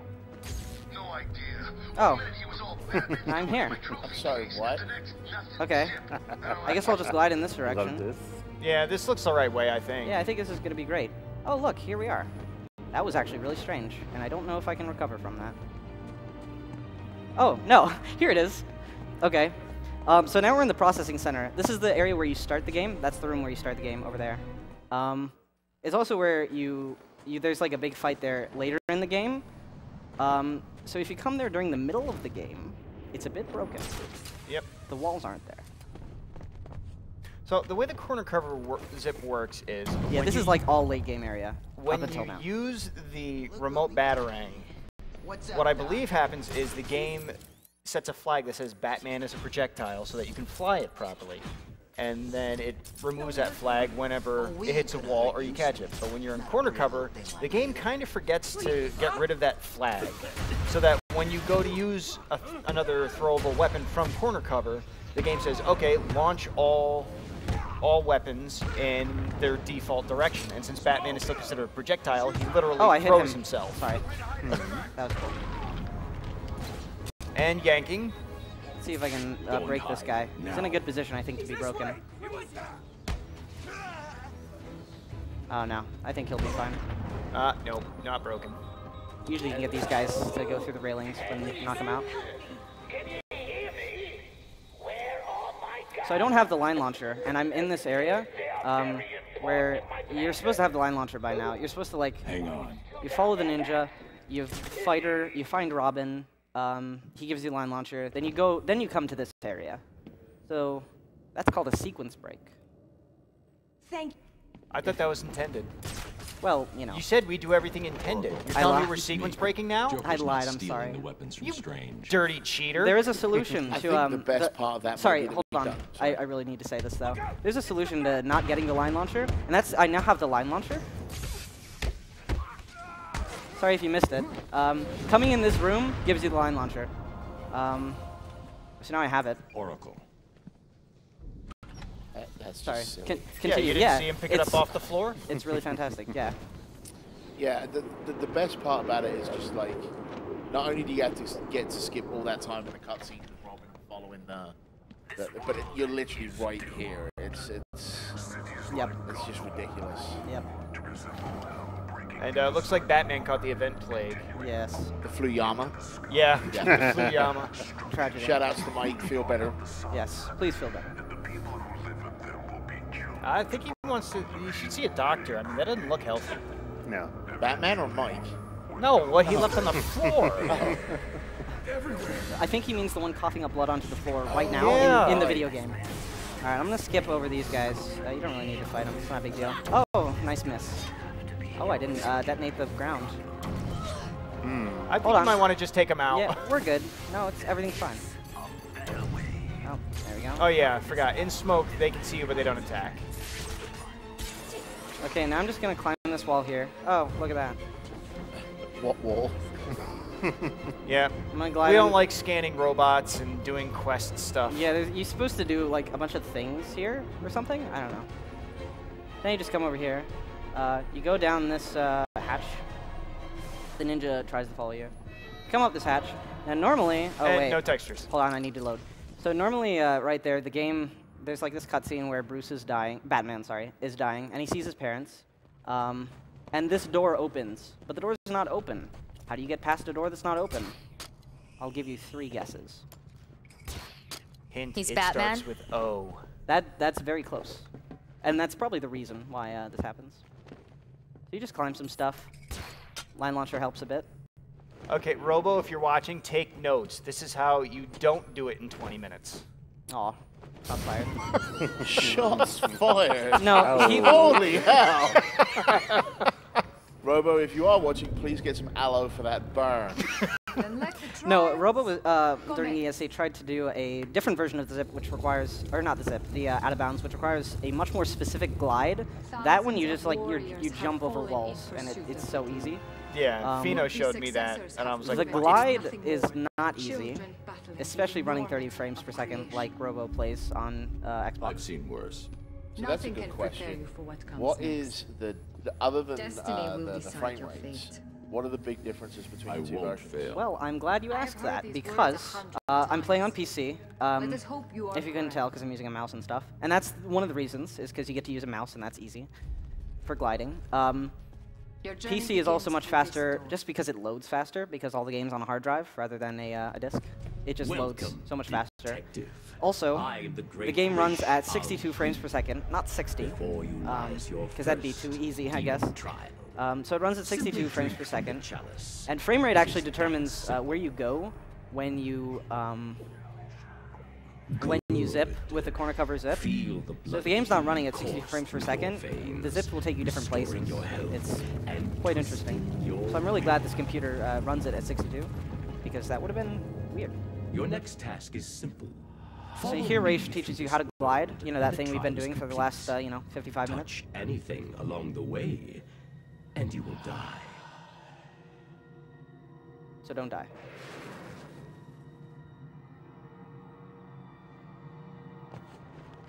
I couldn't do anything there, by the way. I was trying. Batman's cape is very shiny when he's animated. It's all that cell shading. Yeah. Those dynamic god rays coming from the sun. You are strong enough to lead my forces to save. I think there's a. Yes, don't look too long in the sun. Us gamers might burn up. Hold on, I think there's something we can do. Let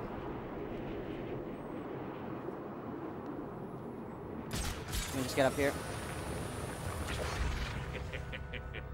What could you be laughing about? Enemies? Oh. Shock and horror.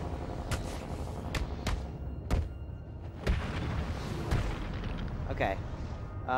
There's God rays. The one I have searched for. I'm gonna try it. Bat flaps. Bat flaps. Yep, the flaps. It doesn't waste any time. You have to wait for him to do this thing. Actually, it does waste time because I took a while to do it. You can fall in this hole like right when the animation changes. I'm just gonna fall. Sometimes that happens. I'm not really sure why, but it's cool. You have to land here in order for the next pillar to 600 years to happen. Imagine the good that you could do with such a gift. To activate. That's what I'm trying to say. I can see your body is becoming Wow, weaker. that thing is really low. It is really low. I'll have to wait another second. You to drink will only keep you alive. I've never for seen a it few that low. more precious hours. It is time for you to make the ultimate decision. So you have to wait for that platform to be a certain height. Otherwise, you cannot get enough height to get over these obstacles without Batman just suddenly burning up. And as you can see, it does take forever for the grapple trigger to become active. There we go.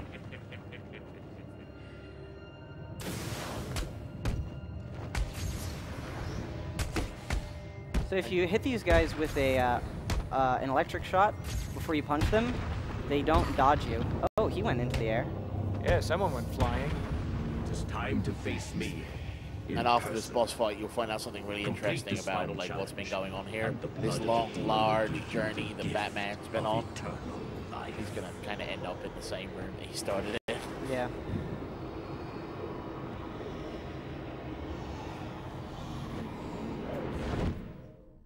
Don't forget to send us donations if you want to get a chance to win a Mad Catz controller for PC and Android.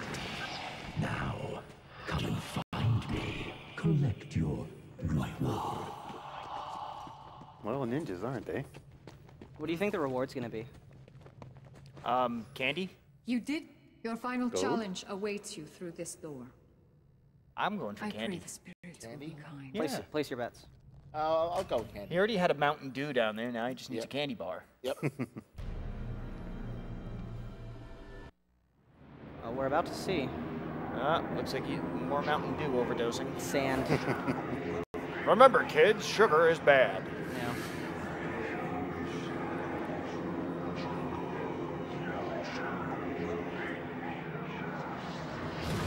Oh, it's a boss battle. Free flow, free flow, free flow, free flow. No, I'll get it the second fight. Just making sure you don't forget. I'll get it the second fight. I know how to speedrun a game, kid. Thank you, though. Well, you forgot it before. He is faster than you, Jeff. That is true. You cannot beat us. But he seems to be playing more on my level right now. You He's taking quite a lot of hits. Excuse me? Oh, I'm sorry. Did I say that out loud? Do we need to do a relay? I'd love to see you do it better, seriously. Haven't seen it yet. It's okay, we're actually friends. So I kind of forgot how to time this, it seems. There we go. That was slightly too soon. You get up right in his grill and just shoot him at the right timing. Excuse me. Yeah, taking hits on this fight is pretty standard for Raish. I'm gonna He's get free flow constantly focus. throwing swords and shurikens at you, and you're trying to aim that thing, and yeah. Yeah, I'm gonna play the second part a bit safer because I lost so much health. Shoutouts to a certain boss fight in Origins. Yeah. that they totally didn't copy. Told you not to bring that word up. you might as well just get off the couch. We are fated to rule this Take your earth, dignity to with wipe you. it clean of the scum Look at security of humanity. to Only we can haul do your this. butt Oh outside. yeah, you can control the camera here. My father is runs old. His Origins. time Why is are we not throwing him out? Ours is just beginning. Because he's trying to Take play his City. Oh, okay. Kill him. He just You are Accept trying. your his, death. his computer can't handle the awesomeness. Accept our destiny. We'll have to get him an upgrade. You know I can't do that, Talia. Then, beloved, you will have to die. Wait, die? What? What did she say? Yes. Yeah, sorry. Okay, mouse wheel up is bound to counter for that.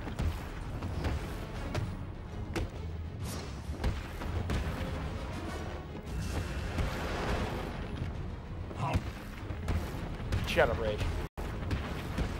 And you'll notice everything seems to be going a little bit slow because when you get free flow focus, after you get up to, I believe it's a 12 or... What?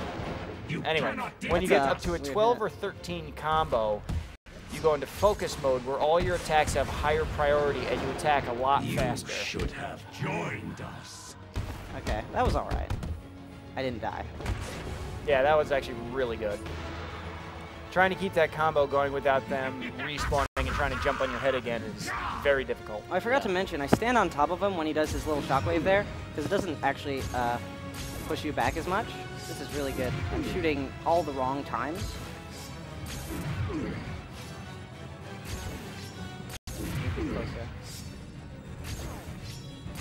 I blame the screen tearing. Oh, clutch. That's pretty That good. is clutch. That was like two more hits. Oh yeah, this is a cool thing you can do if you have a really good mouse, like I do. It's the bat shuffle. The fight won't continue. The fight won't continue for as long as I do this. So I can do this for all days. But I guess we should probably beat the game. That's He was swagging like a boss there. Sorry? And the scary thing is, there's a theory that that is faster than normal running. No, I timed it. It's not. It's okay. False alarm. Thankfully. Yeah. Because my mouse wheel has taken enough abuse. Yeah. Gotta stretch. What are you doing? All that scrolling. Listen Check to me, out detective, that plot twist. and listen well. You will Those tattoos kill look pretty me. cool. Look, I could be some League of neon Assassins, green ones. Because if you do Is that what not happens when you join overdose us, on Mountain Dew? I will kill the only person you have ever loved. This wasn't part of the plan. What plan? Yeah, I didn't even What are you catch talking about? What plan are they talking about? Dude, I don't even know. Is there an actual story to this? Like, why does he wait for him to get the batarang out? He's clearly planning something. Yeah. Just stab her. And there's a famous Batman punch to solve all his problems. See ya. Okay, so coming up is a sort of hard trick. It's more out of bounds. What do you think it was? But it's sort of hard because I have to do a bit of gliding. I have to keep a little bit of height. Sorry to And I need to do it all blind, as in, you know, I can't see the architecture. So I'm going to climb this thing. Sort of looks familiar. Ration his forces are based on Because he never scanned the robots, the door that exits out of here is not open. Yes. This is the only way to get So back. how do you get He's been over using an it for open door? slowly Out of perfecting the process until he was even able to bring himself back from the dead. And you took some? So there's He like a forced me big to. wall to my right. You can't Small see it. doses Neither can I. appear to heal most ailments, but it's there. even the small amount I ingested had a few nasty side effects. There's like this really long hallway Prolonged here. I exposure think I dodged the thing. driven Raish over the There's edge. like a big wall right here that I just climbed. And I'm going to climb, No, get effects down are a little bit. temporary.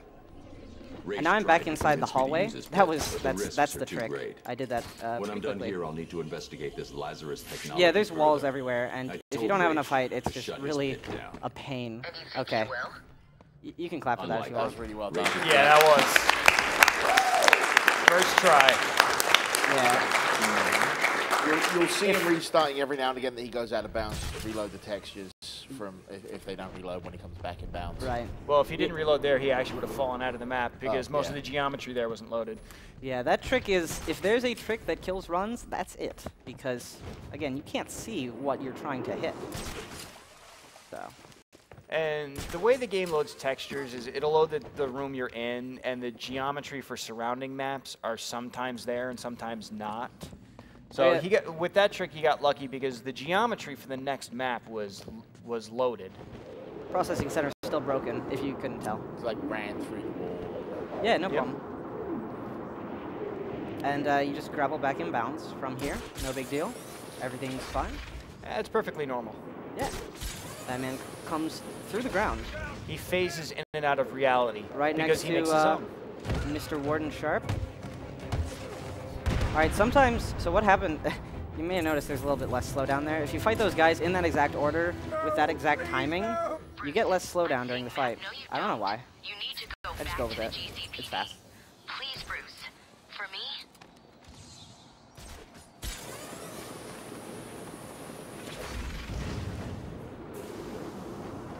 Now we actually have to go find Mr. Freeze, and what I'm going to do is I'm going to ask that everybody go to my my Twitch channel, twitch.tv/cojosao, go to my chat, and I want you to post your best Freeze puns. And if Bob here, and what's going to happen is Bob is going to is going to read them off, the best ones, I guess. So give me everything you've got in my channel, not a GDQ chat, because that's really fast. By the way, there's a fight here. Best fight in the game, yeah, hands down. And while Freeze is happening, I really hope there are some good there's some good Freeze puns. You are in my world. Oracle, Freeze is attacking me. Get me the telemetry feed from his suit now. No problem. Bruce, remember what happened last time. Don't try to take him on in a straight I destroy that statue because sometimes the game soft locks if Freeze himself breaks it. Data's ready. It's totally, not totally random. It's sort of random. We're seeing quite a few here. Yeah. There's no glacier runner than you. Thank you. Chill out. I'm so chill. Freeze. A lot of the ones from the movie here. Oh. What killed the dinosaurs? The Ice Age. Get it? I don't. So this fight is a series of combat takedowns. You're not supposed to just fight them straight on. And every time you use one combat takedown, you can't use it anymore. So you can only get it once. Except for one that's kind of glitchy. Yeah. There's one that you can't use, or that you can use more than once. So we have these set up. I did that in the wrong order. Uh-oh. I missed the drop takedown, so I'll have to do another one. That's fine. Yeah. It's time to put Mr. Freeze on ice. Yes, it is.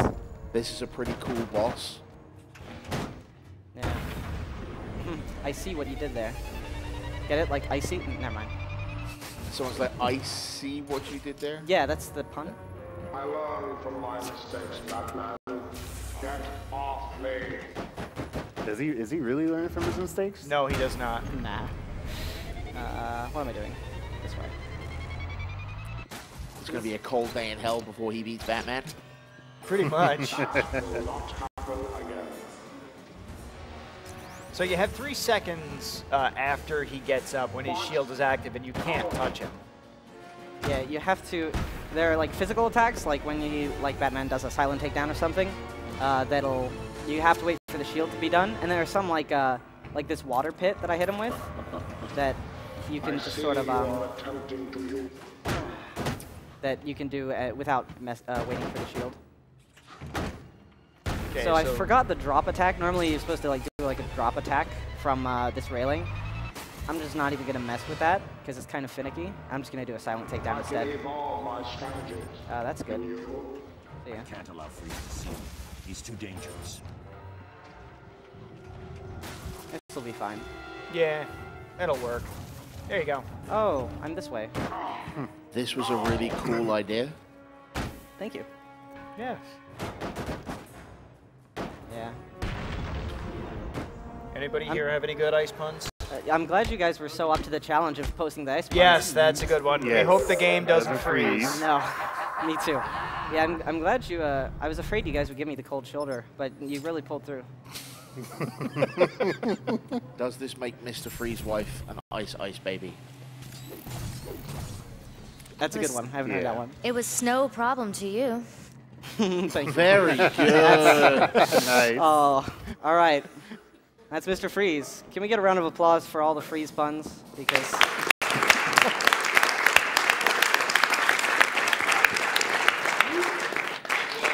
shout outs to Arnold Schwarzenegger. I'm afraid Miss Vale will soon be leaving the airwaves. Airwaves? Oh, get it? It's a missile. Pun after pun. Yeah, this game just doesn't stop. You should have flapped for her, man. You could have saved her. Nah. Now I have to go save Vicky Vale. Batman flaps for the ladies. The ladies love bat flaps. Yeah, I'll flap for I'll flap for Vale. Notice how she recovered very fast in order to give her another news report. Yeah, that helicopter crashed pretty well, and she's alive. That's really good. I remember, like, right at the beginning, this game was being run, finding the route for these snipers was just a pain in the butt. This is Vicky Vale. I repeat, this is Vicky Vale. I don't remember that. That And was she's easy. still screaming about snipers that are no longer even there. If you can hear me, this is Vicky Vale. Flat I'm running out Vicky of Vale. That's attractive, right? What? No soft landing? You should be safe. She does have to be the dumbest reporter because she mentions, "Oh, our mystery caller was correct," and then Joker comes on the line. How do you not recognize that voice? Yeah. Video game logic. How do they not work out that Bruce Wayne is? Oh wait, it's Bruce Wayne. Wait, what about Bruce Wayne? I don't know. Okay. Wouldn't it be like crazy if Bruce Wayne was Batman? Yeah, I know. Yeah. Insane. We'll never know. No. Wait a minute, wasn't it 7 hours like 30 minutes ago? Yeah. Yeah. No, there's no problem at all. Someone has an odd sense of time. Oh, I'm glad you spotted me. Whoa! I figured you'd have a little more fight in you. I kind of wish we could get that in slow motion. Yeah. I need a gif of that right now. Oh, now we have to do all this again. Only this time without music. You should be safe. Whoa, deja vu. That was completely intended, honest. Yeah, totally. Yeah, we just wanted to show off crazy physics. Yeah, it's actually all RNG manipulation. Yes. You're now at an RNG of what, about 7 or 8? No, that was more like an 11. Oh, okay. 11 RNGs per hour. Yeah, these guys won't see me now because of the 11. Protocol 10 will commence in 1 hour. Alright, I'm not even gonna mess with these guys. It's faster to try and grapple boost off that little ceiling there, but you know, if you get spotted, you get your face blown off. Yeah. So this area is covered with snipers and other stuff, so we're just gonna avoid it. We're gonna take the secret entrance. Yeah, there's like a bunch of guys with guns guarding this door, and it's like, you don't even, it's just so dumb. Why would you even do that? Oh, they actually hit me. Oh, yeah, you got shot right in the face. Yeah, that sometimes happens, usually. So now we gotta get back inbounds. Yeah. So just, you know, just glitch back into the game. No biggie. Yeah, perfectly fine for Batman. And now you'll notice one thing I'm going to come up to as checkpoint restart, even when, you know, the entire level's loaded. And that's because the game still thinks I'm in a, an encounter with the guys outside. It still thinks that, you know, they're following me or whatever. So you just do a checkpoint restart there and everything's fine. Don't blink, by the way. Fight done. Yeah. Oh. See. Good evening, troops. This is General J. Explain to you what's going on. What's the bat doing here? As you can see, I'm looking much. Boy, that guy looks pretty cold. No, not more. We stopped doing that, Jay.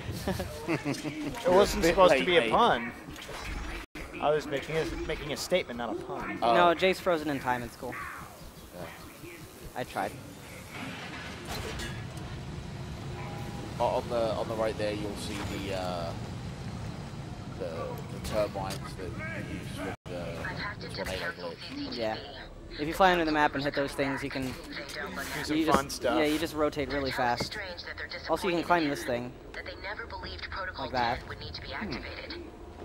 skips like one thing. Oh yeah, and I also threw remote battering to open that door from like behind this one because it's faster. And there's a gap in the ceiling.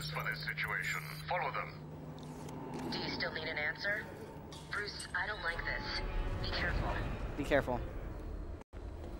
All right, you remember this doctor that I saved earlier? Stacy Baker. Oh, there she is. You can actually shoot her if you counter her. You just shoot her. We really don't like that doctor. It's all right. And it's fine. It's fine. That's physics. Everything's good. Yeah. Best friends. Batman doesn't tend to take kindly to people trying to baseball bat his skull in. Oh, that guy stayed alive. Who's screaming? I don't know, some guy over here. Don't ask me. That dude's so close to being broken. Hold on. These And guys are yanking for the win. Yeah, this guy's not cooperating. World's greatest detective. Well, that was terribly disappointing, wasn't it? Yeah. Perfect line. Shoutouts to Joker for knowing what's going on. Sentient game. And thanks Phoenix for this one. Yeah. That. Oh. Ooh. Hold on. We can still save time if I do it this time. We're still saving time. It's cool. Yeah, we're still good. Oh, there's a sniper down there. He didn't see me. Oh, wow. Yeah. That was insane. Yeah, it's not. Oh, it's easy. It's a dumb thing to mess up. See you guys. I'm still kind of processing that because that wasn't a strat when I was watching. Yeah, it's that's one of Phoenix's additions. Yeah. Okay, you can knock down these guys, and then those guys down there. There's 3 of them. You know, they see you. And because of that, the game actually locks the door and expects you to finish the fight. So, I guess we'll finish the fight. Okay, fight's done. Fight's finished. Yeah.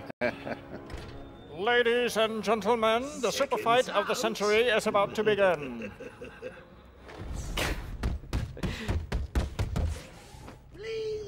And that's it. Yeah, That's the super fight. yeah. That's it. That's the end. What about? No, there's Ding, some ding, more. ding, ding. All that's mean is like referee Mills Lane Celebrity Deathmatch.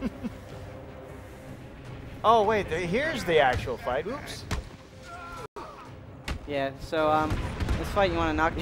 He bounced. Battering Joker in there. Yeah, but Joker dodges it.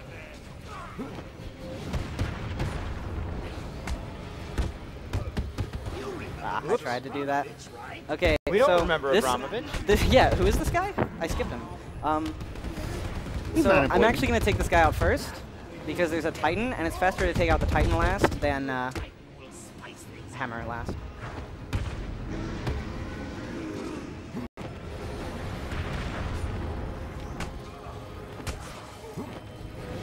Oh, that is dangerously close. Oh man. Wow. No, it's fine. Oh, that was a weird way to kill the combo. Excuse me? No, hit him, please. He's right there.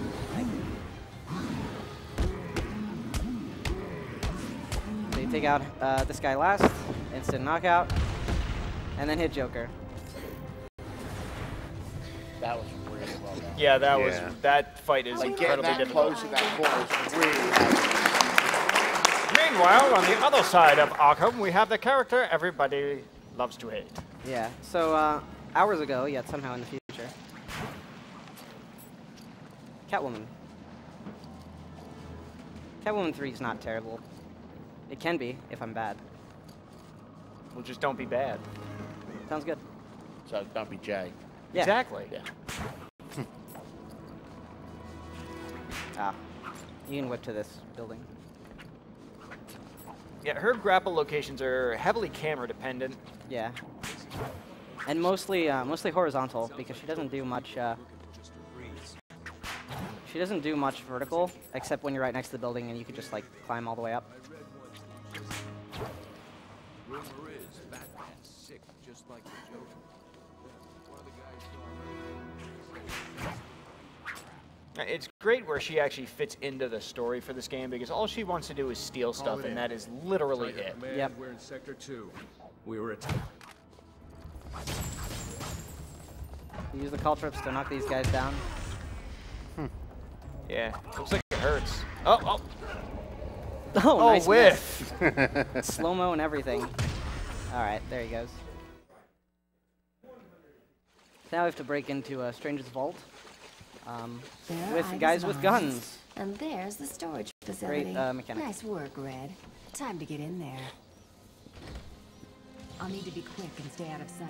One wrong So move first and you have the to door steal station from 3 of these guys, vault will be locked like down. that, without being spotted, like that. I don't know if you can see on this camera here. You can actually see Catwoman right above these guys' heads. I don't know. Just on the right there. I'm not sure if the res is high enough. Now, one of the hints they give you if you keep failing this mission is Catwoman can run around completely silent, and thugs, as long as they don't see her, they will never hear her. Right. He has silent footsteps, no matter what you're doing. Yeah, and these guys must be completely deaf because the sounds of chain link fence that's on the ceiling, shit rattling, does. Okay, I actually whipped him. The camera didn't fully come out of the vent, and because of that, the guy didn't see me. Because the camera really controls a lot of weird things. Like if you're spotted or not.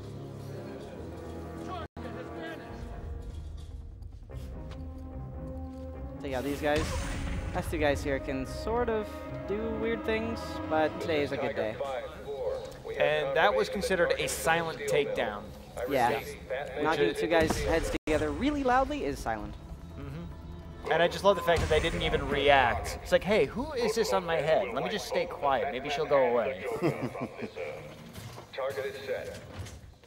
Alright. Looks like this kitten's got the cream. He said he was going to start an hour from now. Like Yeah, he 5 did. minutes ago. Yeah. Well, we already established that he's not right in the head to begin with.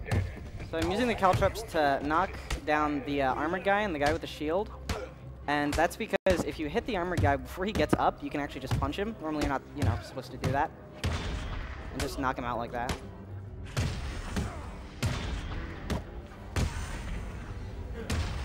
That's actually the fastest way to fight with Catwoman. Yeah. Just punch. No funny business. Batman is down. I repeat, Batman is down. I don't remember seeing that. Nope.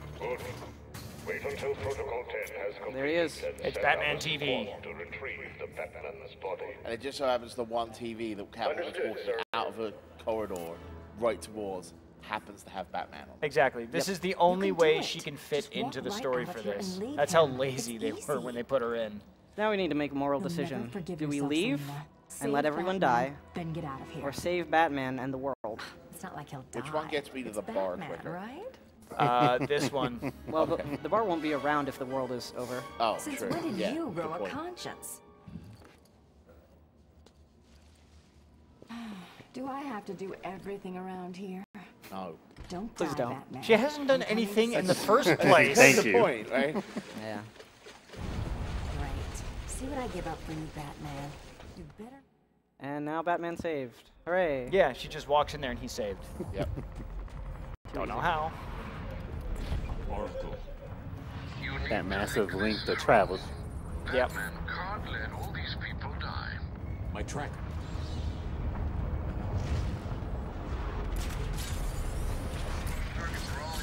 So I'm actually going to switch to the keyboard completely right here, so that I can scan these helicopters. And still use the mouse for the camera. Yeah, this is where the mouse really gives an advantage for this, because in order to scan those, you have to keep them in your camera view. Yeah. And you cannot get these kind of camera angles with the controller. Yeah, it's just not possible.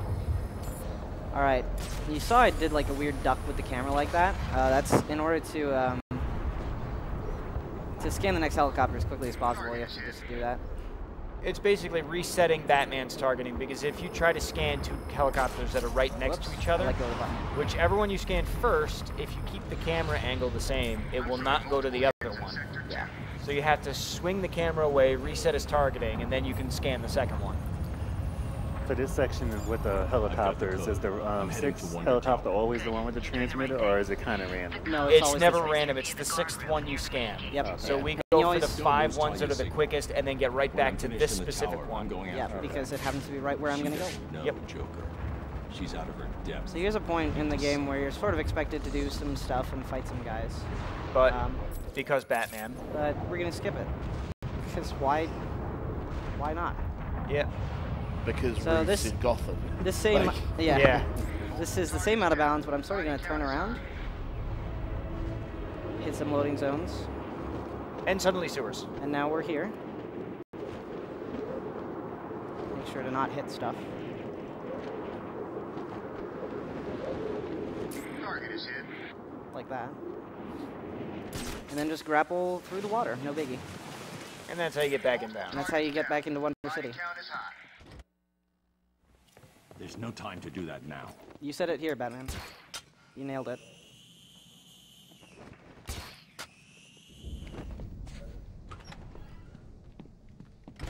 So this was the ultimate destination where we were going in the first place. But if you do it normally, it forces you to go through Wonder Tower and a bunch of cutscenes, stuff we just don't want to do.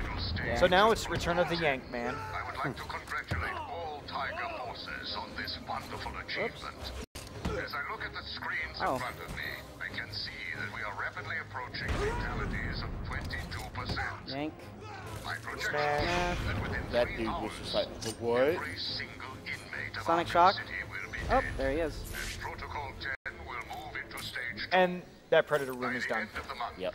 Make sure I actually target the thing. Keystone and Metropolis will open. Each model Find the after right Arkham City. password. You should all be proud of your part in this. We are the solution this world needs. We are the future.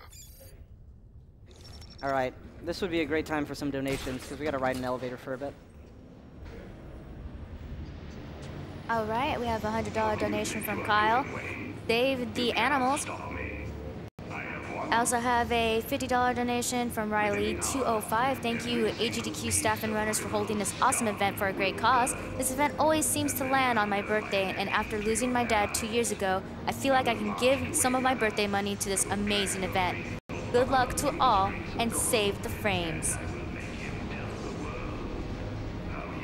A $55 donation from Lakem. Watching Kojo crush Batman will be almost as fun as watching Batman crush cancer, since obviously Batman can beat anything. With his fist. Yes. $10 donation from Robo Sparkle. Stop mentioning Beta Man. It's not a non-canon and it breaks the PC. Also, seriously, Bat Tornado 2.0? Shout outs, Robo. Yeah. Yep. Yeah. I don't think I won't have time to show off things at the end of the run because of the schedule stuff. But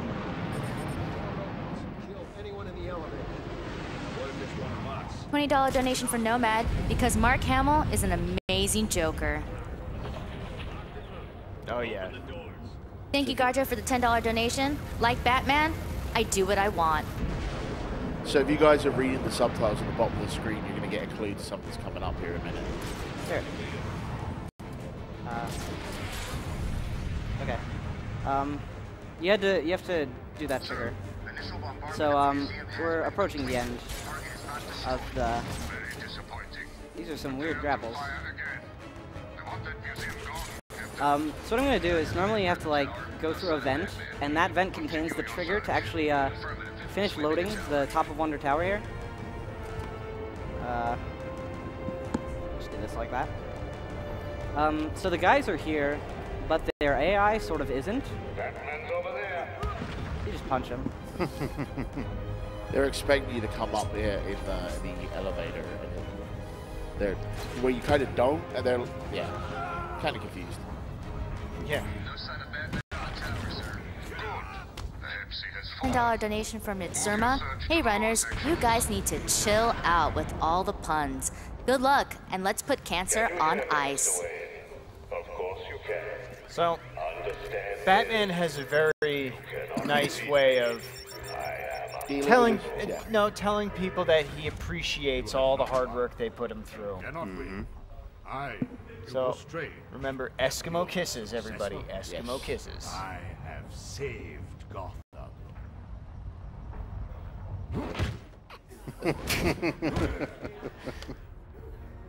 Goodbye, Strange.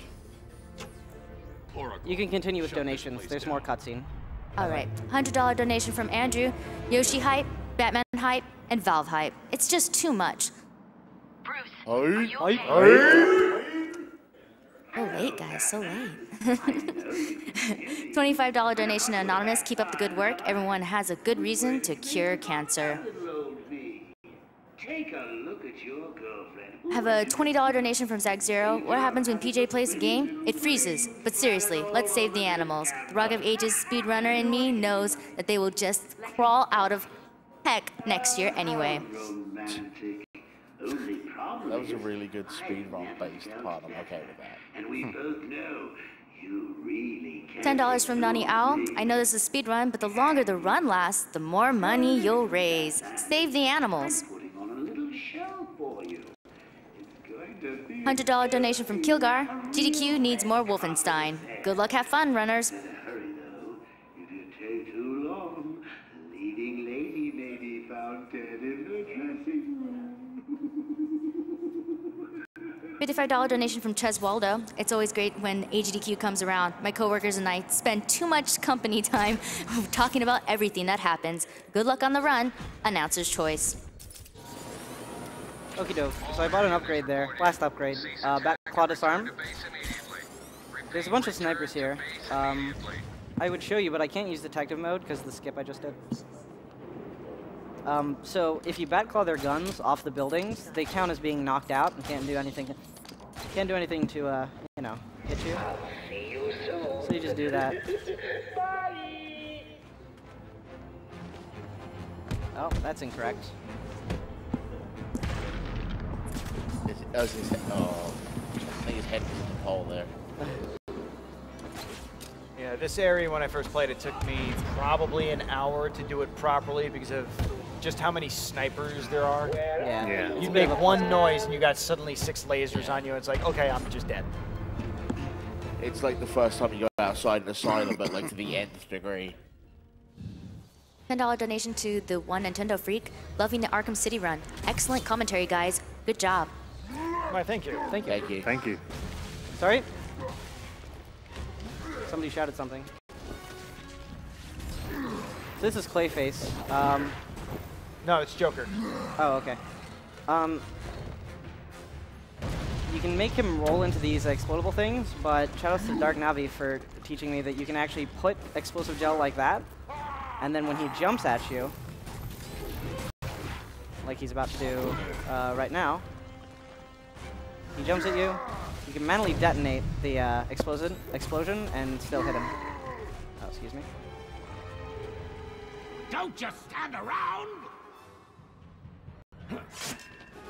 That's cheating! What the hell are you doing, Doc?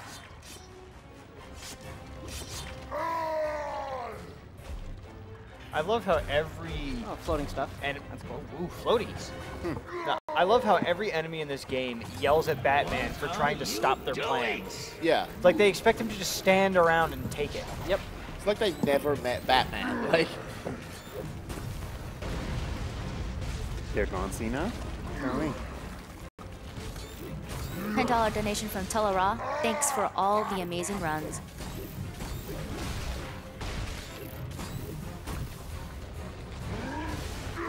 And detonate that one. Yeah, the second phase of Clayface is identical to the first with more attacks that he does.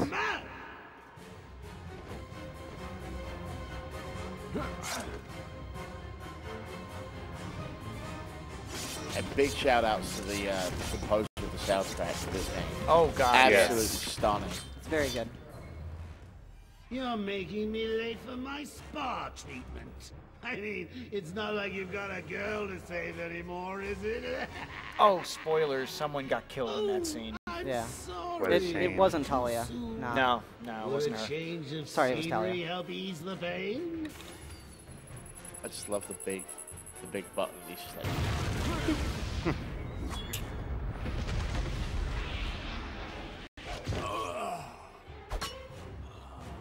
Wow, this looks familiar.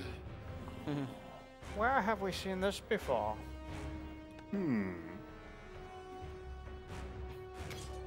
You get a cookie if you recognize what Ra's al Ghul boss fight this is from.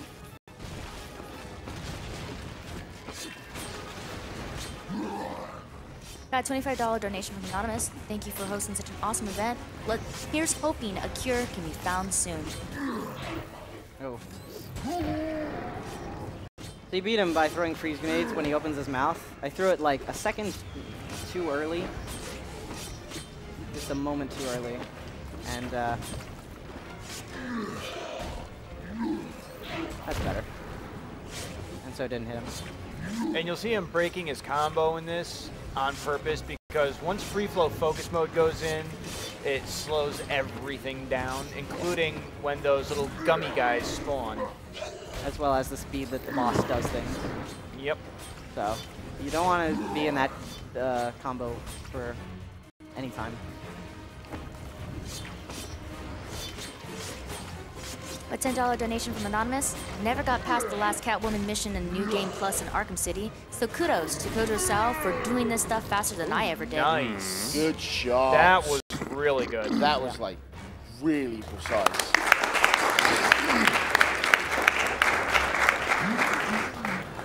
And that's Clayface. Batman is suddenly Neo. Yep.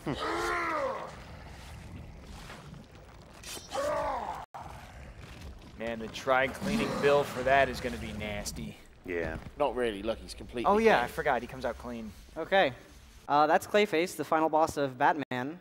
But there's another character. Oh, I forgot about her. Yeah. If only there was a way we could so edit there's a cheat her code. out of the game. After you beat Clayface, you get access to a cheat code called Big Head Mode, which gives you big head and hands and feet and stuff. Time to get my things I and don't know quit what this you're damn talking about. town It's for perfectly good. normal. Yeah, that's normal. It's totally cosmetic. Nothing actually changes, but Just a chibi version, that's all. yeah, Absolutely. too kawaii.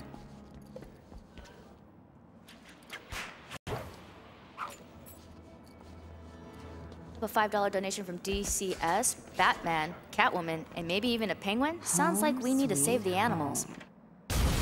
You are incorrect. We do not need to save the animals. All right, shoutouts to Cat Through Head. Cat through head? Cat's out of the bag, I guess. And you see here, it's not just your player character that has the huge head. Everyone's chibi mode. She's waking up. Like that dude's head is in that other dude's head. Yeah. Kill her again. Oh, combo just kind of died there. That's unfortunate. They should have just kicked her twice to make sure she was dead. Yeah, they should have. But these are Two-Face's thugs. They're pretty dumb. Yeah. Logic escapes him.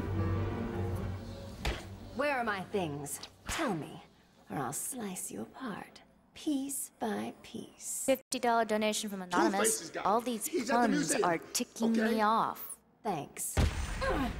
Okay. Yep, I get that one. So you decided to come I got it. crawling back then, huh? Pity. Oh well, time for this kitten to teach you some manners once and for all. So now you have to go punch Two-Face, and that'll be the end. So I'll take the time to explain the differences in frame rates when you start going over 60. So the default frame rate is 62, and it's a good reason to keep it there. And I tend to play at 120 because I have a gaming monitor that can do that. But the physics in the game get very, very bouncy. So you will hit a thug and they will just go flying. And I found out the hard way on Two-Face that if you punch him next to a railing, his body will go 30 feet in the air and will hang up there long enough for you to get shot by all of his goons. Yeah. It used to take me 10 minutes and about 20 retries to do Two-Face before I found that out. Okay. You can run past those guys. It's sort of finicky. Good to see the boss back, right? Yeah, did you see all that gear he had with him? Must No have been flip from for the you. cat. Catwoman, he's here. Don't forget to get those donations in during this run so that you can get a chance to win a Mad Catz controller for PC and Android. Yeah, we're approaching the end. We really are. We're very, very Yes, close. 3 rooms away.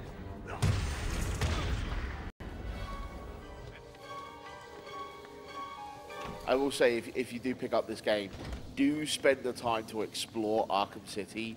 Like, the amount of Easter eggs and references you can find are absolutely insane. Yeah, they managed to create a game that is 3 times the size of Arkham Asylum and is more dense in terms of, you know, references and Easter eggs and all kinds of goodies.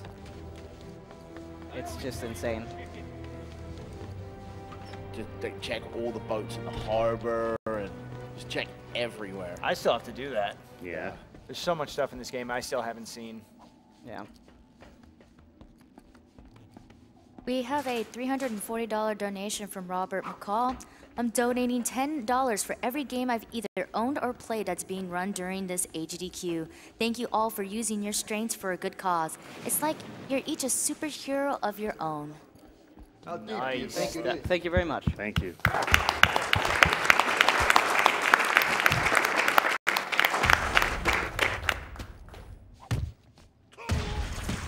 All right. We're approaching the end time. Time will be when I just say time. Punch Clayface at the end, and I'll say time, but I'm letting them know it's coming because I'm a cool guy.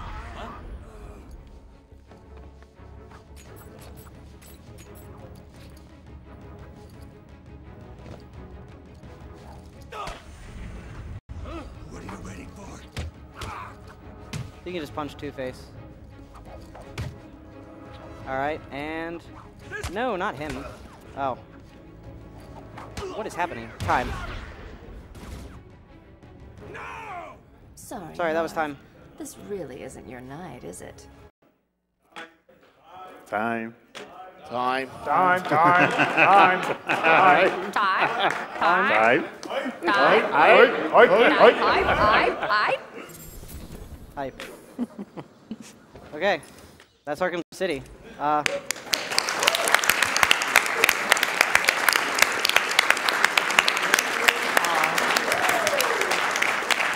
Just before we go, Jay and Kojo, where would people go if they wanted to find out more about joining the running community for Arkham? Well, we have our channel on the Speedruns Live IRC. It's #Batman. Because we play Batman games, so that's where you can go. All right. And that's the best place to go? Yep. Yeah. You'll find all of us there. Yep, and if you want to see kind of a backlog of some of the tricks, we do have forum posts, although they haven't really been updated on SDA. Yep. Well, we're trying to get the knowledge base updated, and I think the next one that I'm going to work on is the one for City, because it definitely needs a redo because of all the new tech that we found. Yep. And shout outs from all of us to Rocksteady for making absolutely fantastic games. And we're Yes. looking forward to Arkham Knight. This game was brilliant. Thank you, everyone. Once for again, watching. Thank you. Once again, round of applause. So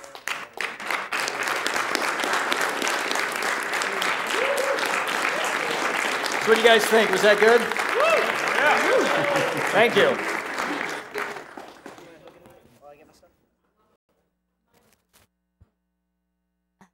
Half-Life 2 Episode 2 is going to be coming up next. We have reached the stretching ending incentive.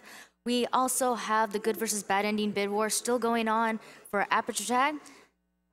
And we still need just a little bit more to get to the Trials Evolutions, complete the Test Your Might challenge incentive. It's at 2,629. We need to get to 3,000, guys. So keep on donating.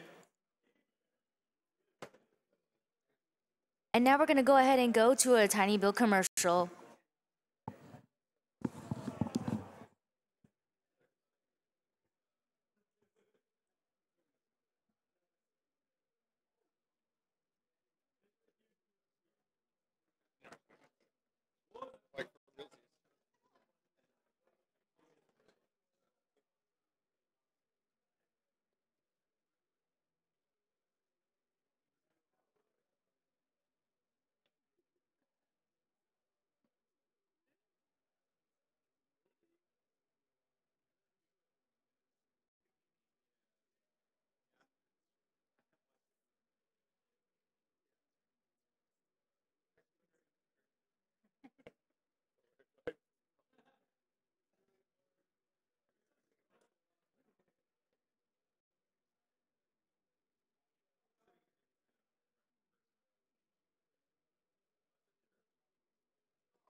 All right, guys, we're gonna be going into a tiny build commercial. Sorry about that. Wait.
Back. All right, welcome back to Awesome Games Done Quick 2015.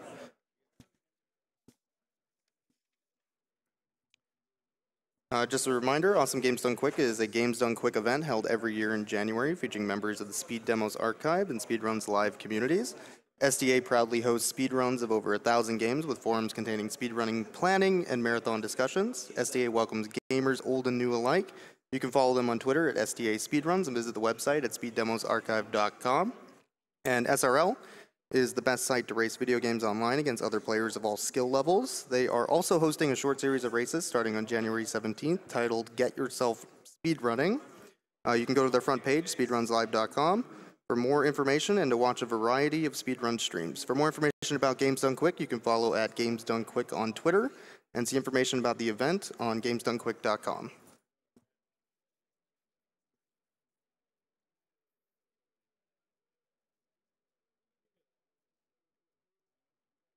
And we have a donation here from Matt28 for $50. Thanks to the runners, sponsors, and behind-the-scenes personnel for making these AGDQ events so memorable. Well, thank you, Matt.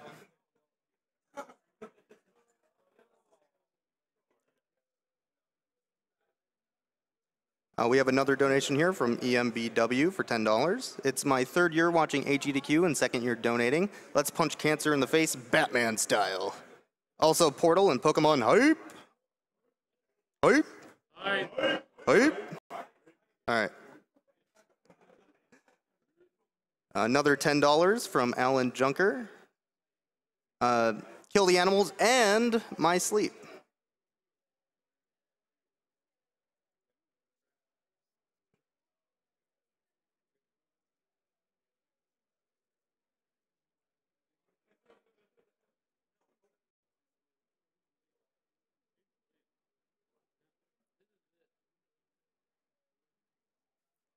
We have $50 donation here from Zanti. I don't want to get anything horribly killed or anything, but I overheard the animals, and they said all the viewers are jerks, so I mean, it's pretty obvious we need to kill the animals at this point, right? I agree, Zan. Kill those animals.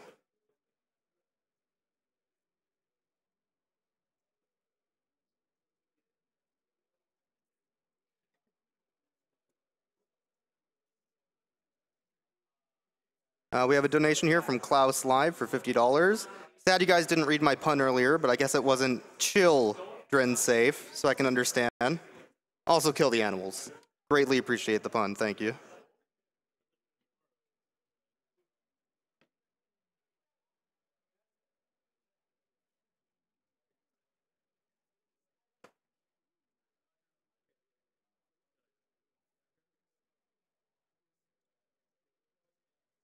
We have a $5 donation here from Caleb Beckinsale. Hey guys, my little friend got my little friend here to donate another $5, bringing my total to $10. Great job on Arkham City, everyone. Put this to the good ending and Aperture tag. Donating and watching from my Wii U.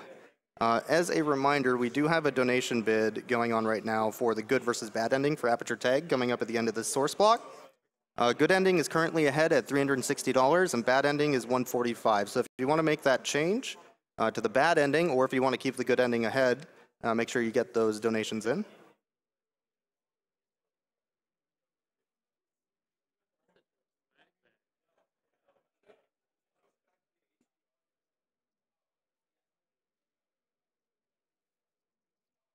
We have $10 donation here from Stephen N. My grandma, cousin, and friend have had cancer. They are still around, though, so they beat it. Keep up the good work, guys. Let's make it so people don't have to fight cancer alone anymore.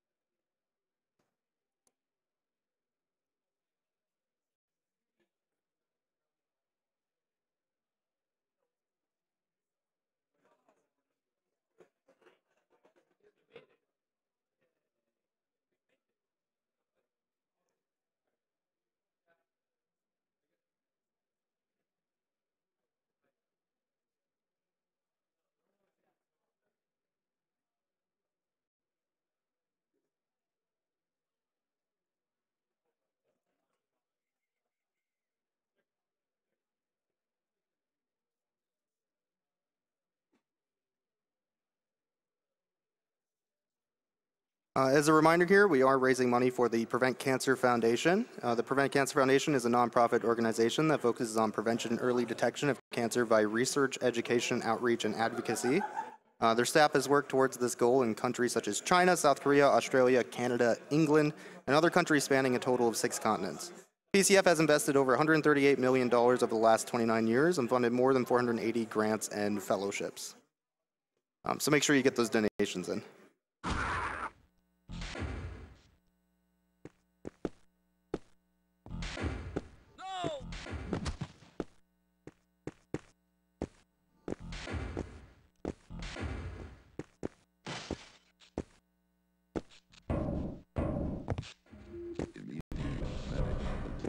Required in Sector 27.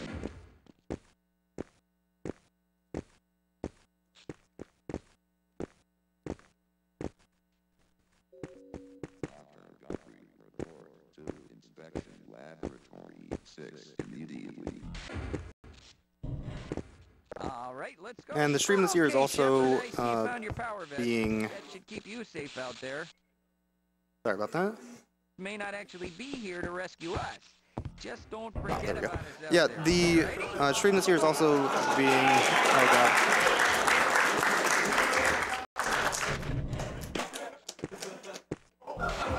Oh, man. It's also being sponsored by World9 Gaming, which has been the premier computer and console gaming provider for events across the Midwest. With dedicated staff, tournament expertise, and an expansive collection of games and consoles, they guarantee the best gaming experience at the lowest cost for all events, large and small. Make sure to check them out at world9gaming.com.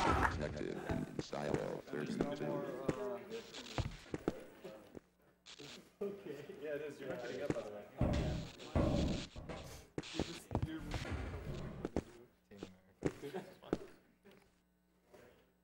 4 minutes, dude.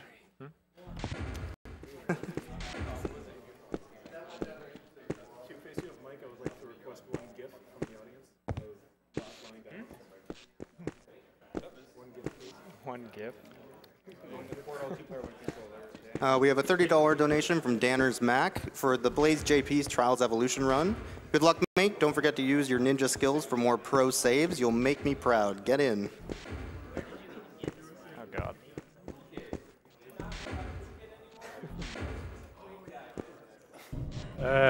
I am Cool Kid. Who's QuakeGuy? I have no idea who QuakeGuy is. Is someone else supposed to be running the game? Oh my God, the mic cord is not long enough. It's around your... The big boy. There we go. All right. Aw. The QuakeGuy dream is over.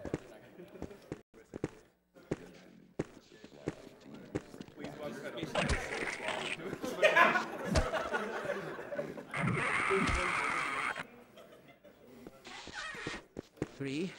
4.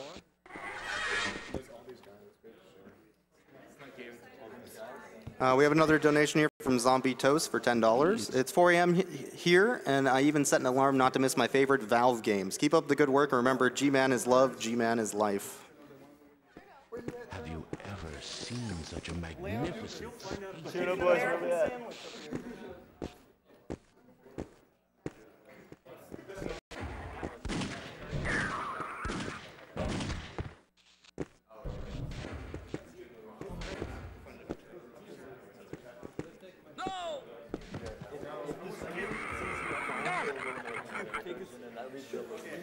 Take his shoes off?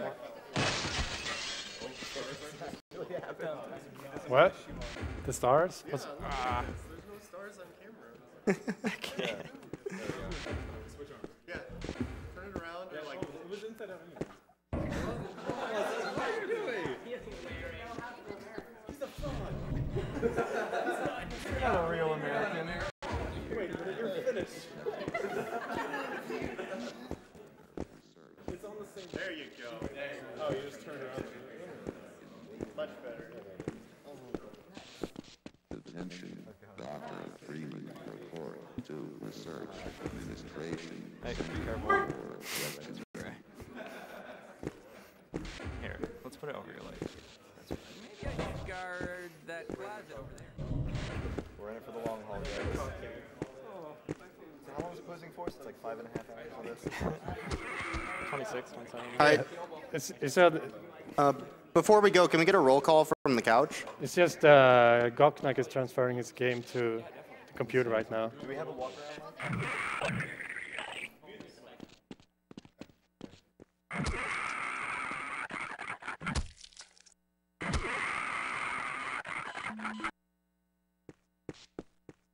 3, 4, 5.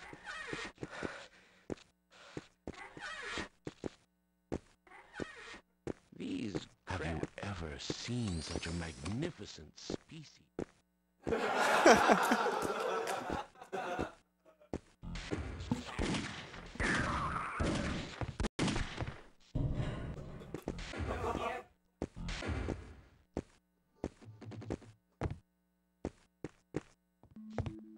Security breach detected. 32.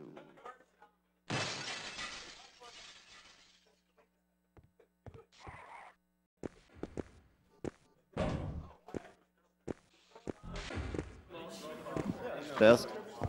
Okay. Alright. Okay. I'm Cubeface. I'm Azure. Tuno is shushing us. He doesn't want to be on camera. I apologize. Up next is Gocnak of the Gok Nation. What? What? I guess I'm Azure then. Okay. Hello, I'm Siglimit. I'm Bubbles Del Fuego. Hi. This is no. Don't. Who are you, my American friend? I don't know. Next. I'm Norcat. Hi. I'm ready now, by the way. Okay. Please, no. I'm taking this from you. You guys ready? Yes, sir. All right. 3, 2, 1, go. Let's go.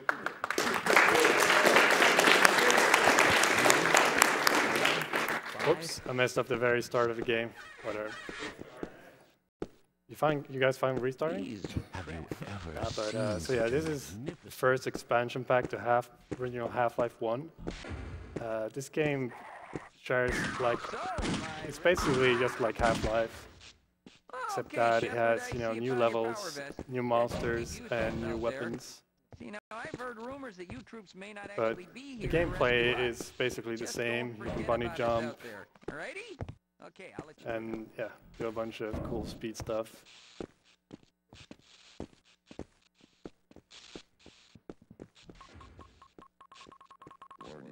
Good luck, sir.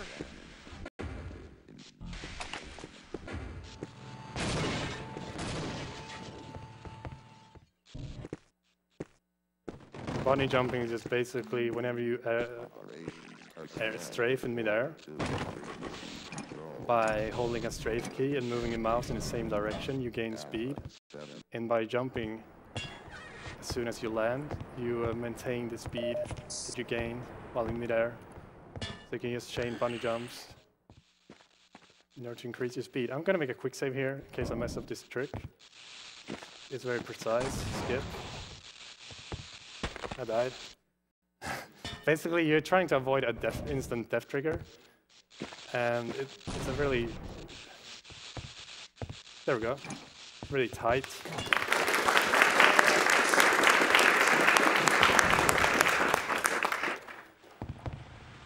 Oops. You can just barely like walk on to the ledge there without hitting the instant death trigger.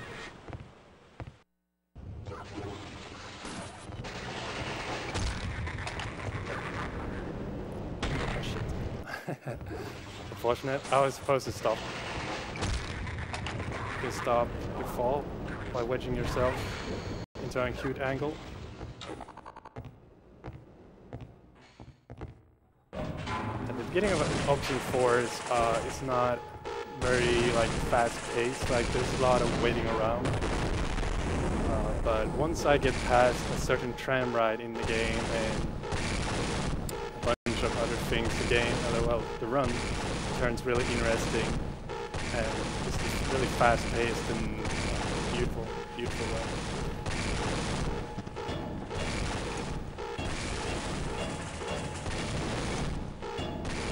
So I'm running this on the old 1 version of the game, like non-Steam version.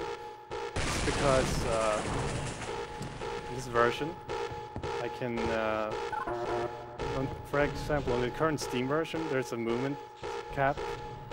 Like you can't go faster than, I think, like 534 units per second, which is really bad if you want to do a speed run.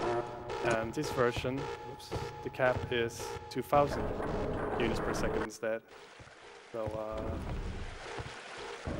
that's neat. Oops, that's not good, whatever.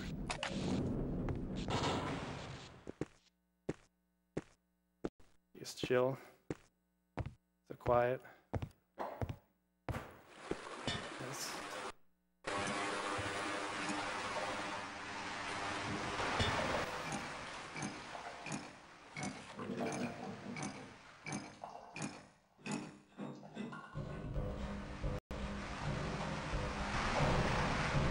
Let's come up to another peaceful section.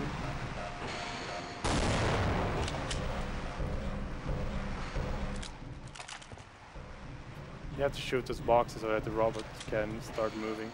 I'm lowering my frame rate here through like a bind.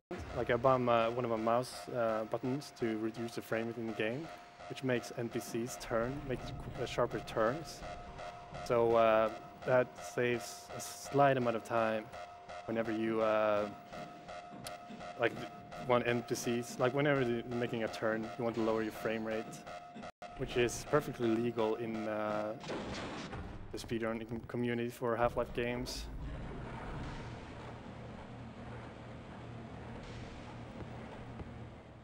Well, what am I doing? I'm not supposed to go early. It's sort of weird because I'm not having like sound. So I was going way too early on acid. I should be fine still, HP wise.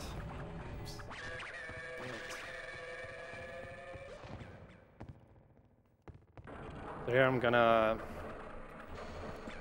get a quick save and no clip out of the tram, and then jump onto the side of it. That wasn't actually no clip, obviously. If you reduce your frame rate to a really low value, in this case I reduced it to 5, I can just clip out of the tram right there, which doesn't save as much time as you might think, because in order for the next level to load, you still have to ride this tram all the way to its end destination. So it's really, just gotta wait for the tram to arrive. In fact, you could go for some donations, by the way, if there are any. All right, sounds good. So we have a $100 donation from Widow X Saf. the Valve block with 3 of my favorite runners, QuakeGuy, Gocnak, and Xenernicus. Can't wait to see you guys crush these games. And Xenernicus, why no guitar percent for Aperture Tag? Best of luck, guys. Can't wait to watch. Could go for more. There's nothing going on for the next 30 seconds. All right. Red Gun Show has a $20 donation. Hello all, another donation. I'm donating this time for a friend who is unable to. I lost my mom 10 years ago to cancer, and I appreciate all research done for the future. At the station platform. We have one more here if it's quick. MT has a $15 donation. Can't donate as much as I'd like to, but every little bit counts. Love what you guys do every year, and keep up the awesome work.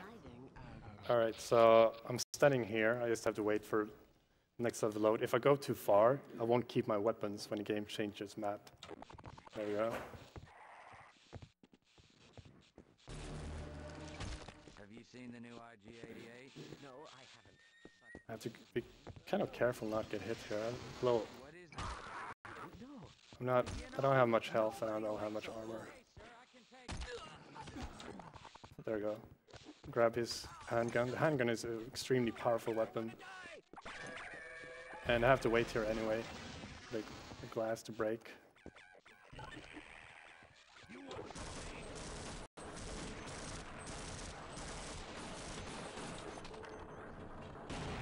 Ooh, triple. Gonna grab some armor here.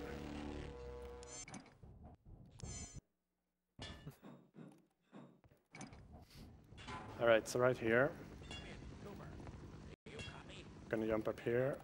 And then like that. Should be good. Alright, we got it. So this guy right here is supposed to run out with his buddies. But I jumped by like jumping on to like the lip, whatever edge, like I did, and then make like just a normal jump out of it. I managed to keep this guy in here. So I can use him to get his machine gun, and then I can save and reload, which dupes his weapon. So now I have full like ammo machine gun, and getting the machine gun this early is extremely good for a speedrun, which you're sort of gonna notice in this level. Like the recoil of machine gun pushes you backwards, so by just facing backwards and firing, you can get some pretty sick speeds. Whoops.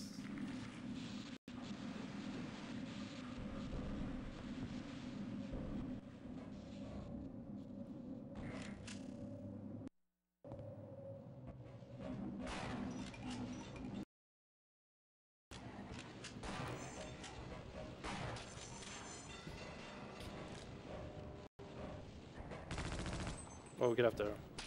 Yeah, do I want to get hit? So you can hit buttons and such through the wall. Just hit a button. Oh, I'm getting low here. Still fine though. If there's a section come up where I can pretty much regain all of my HP. Yeah, the night vision is really cool. You know what, I'm just gonna grab this HP. It's been a rough run so far.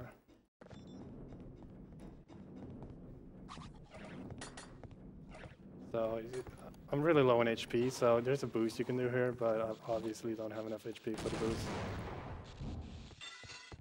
I'm just gonna do it the normal way.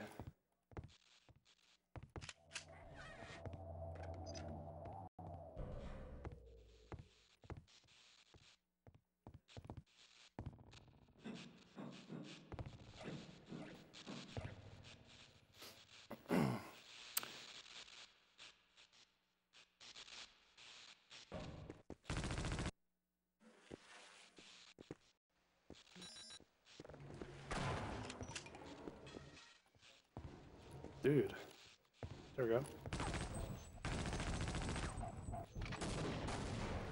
Yeah, the machine gun is extremely powerful, like that section is just so much faster because of it.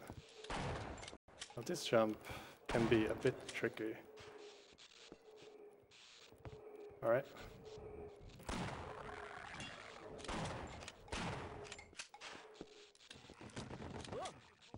So I'm playing this on hard difficulty, which the difference between hard difficulty and the... Oops, I'm stuck. I think there's an autosave right here though, yeah. Like the rope physics are really weird. Like you can release the rope while you're inside a wall, and that basically makes you get stuck. And once you're stuck inside a wall in Half-Life 1, there's no way of getting out. So I'm gonna put an A right there, another one in here, which makes the blowtorch grunt run out. Nice. So if you don't scare him, like he's gonna, like if you go into him and like you press use on him like a normal player would do, he would not, like he has a speech that he has to finish before he can follow you and blowtorch, use his blowtorch on the door.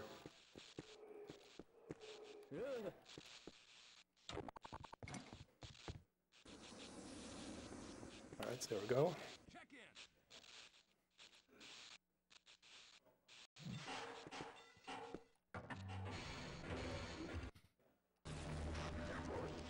Into friendly fire. This section is kind of...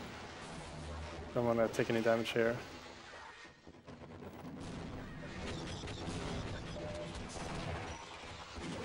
Very nice. Really easy to just take a slave hit. I don't want to take any damage there. Like I have pretty much a perfect amount of health armor for this upcoming boost, and my health is pretty nice too.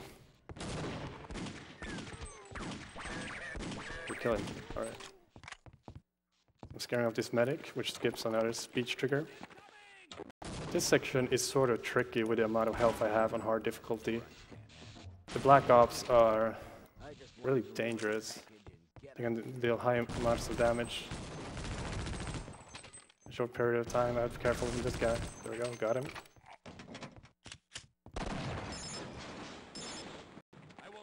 There's one Black Ops left. Gonna scare him with my grenade. And you... oh. Oh wait, I loaded the wrong save, goddammit. I was supposed to make a quick save right there, and then reload a quick save and dupe his grenades, but I pressed the auto save load button instead. That's sort of unfortunate. But not too much time lost due to that. Oh, so...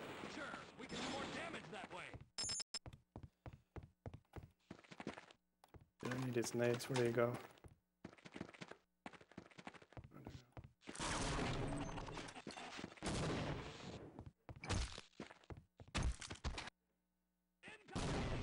Oh, I'm pressing the wrong button. Come on. Yeah, I should have played on another keyboard. Worm. Totally right. Alright, I'm gonna get it this time. I apologize for that. Shittiness. There we go, press the right button.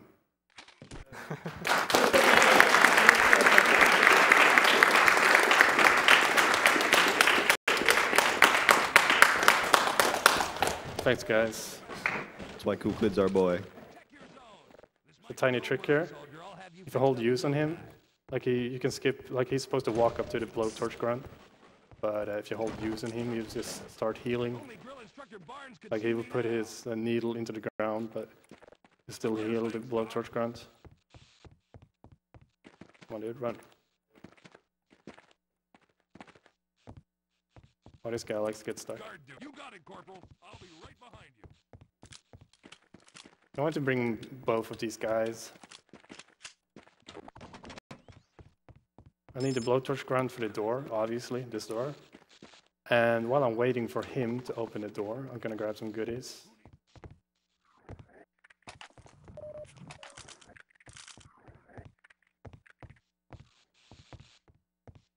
Some goodies, and I'm gonna heal. Press use on the medic, he will start healing you.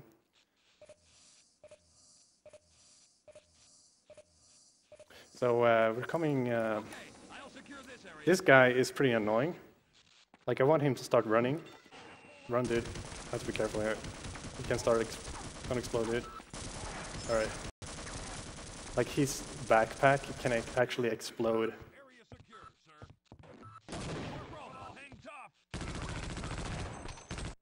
Want some... Oh, whatever. I messed that up. I'm supposed to dupe more machine gun ammo, but I saved too late, and I've already messed up the saves too much already, so I'm not really gonna bother with that. Now this is a fun section, fun machine gun section. All right, slope jump. No.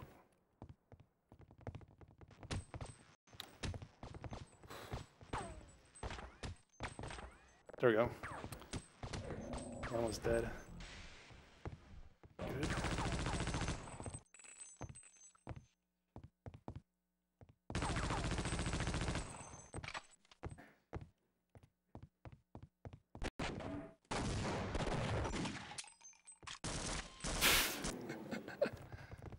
Alright, not a very solid. Alright, let's redo this then. Alright, got it first try at least.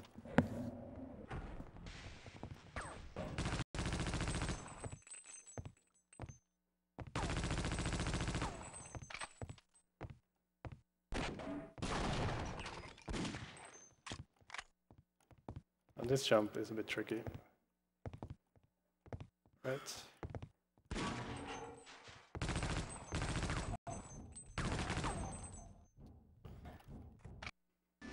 It's ready. You must go now. Alright, so here's Gordon from the original game.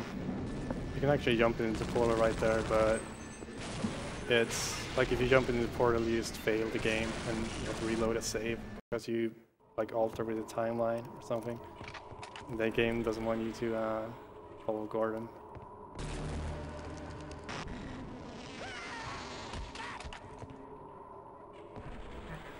So I just got the displacer gun.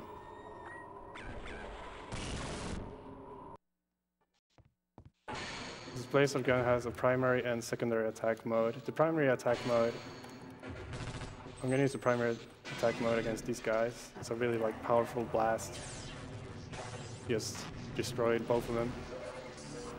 And the secondary fire mode is a sort of like a teleporter.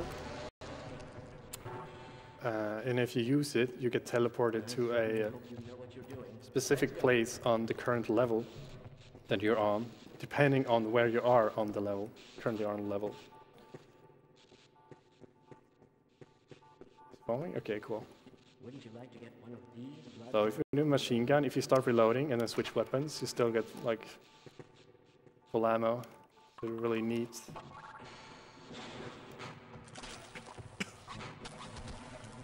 I want to get hit here. I want to keep as much armor as possible for the end game. Yeah. Yeah, that's so fun to watch, like the audience. What you're missing at home is the live audience flashing green every time he does this. Alright, so you can go do another donation. All right.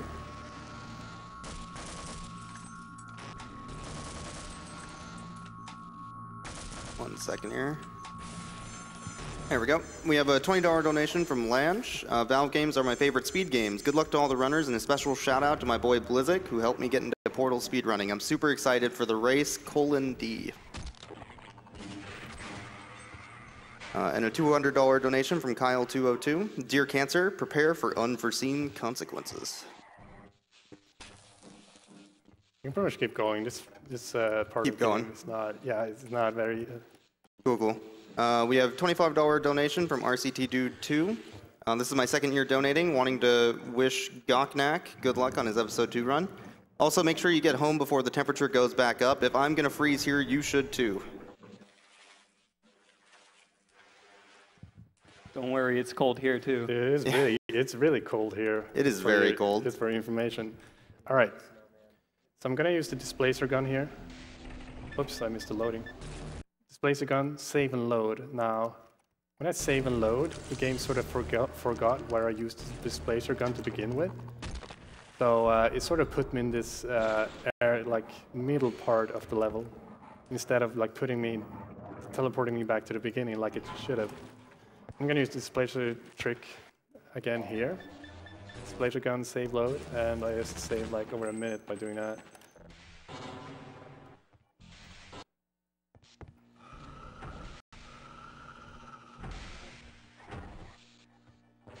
Oops. Oh, snarks.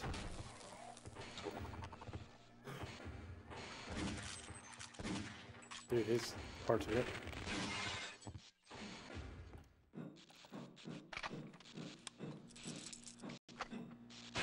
Alright, so I'm coming up to a pretty nasty trick. We're gonna make a quick save here just because of this trick. I'm not gonna get it.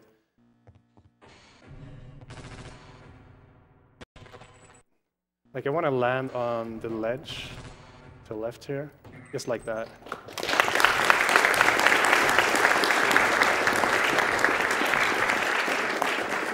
Like I want to land, I need to land in a specific way and also reduce my frame rate, because that makes it more likely that I succeed with the trick.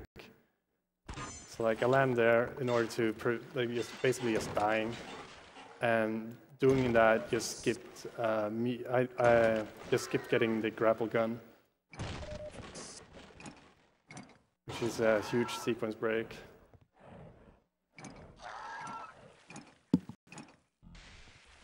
Oh, I fell down. Alright.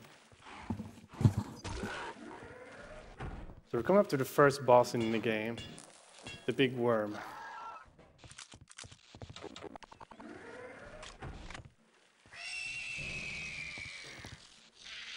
Oh, perfect boss fight.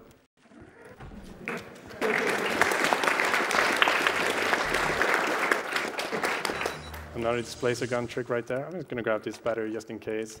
I need a lot of armor for the end game. Ooh. Okay, grab this cell ammo, 60, perfect. You need 60 cells in order to make one teleport. So I'm gonna make my last displacer teleport right here, save load, and skip a huge chunk of level. I hope these guys behave. The big pink monsters, brown pink monsters. They hit me once, but it's fine. They can usually be a pain when doing actual runs. They're supposed to get scared whenever I shoot grenades. Like any enemy gets scared when you fire a grenade. But sometimes they just refuse to get scared and just attack instead with a pink beam attack. Alright, so I'm gonna get the sniper rifle is right up here, about here. It's a really powerful gun, and I'll be using it against the final boss.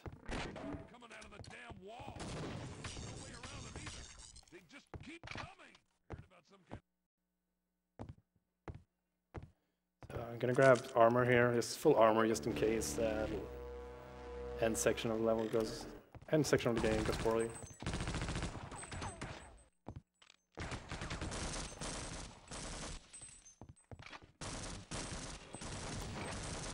I'll be just there's a section coming up soon where I'll be tanking a lot of damage, and I need like every point of armor that I can get from that point. So coming up is the package. Now the package is just built for machine gunning.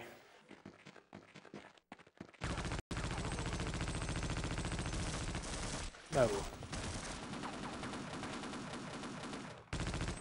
Not as planned, but I'll take it. See if I can redeem myself on this level. No. You can basically use machine gun boost like through the entire map. I'm just gonna use Snark instead. Snark buddy. Alright, so this is the map where I need armor and health. I'm gonna take a huge shortcut right here. In order to do so, I need to tank damage from the helicopter. They just like hit me down to 41, and I have 0 armor. I'm gonna grab the medkits in here.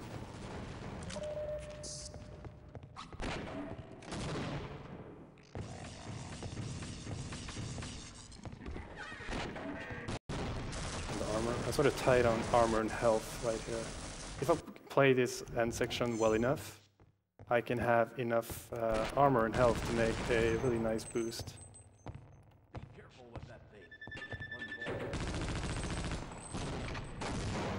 Oh, dude. Still make it. Ah, whatever. I'm not gonna do a boost now. Well, perhaps I can do it to see how it goes. Pretty much need to not get hit here.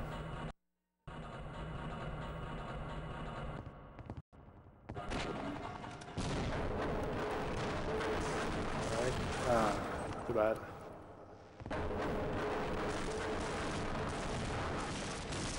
Too bad.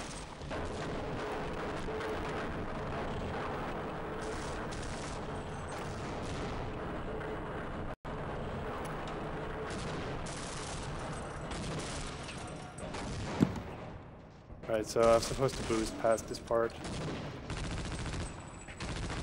I'm just gonna kill these guys instead. Because I didn't have enough armor. Took too much damage.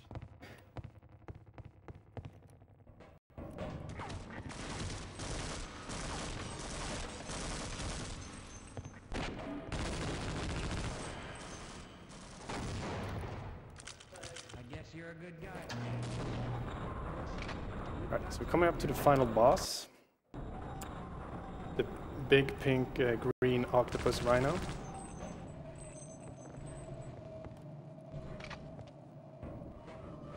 I can't do this section too fast. Well, because if you go too fast between like the elevator and up till that point, where you see the pink teleporter, the game will soft lock. So I just started summoning the pink monster, well, green monster, rather. So while we're waiting for him to appear, we're gonna grab some armor, and then I'm gonna grab some health before the fight starts. Now this fight is, compared to original Half-Life, Nihilanthe, in a like a speedrun setting, Nihilanthe is way easier. This boss fight is still not hard, but it's easy to mess up in him.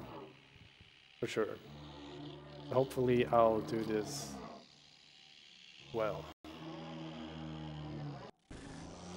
You need to hit him in both eyes with each turret. You can only take damage from the turret and eyes, and then use a sniper rifle in the pink belly. And the sniper rifle is really good because it sort of like makes him, you know, like it deals enough damage so that it only requires like one hit in order to proceed to the next like phase. Hitbox on that thing is kind of wonky.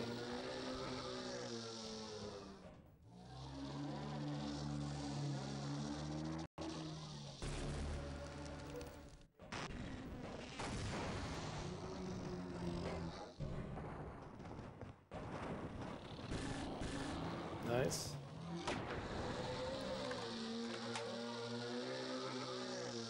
The time is coming up fairly soon, actually. I'm just gonna make, I'll make one of those. Time is when I deal the next hit. Whoops. Nice shot. So, no, hit him. There you go, time's right there.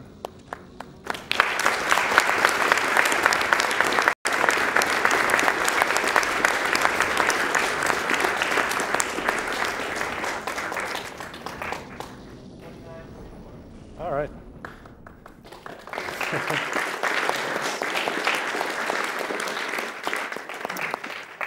I had a rough start, but not too shabby, I suppose. So, Corporal Shepherd, yeah, Half-Life Opposing Force is a game that yeah, this is G-Man, by the way, if you're not familiar with the Half-Life series. And he's basically just telling you to, well, you did a great job, but we don't need you anymore, so we're just gonna put you into stasis for the next, I don't know, 10,000 years. The Half-Life Opposing Force and other Half-Life games are games I regularly run, and I've been doing so for a long time now.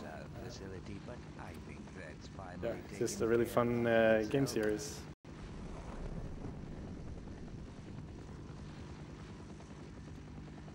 there anything you guys want to say? Oh, I'm stuck. Oh, no problem. There is still the lingering matter of witnesses. So next up, oh yeah, if you are interested in learning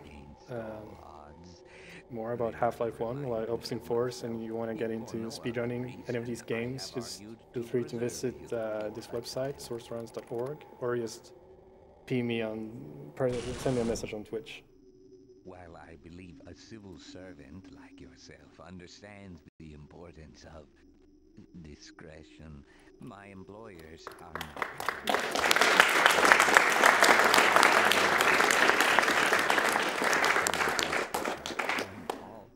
Yeah, so Half-Life and Force. Next up is Half-Life 2, Episode 2.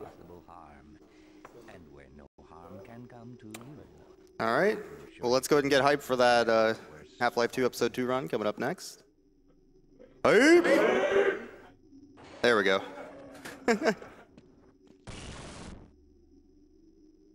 We have a couple donations to go through, so let's go ahead and do that. We have a $500 donation from Rabram22. No comment on that, but thank you very much for the generous donation. Next, we have a $40 donation from Trusty Sidekick. Second year watching, second year donating. Keep blasting through these games and drop a super missile on cancer. Just don't kill the animals, save them. As a reminder right now, I believe, let's double check that. Yeah, Save the Animals is winning, currently at $50,000 and $50,332.13. Kill the Animals is pretty far behind at $34,139. So if you want to change that by the end of this marathon, make sure you go ahead and vote for the correct answer, which is to kill the animals as quickly as possible.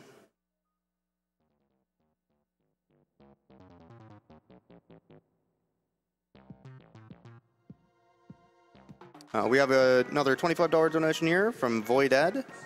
Half-Life block is my favorite block. Love the games and the runs. Hype!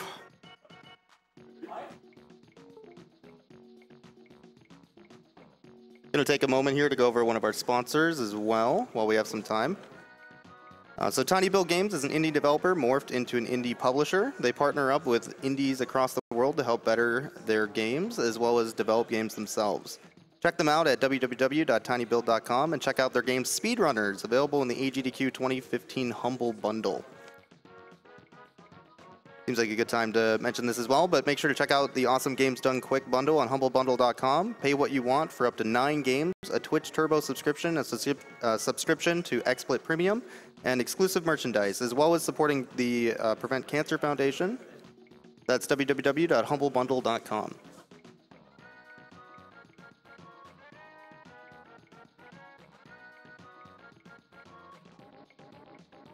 All right, we're about to head over to a Twitch commercial. Remember that ad revenue goes to help us make future marathons possible. So subscription revenue and ads will help out with that. Please consider adding us to your whitelists for your ad blocker program or subscribe. Thank you very much for all that you have done or have donated for the event.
All right, welcome back, everyone.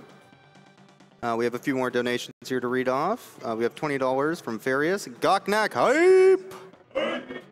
How come AGDQ bot doesn't have a exclamation newt? Where's Pingu, Gok? We need Pingu.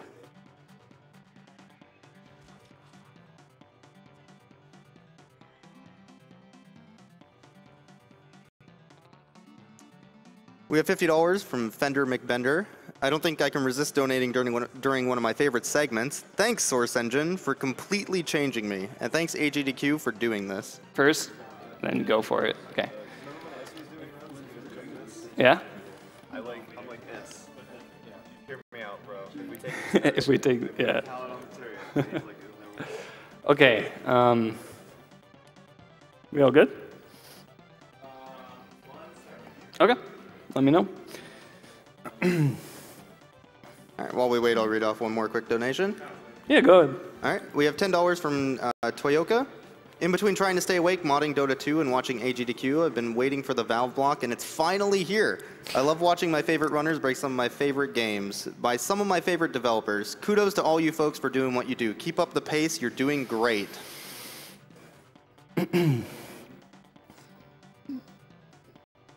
Ooh, it looks like we have a special one here. Let me read that real quick. $50, listed as anonymous, but from the Gocnak family, Dad, Mom, Nathan, Michelle, Caitlin, Jordan, Lindsay, Mason, Sandy, and Ellie. Oh, wow. Everybody. All right. Gocnak, you are awesome. Kill those animals. Shoutouts to Dognak. Dognak, yeah. Yeah, don't kill Dognak. Dognak is... Okay. We all good? Okay. So time will start when I gain control. There's like a cutscene, and then there's like a fade in. So I'll just tell you when. Okay. So this is Half-Life 2 Episode 2. This is the loading screen. And so Half-Life 2 Episode 2 starts off after the events of Episode 1.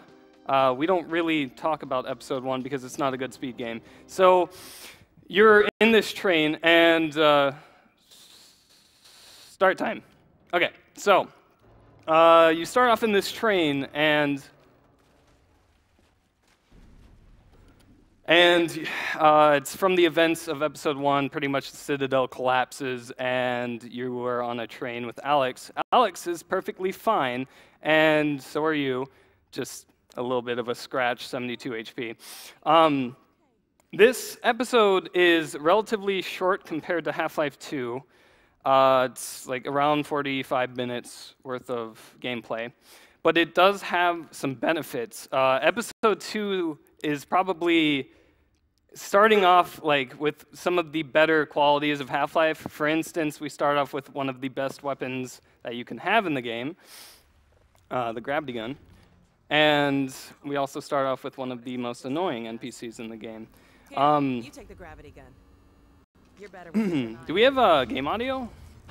Okay, yeah, I'm gonna need that for future strats. Killing the animals. I got a double This is what there. you've been donating for. Yeah, it's faster. Saves like 3 frames. So, yeah, Episode 2 is very... It has a lot less of cutscenes, and cutscenes in this game, in any Half-Life 2 game, are... Really, you're inside of the cutscene. Like, this is a cutscene right now. You are waiting for NPCs to do things. And it's annoying, because you have to just wait for them to go to point A to point B, and then, oh, look, there's an explosion over in this distance. But Episode 2 does actually start a lot better, because you start to ditch Alex. And this is on the same engine as Half-Life 2, so a lot of these same tricks are actually done in this run as Half-Life 2's. So you're going to be seeing save clipping, you're seeing ASHing, and you're going to see wall climbing. We're just going to take this box for a little detour up onto this ledge. Oh, okay. So, all right, I fell off there to save a couple of frames. I'm just kidding, I did not see where I was going. So, essentially what I need to do here is I'm skipping all of this level. If you have played Episode 2 I just skipped probably around 30 minutes worth of gameplay. If you're trying to follow the story of this run, it doesn't make much sense. The last time we saw Alex, she was perfectly fine. And, well, the next time, not so much. So I'm able to punt this elevator here because it's actually a physics object. So it actually allows me to get further up than normal. Shout out to this antlion. But yeah, and now we're in some antlion caves for some reason. I don't know. Little grubs that drop like little pellets of health.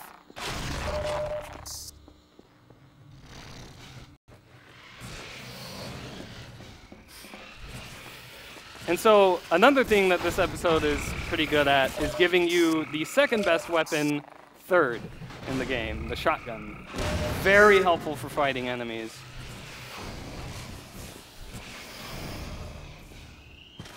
Yep, and there's also some physics abuse. The Havoc engine is very nice to us as speedrunners. Without the shotgun, it's sort of hard to do a lot of the choreographed fights that you have to do to, you know, skip the frames. Later on, the Strider boss battles. So coming up is the longest chapter in this speedrun. It's this Vortal Coil. A lot of this is pretty much really hard, like, it's just all cutscene, to be honest. But what we can do, and the one and only Azure, who's sitting on the couch back here, found this, if you want to describe what I'm doing here.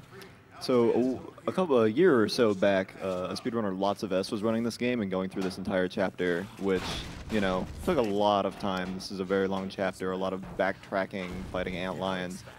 And I thought, hear me out, S. If we take a turret, and we put a pallet on the turret, and we damage boost off a mine and ABH, we can get to the top of this elevator and skip about 45 minutes worth of cutscenes. And it's very, very precise. It's very precise because that entrance is kind of protected by like all of these scenic objects up there. There's like a solid, ooh, oh, almost. Close. Yeah, like it's very tricky. And what it used to be was this really long wall climb. Like you would just take this barrel, oh, okay, I just need to curve a little bit back. The chokes are real, oh my gosh. Keep in mind, because of the length of this chapter, normally he'd have to miss this trick about 1,500 times to be losing time. To compensate for it, but there we go. There we go. Now,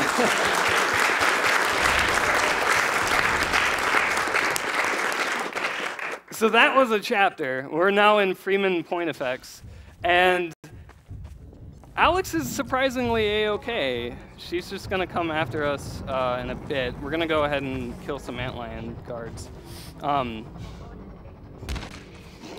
Yeah, your antlion buddies are not really happy with you anymore. Yeah, they, from Sand Traps of Half-Life 2, they're not that happy that we're here.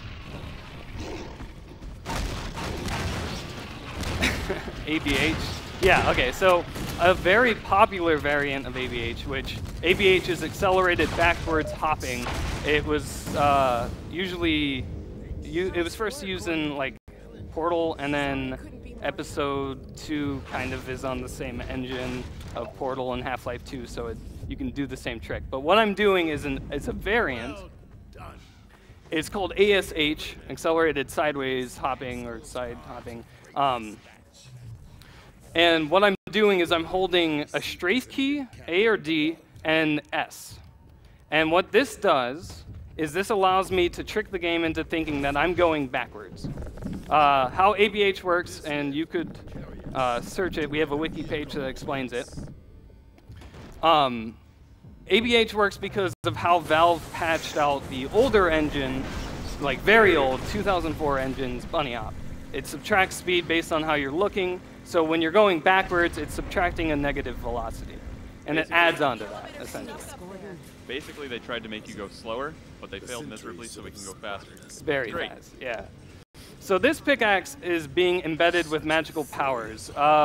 Essentially, if I touch this pickaxe, I could die, but I could jump on it and be perfectly fine. And we're going to use that. what I did there with the elevator is something called SPD. It stands for Super Physics Deformation. And essentially, and let's see if I can get this.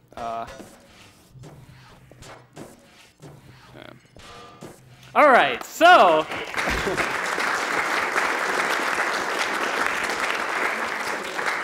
what just happened there was the force of the elevator being put into the pickaxe was stored in the tip of the pickaxe. And when I jumped on that pickaxe, it exerted all of that force into my body, and I went straight up. Now, and yeah. So what I'm doing right now is I'm trying to get stuck in something called a displacement. And a displacement is something that is solid on one side but allows you to partially pass through it or get stuck in the other. And I think I just got it? Yeah, okay. So what I just did was I just got stuck. And on this engine, the orange box engine, which is the engine version I'm running on, when you save and load, the game pulls you straight down. This is very useful because we were supposed to get a car on this map, and well, the car is not very fast. So we're going to go ahead and skip that. Now, the super physics deform glitch can happen to other objects than the pickaxe. If you've played this game, you might know that there's an achievement to carry a garden gnome from the beginning of the game to the very end. On my attempt at that, the gnome actually got physics deformed and kept the glitch for the rest of the game, which made the achievement all the harder. Whenever I touched it, I was flown across the map and died almost instantly. Being imbued with the power of trains is very dangerous. No, that's not. Here, I almost made it. So, without the car, we are able to use the power of ASH and ABH to our advantage. We can hit slopes such as rocks, assuming we can time it right. There we go. All right, so what I just did there, that's a map over there.